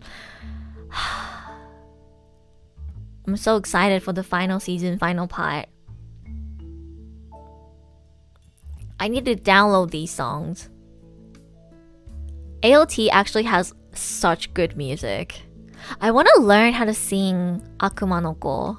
Maybe I'll sing it for karaoke someday. I mean, I can't sing the rumbling. I don't have a metal voice. But I want to learn how to sing Akuma no Ko. I might try singing Akuma no Ko in a karaoke stream someday. It is a very difficult song to sing though. 鉄の玉が正義の証明貫けば永遠に近づいたその目を閉じて触れてみれば同じ形同じタイ It's so fast! It's really difficult to sing. 僕はダメであいつはいいのそこに壁があっただけなのに I kind of want to do like a 朗読 of the lyrics instead of singing it. I feel like I would be able to express the emotions behind the lyrics better if I performed it as a voice actor than as a singer, because I'm very lacking in singing techniques still. But yeah, I'm gonna have to strengthen my mentality again for the final part. Mappa will probably make viewers suffer. Ugh.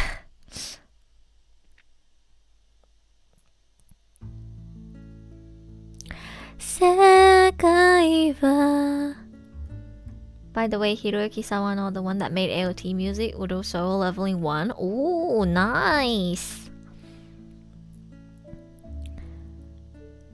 I wish I was more knowledgeable about like anime music production stuff so that I could talk about it as, extensively as I do about voice acting, but unfortunately, music is not my forte. I do know famous like anime music composers and stuff and a lot of J-pop, J-rock artists, but overall I am not the most knowledgeable when it comes to music, so I can't have as much sophisticated conversations and discussions with you guys about music as I do with voice acting. Voice acting is my thing. When I tried doing Sasageo karaoke live stream, I mean, AOT songs are really hard to sing, guys. Man. When is the final part of the final season coming out again? Is it January 2023? Let me have a look. AOT final season part 3 release date. Oh, it just says some point in 2023. We don't have a set date. Man, I'm so excited. I've kind of already spoiled the ending for myself because there was a lot. Okay, look guys. The final season was confusing, right? There's a lot of gimmicks and things that happened in the final season that it's pretty confusing to understand. So I had to Google some of the things, like how Eren's powers work and all of stuff like that, in order to like properly understand what was going on. Because I had a gist of what was going on. And not being 100% clear on how all the gimmicks work didn't lessen any of the emotional impact, but I wanted to make sure that I understood all the gimmicks in Attack on Titan. So I searched up like, oh, how does this work? How did he do this? How does this, right? Like, but while searching up those gimmicks and trying to teach myself how like Eren's powers work and everything, I accidentally saw a lot of spoilers for the ending of the manga, which I'm not that upset about. I think once you get to this point, it's not about the plot twist. It's about the philosophical meaning and the choices that the characters make, what they mean, seeing them, like, seeing their ideals clash with each other. Like, it doesn't matter if I know what happens in the end. It's still going to be a really, really, really powerful ending, I think, and I'm probably gonna get very emotional. Titan power has deep connection. Yeah, some of the Titan powers was confusing to understand, right? It wasn't just me. I know a lot of people were confused in the final season about some of the powers. So I had to Google a lot of things to confirm, and that kind of had to spoil a few things for myself. There's some speculation that the anime will have an anime original ending. Oh, really? Well, we'll see how that goes. I'm just happy that I can finally be up to date with the fandom. Because so far, for the past 8-9 years, every single time everybody got hyped over a new Attack on Titan season, I was like, yeah, Attack on Titan, yeah, still haven't watched it. Finally, for the final season, I can be there with everyone, being excited for every episode and witnessing the finale, right? Finally, I can be one with the anime fandom. Watching ALT final series while eating makes me eat at Gordon Ramsay restaurant. What? I hope they don't do that. The manga ending was necessary and made sense. I mean, I saw spoilers for the manga ending, but for obvious reasons, I will not say it in this stream. But I think fans would be happier if they kept the manga ending because, you know, Isayama created the story. I think it's genius. I think he's a genius. I think it was brilliantly done. I think the way he wrote the characters and explored humanity is just so... It's so heartbreakingly accurate to our own world, despite the fact that Titans are a made-up concept, right?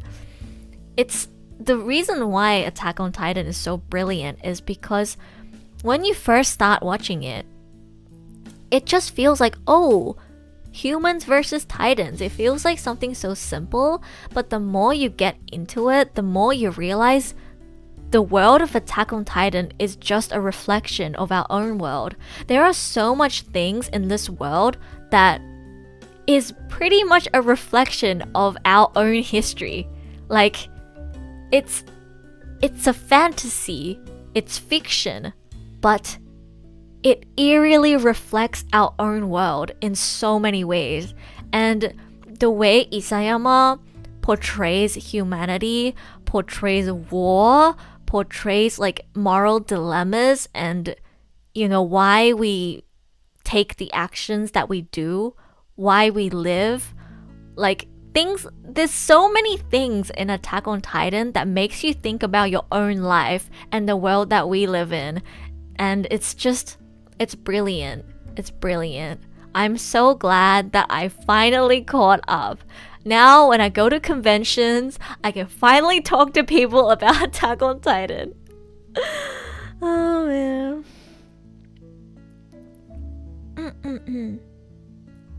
The ending is very controversial at the time. Has there ever been an instance that fans enjoyed an anime unique story direction? Very rarely. I don't remember any time where people were happy with an anime original ending. I saw the ending of Attack on Titan while I was looking up Eren's powers and how it works, and I personally think it makes sense.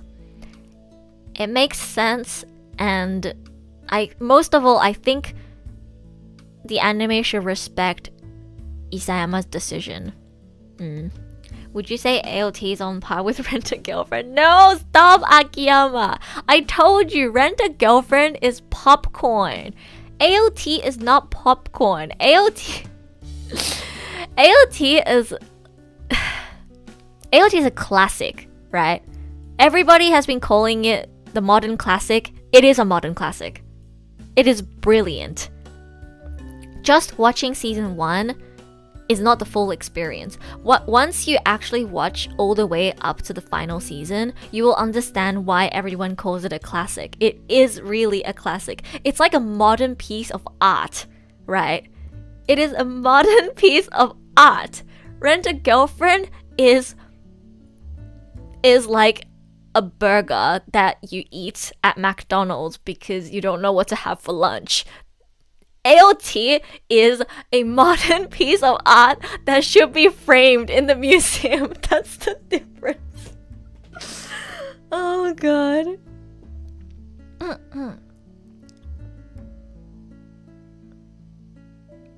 Sorry, it's funny getting edited on these threads. Rent a Titan? No.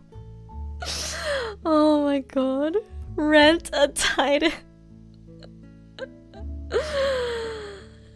Hello, Crush Jane. Welcome back. I was going off about how deep Attack on Titan is. It's really hard to talk about Attack on Titan and being vague enough to make sure I don't accidentally spoil something, but you know, when I think about like how do I not spoil, all I can do is just be like, oh yeah, freedom, humanity.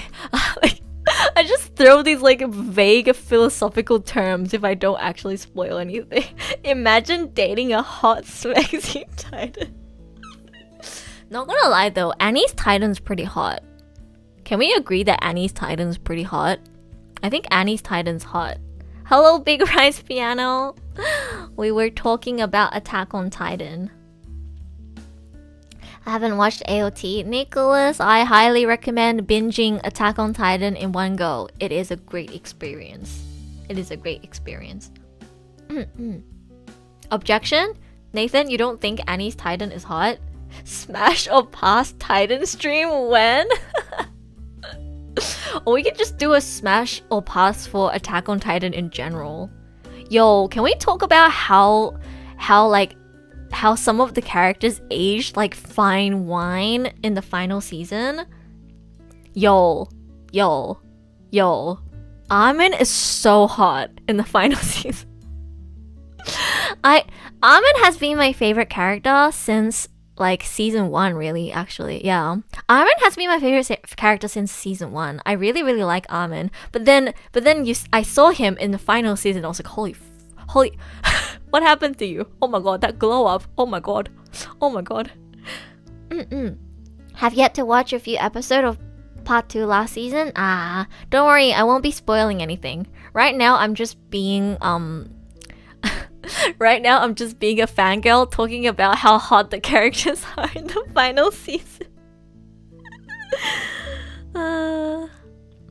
Yeah, it's really good. The final season is so good. Wasn't Armin pretending to be a girl once? Yeah. There's a scene where Armin's pretending to be Krista, for everyone who hasn't watched season 3. Yeah, there's a scene where Armin's pretending to be Krista. Edu, you should title the Smash or Pass stream Rent a Titan. No. Oh my god, you guys are giving me ideas for cursed streams today. Rent a Titan, Smash or Pass for Attack on Titan character. I love how Armin's the only male character of Inoue's portfolio and she still did an excellent job. Yeah, she fits so perfectly as Armin. You know, like how Armin does the narration for the episodes, like その日人類は思い出した. Like, you know how he does that for every episode? Yo, I never skipped it because I just wanted to hear his voice or her voice, depending on whether we're talking about the seiyuu or the character. But I love Inoue Marina's voice acting for Armin. It's so good. So good. But yeah, who's you guys' favorite Attack on Titan character actually? Since this is an anime stream, I guess we are on brand. Attack on Titan is an anime. Not a seasonal anime, but I never said that we're only going to be talking about seasonal anime. Right? Right? Right? Who's your favorite character in Attack on Titan, everyone? I love narration voices. Yeah, me too, me too. This world is cruel. 世界は残酷だ. You know, I had like a Fiverr client before commissioned me to say Mikasa's quote where it's like 世界は残酷. It's like the world is cruel but also beautiful, like that quote. Somebody commissioned me to say that line before. And also somebody commissioned me to say like Eren, oh wait, this is a spoiler. I won't say which scene, but one specific scene in the final season where Eren's talking to his dad, somebody commissioned me to voice that. I watched that before I had even finished season 1 and I was like, what's going on? Why does Eren have long hair? Why is he talking to his dad? What's happening? I had no idea. My favorite might be the Glutton girl, Sasha. Oh my god, yeah, Sasha is great. I love Sasha. I love Sasha. Raina, especially the last season. Turning Edu into Titan? No, I don't want to be a Titan. I don't want to be a Titan.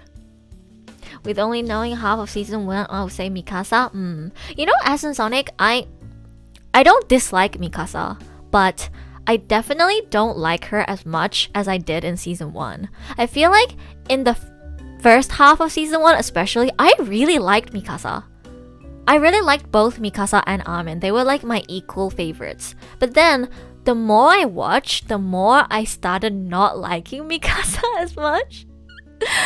Like, at first I was like, why do people always complain about Mikasa being obsessed with Eren? Like, Eren literally saved her life. Of course she's going to be dedicated to Eren. Eren's literally her last remaining family in the world. Of course she's gonna care about Eren. Like, at first I really like understood, but the more I watched, the more the more I felt like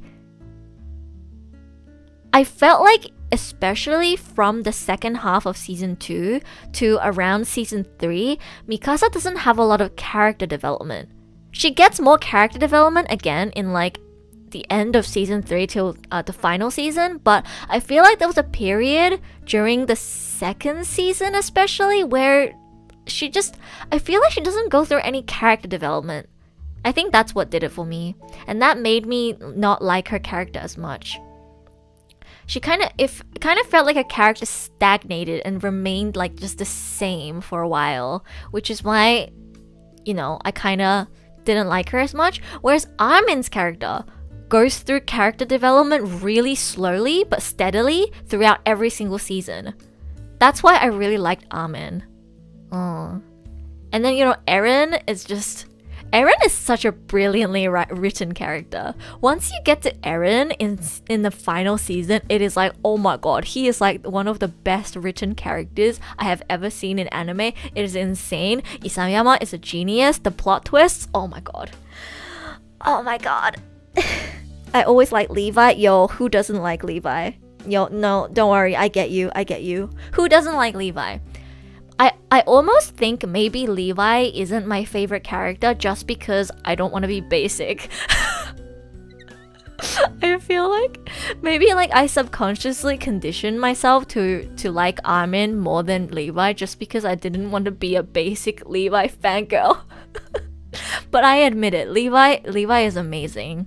He's not just strong and hot and voiced by Kamiya Hiroshi. He is actually a very well written character, and I think when I really saw the appeal of Levi was when I realized behind his seemingly kind of, emotionless personality, he's actually one of the kindest characters, I think, in Attack on Titan.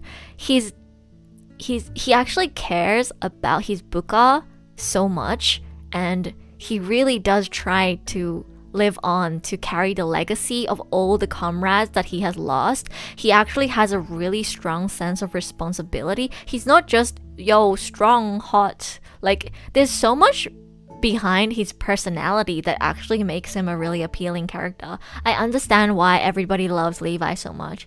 He's a super good character. I like Levi cleaning my house. Eren is basically the monster created by humanity. Isayama's a genius. Yeah, I agree.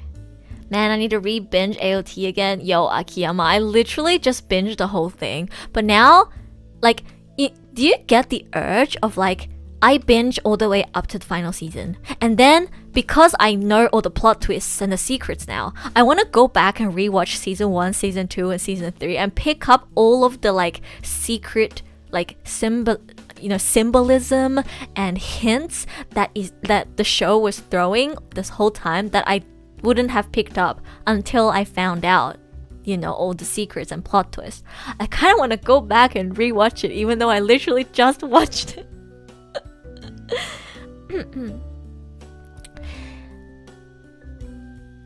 Before I watched Attack on Titan, I saw so many like people just meme the characters, like Levi is a Disney princess, Levi cleaning.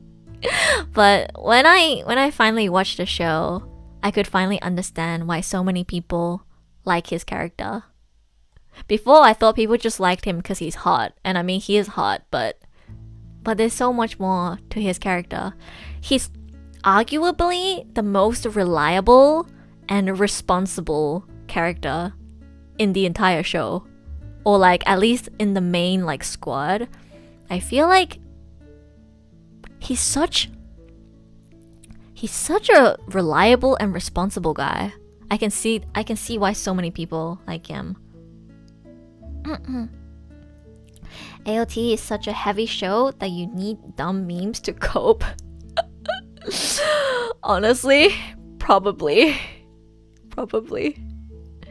Man, you know what I hate the most, or like love-hate?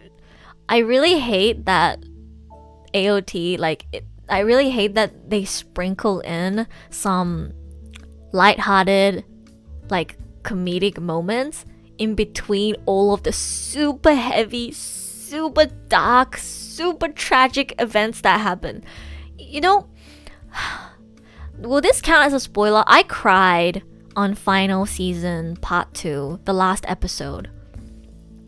I'm gonna say this because I don't think it's really a spoiler, but basically the last episode of final season part 2, the last episode of final season part 2 is a recap episode kinda, or like it's events that happened before the episode before it. So it shows kinda the characters having fun, hanging around with each other, and that episode made me cry, man.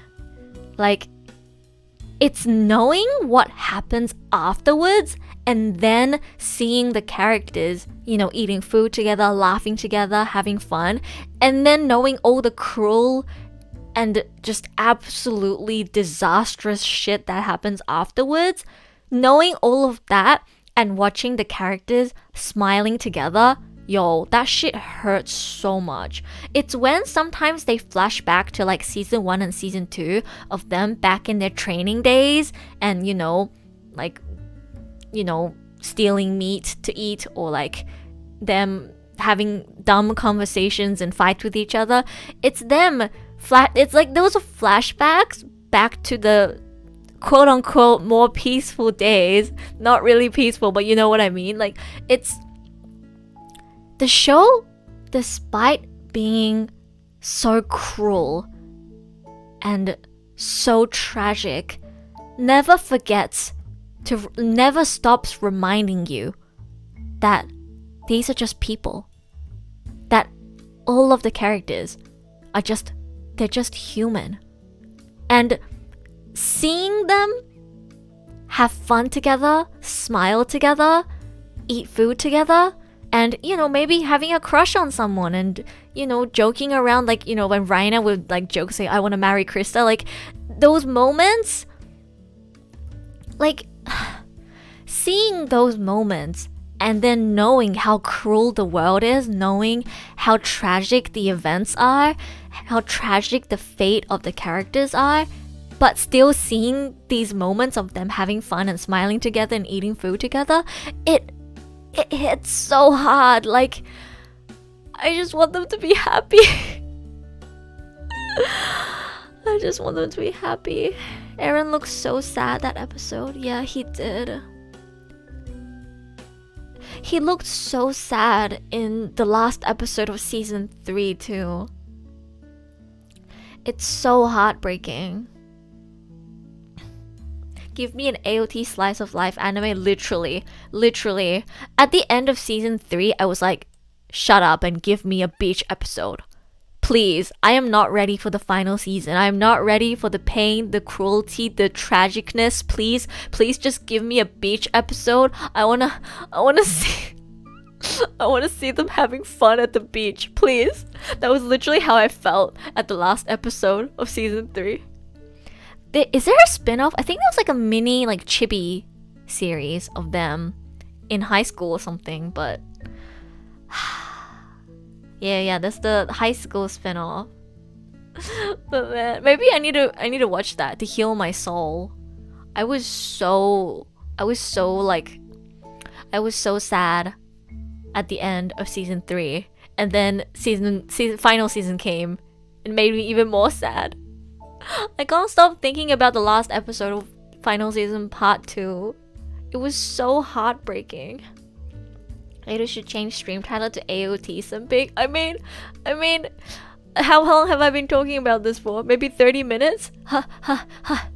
Rent a Titan, no. Jokes aside, I might actually do a smash or pass or like some kind of tier list with AOT. Maybe after the final season. Because I feel like unless I wait until the final season finishes, I'm gonna like accidentally spoil something. Or get something accidentally spoiled. For now, I can only like say vague stuff like, oh yeah, it makes me think about humanity and how there's no good and evil in this world and how everyone has different, you know, and then talk about how hot Armin is in the final season and how I'm low-key down bad. Guys, do you understand how down bad I am for Armin in the final season? When I saw him, I was like, holy I wonder if they changed his hairstyle in honor of, wait, no, that's a spoiler. Oh my god, see, look at me, always accidentally about to spoil something. No, I cannot talk about AOT anymore. I'm going to accidentally spoil stuff. But, yes, Armin is very hot in the final season. Watch Colossal Titan at 3 a.m. Should I?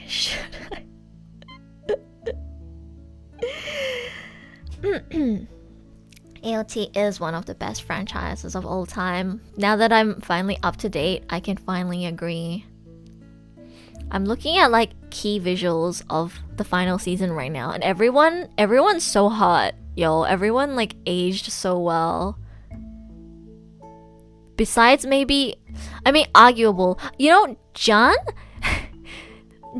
changed so much that I could not tell it was him until he talked. I was like, who's this old man? And then he talked, and I was like, oh wait, it's John. He looks so different in the final season. I really like how Sasha looks in the final season. I love Sasha. I saw a lot of people talk about how Mikasa doesn't look like a girl anymore in the final season. But then to be honest, the more I look at her, the more I was like, yo, this is actually a pretty good like style change. I think it's cool. I think she looks cool in the final season. Age 15 years between season 3 and 4. Wait, really? 15 years? Aren't they 19 in the final season? Aren't they 19 in the final season? 15. Wait. They go from being 15 to 19, right? I'm pretty sure. So like it's 4 years. It was a joke about Jane. Okay, it was a joke. Okay. Jan does look like he aged 15 years. Everybody else wait. But arguably they do look like they aged more than 4 years. They changed pretty drastically. Sasha, Hanji, and Connie and Mikasa. Sasha, Connie, and Hanji are fine. Levi doesn't even change because he's already old. But Armin, Jan, Mikasa, and Eren change pretty drastically. It does. It definitely feels like more than 4 years. Needs spoiler alert in the title. I mean, I don't think I've directly spoiled anything this stream. I held back every time, but Levi x Hanji. I mean, I kind of don't want to ship Levi with anyone. You get what I mean? Or like, I feel like ships are not necessary in Attack on Titan. Like, the plot is so heavy that I like didn't even think about ships. I think the only ship I've ever thinked about in Attack on Titan is Armin and Annie. That scene where Hitch teases him about it when he was talking to Annie in the crystal was really cute.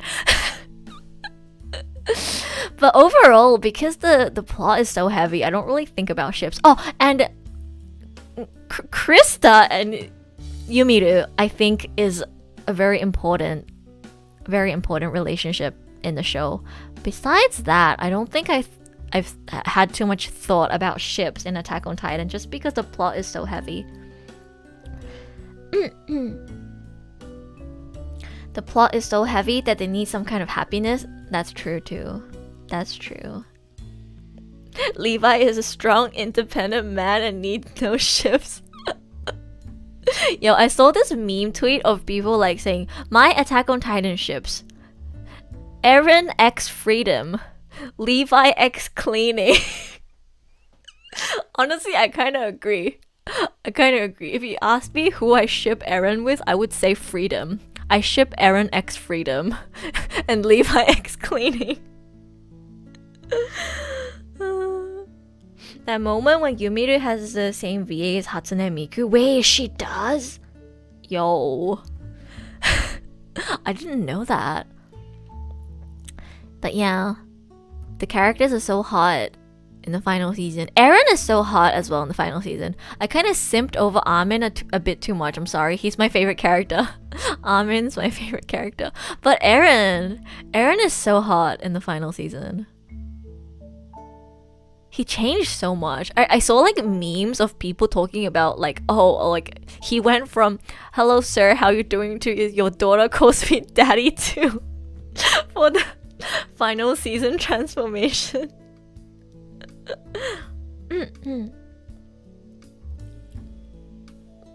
Need some water. Oh god, wait, it's gonna be 5 hours. Oh god.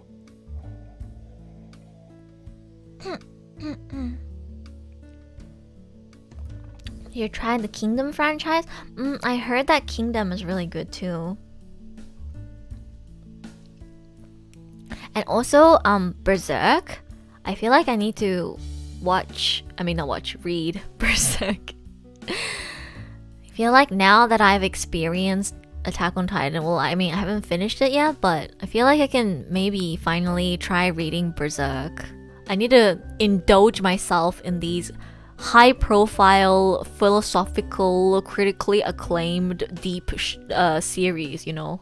Berserk is amazing. Yeah, I know it's amazing, even though I haven't read or watched it, I know it's amazing.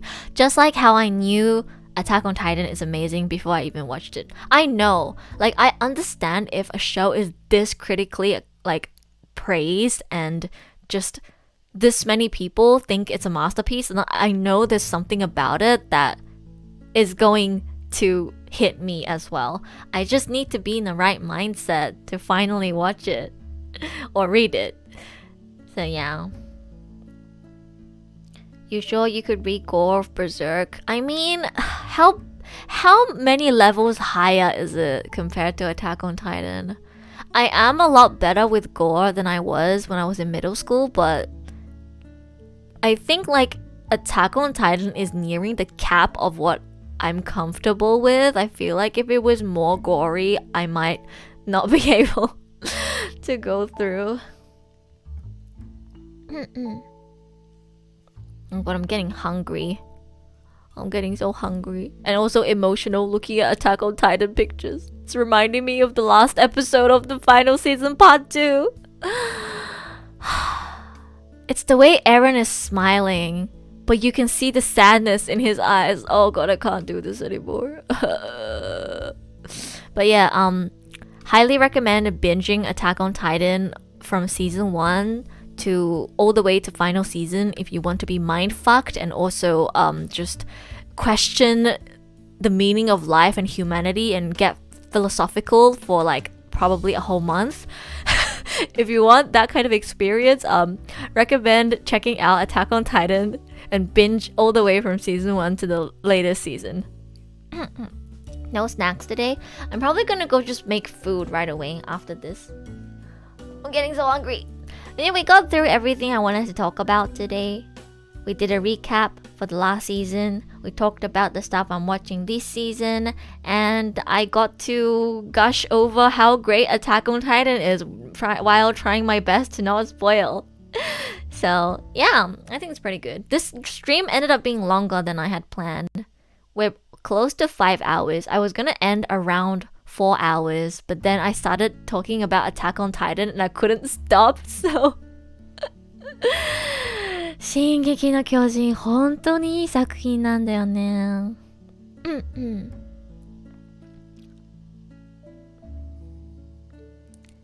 I need to check out Made in Abyss too. That's another show I need to check out. AOT 1 hour. Did I spend 1 whole hour talking about Attack on Titan? No way. No way. That was just 40 minutes, right? No way. It was worth it though? Yeah, it's worth it. Smash or pass AOT, don't forget. Okay, maybe. I will consider. Rent a Titan. I will consider. For talking about something for almost an hour straight, surprising you didn't really spoil anything at all. Yeah, I don't think I spoiled anything. Every time I was about to actually spoil something, I stopped myself. So, let's go! No spoilers! I can say spoiler free in the timestamps. But yeah, thank you everybody for joining my anime talk stream today. I hope you guys had fun. I will check out Isekai Oji-san while eating some food after this stream and also watch the new episode of Elite Classroom. And yeah, once I recover from my philosophical state from Attack on Titan binge, I will probably check out Violet Evergarden or Made in Abyss. I will slowly get through my backlog of good anime. Don't worry.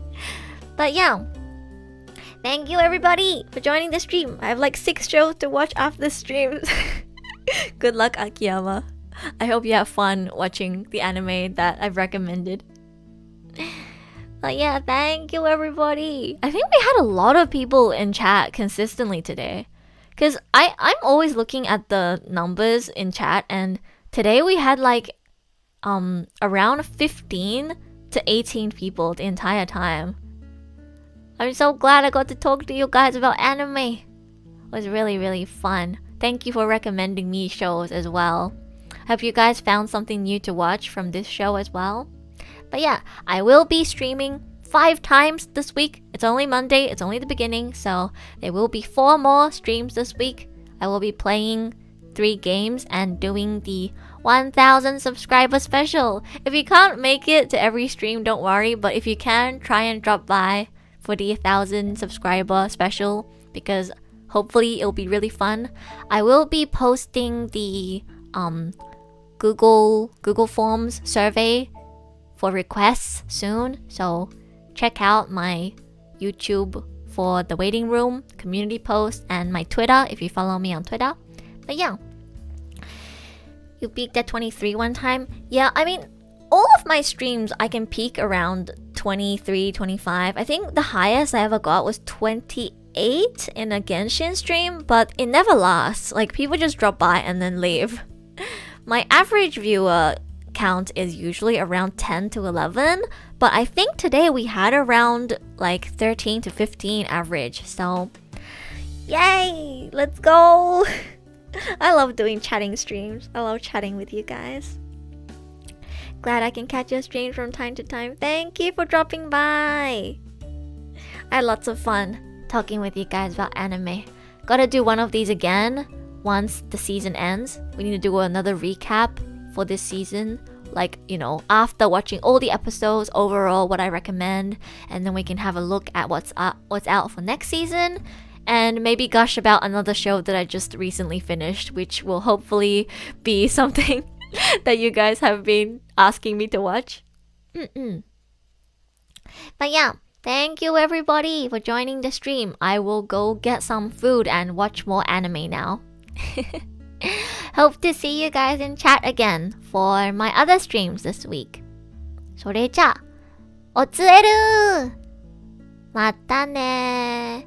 Bye bye. I'll see you guys again very soon.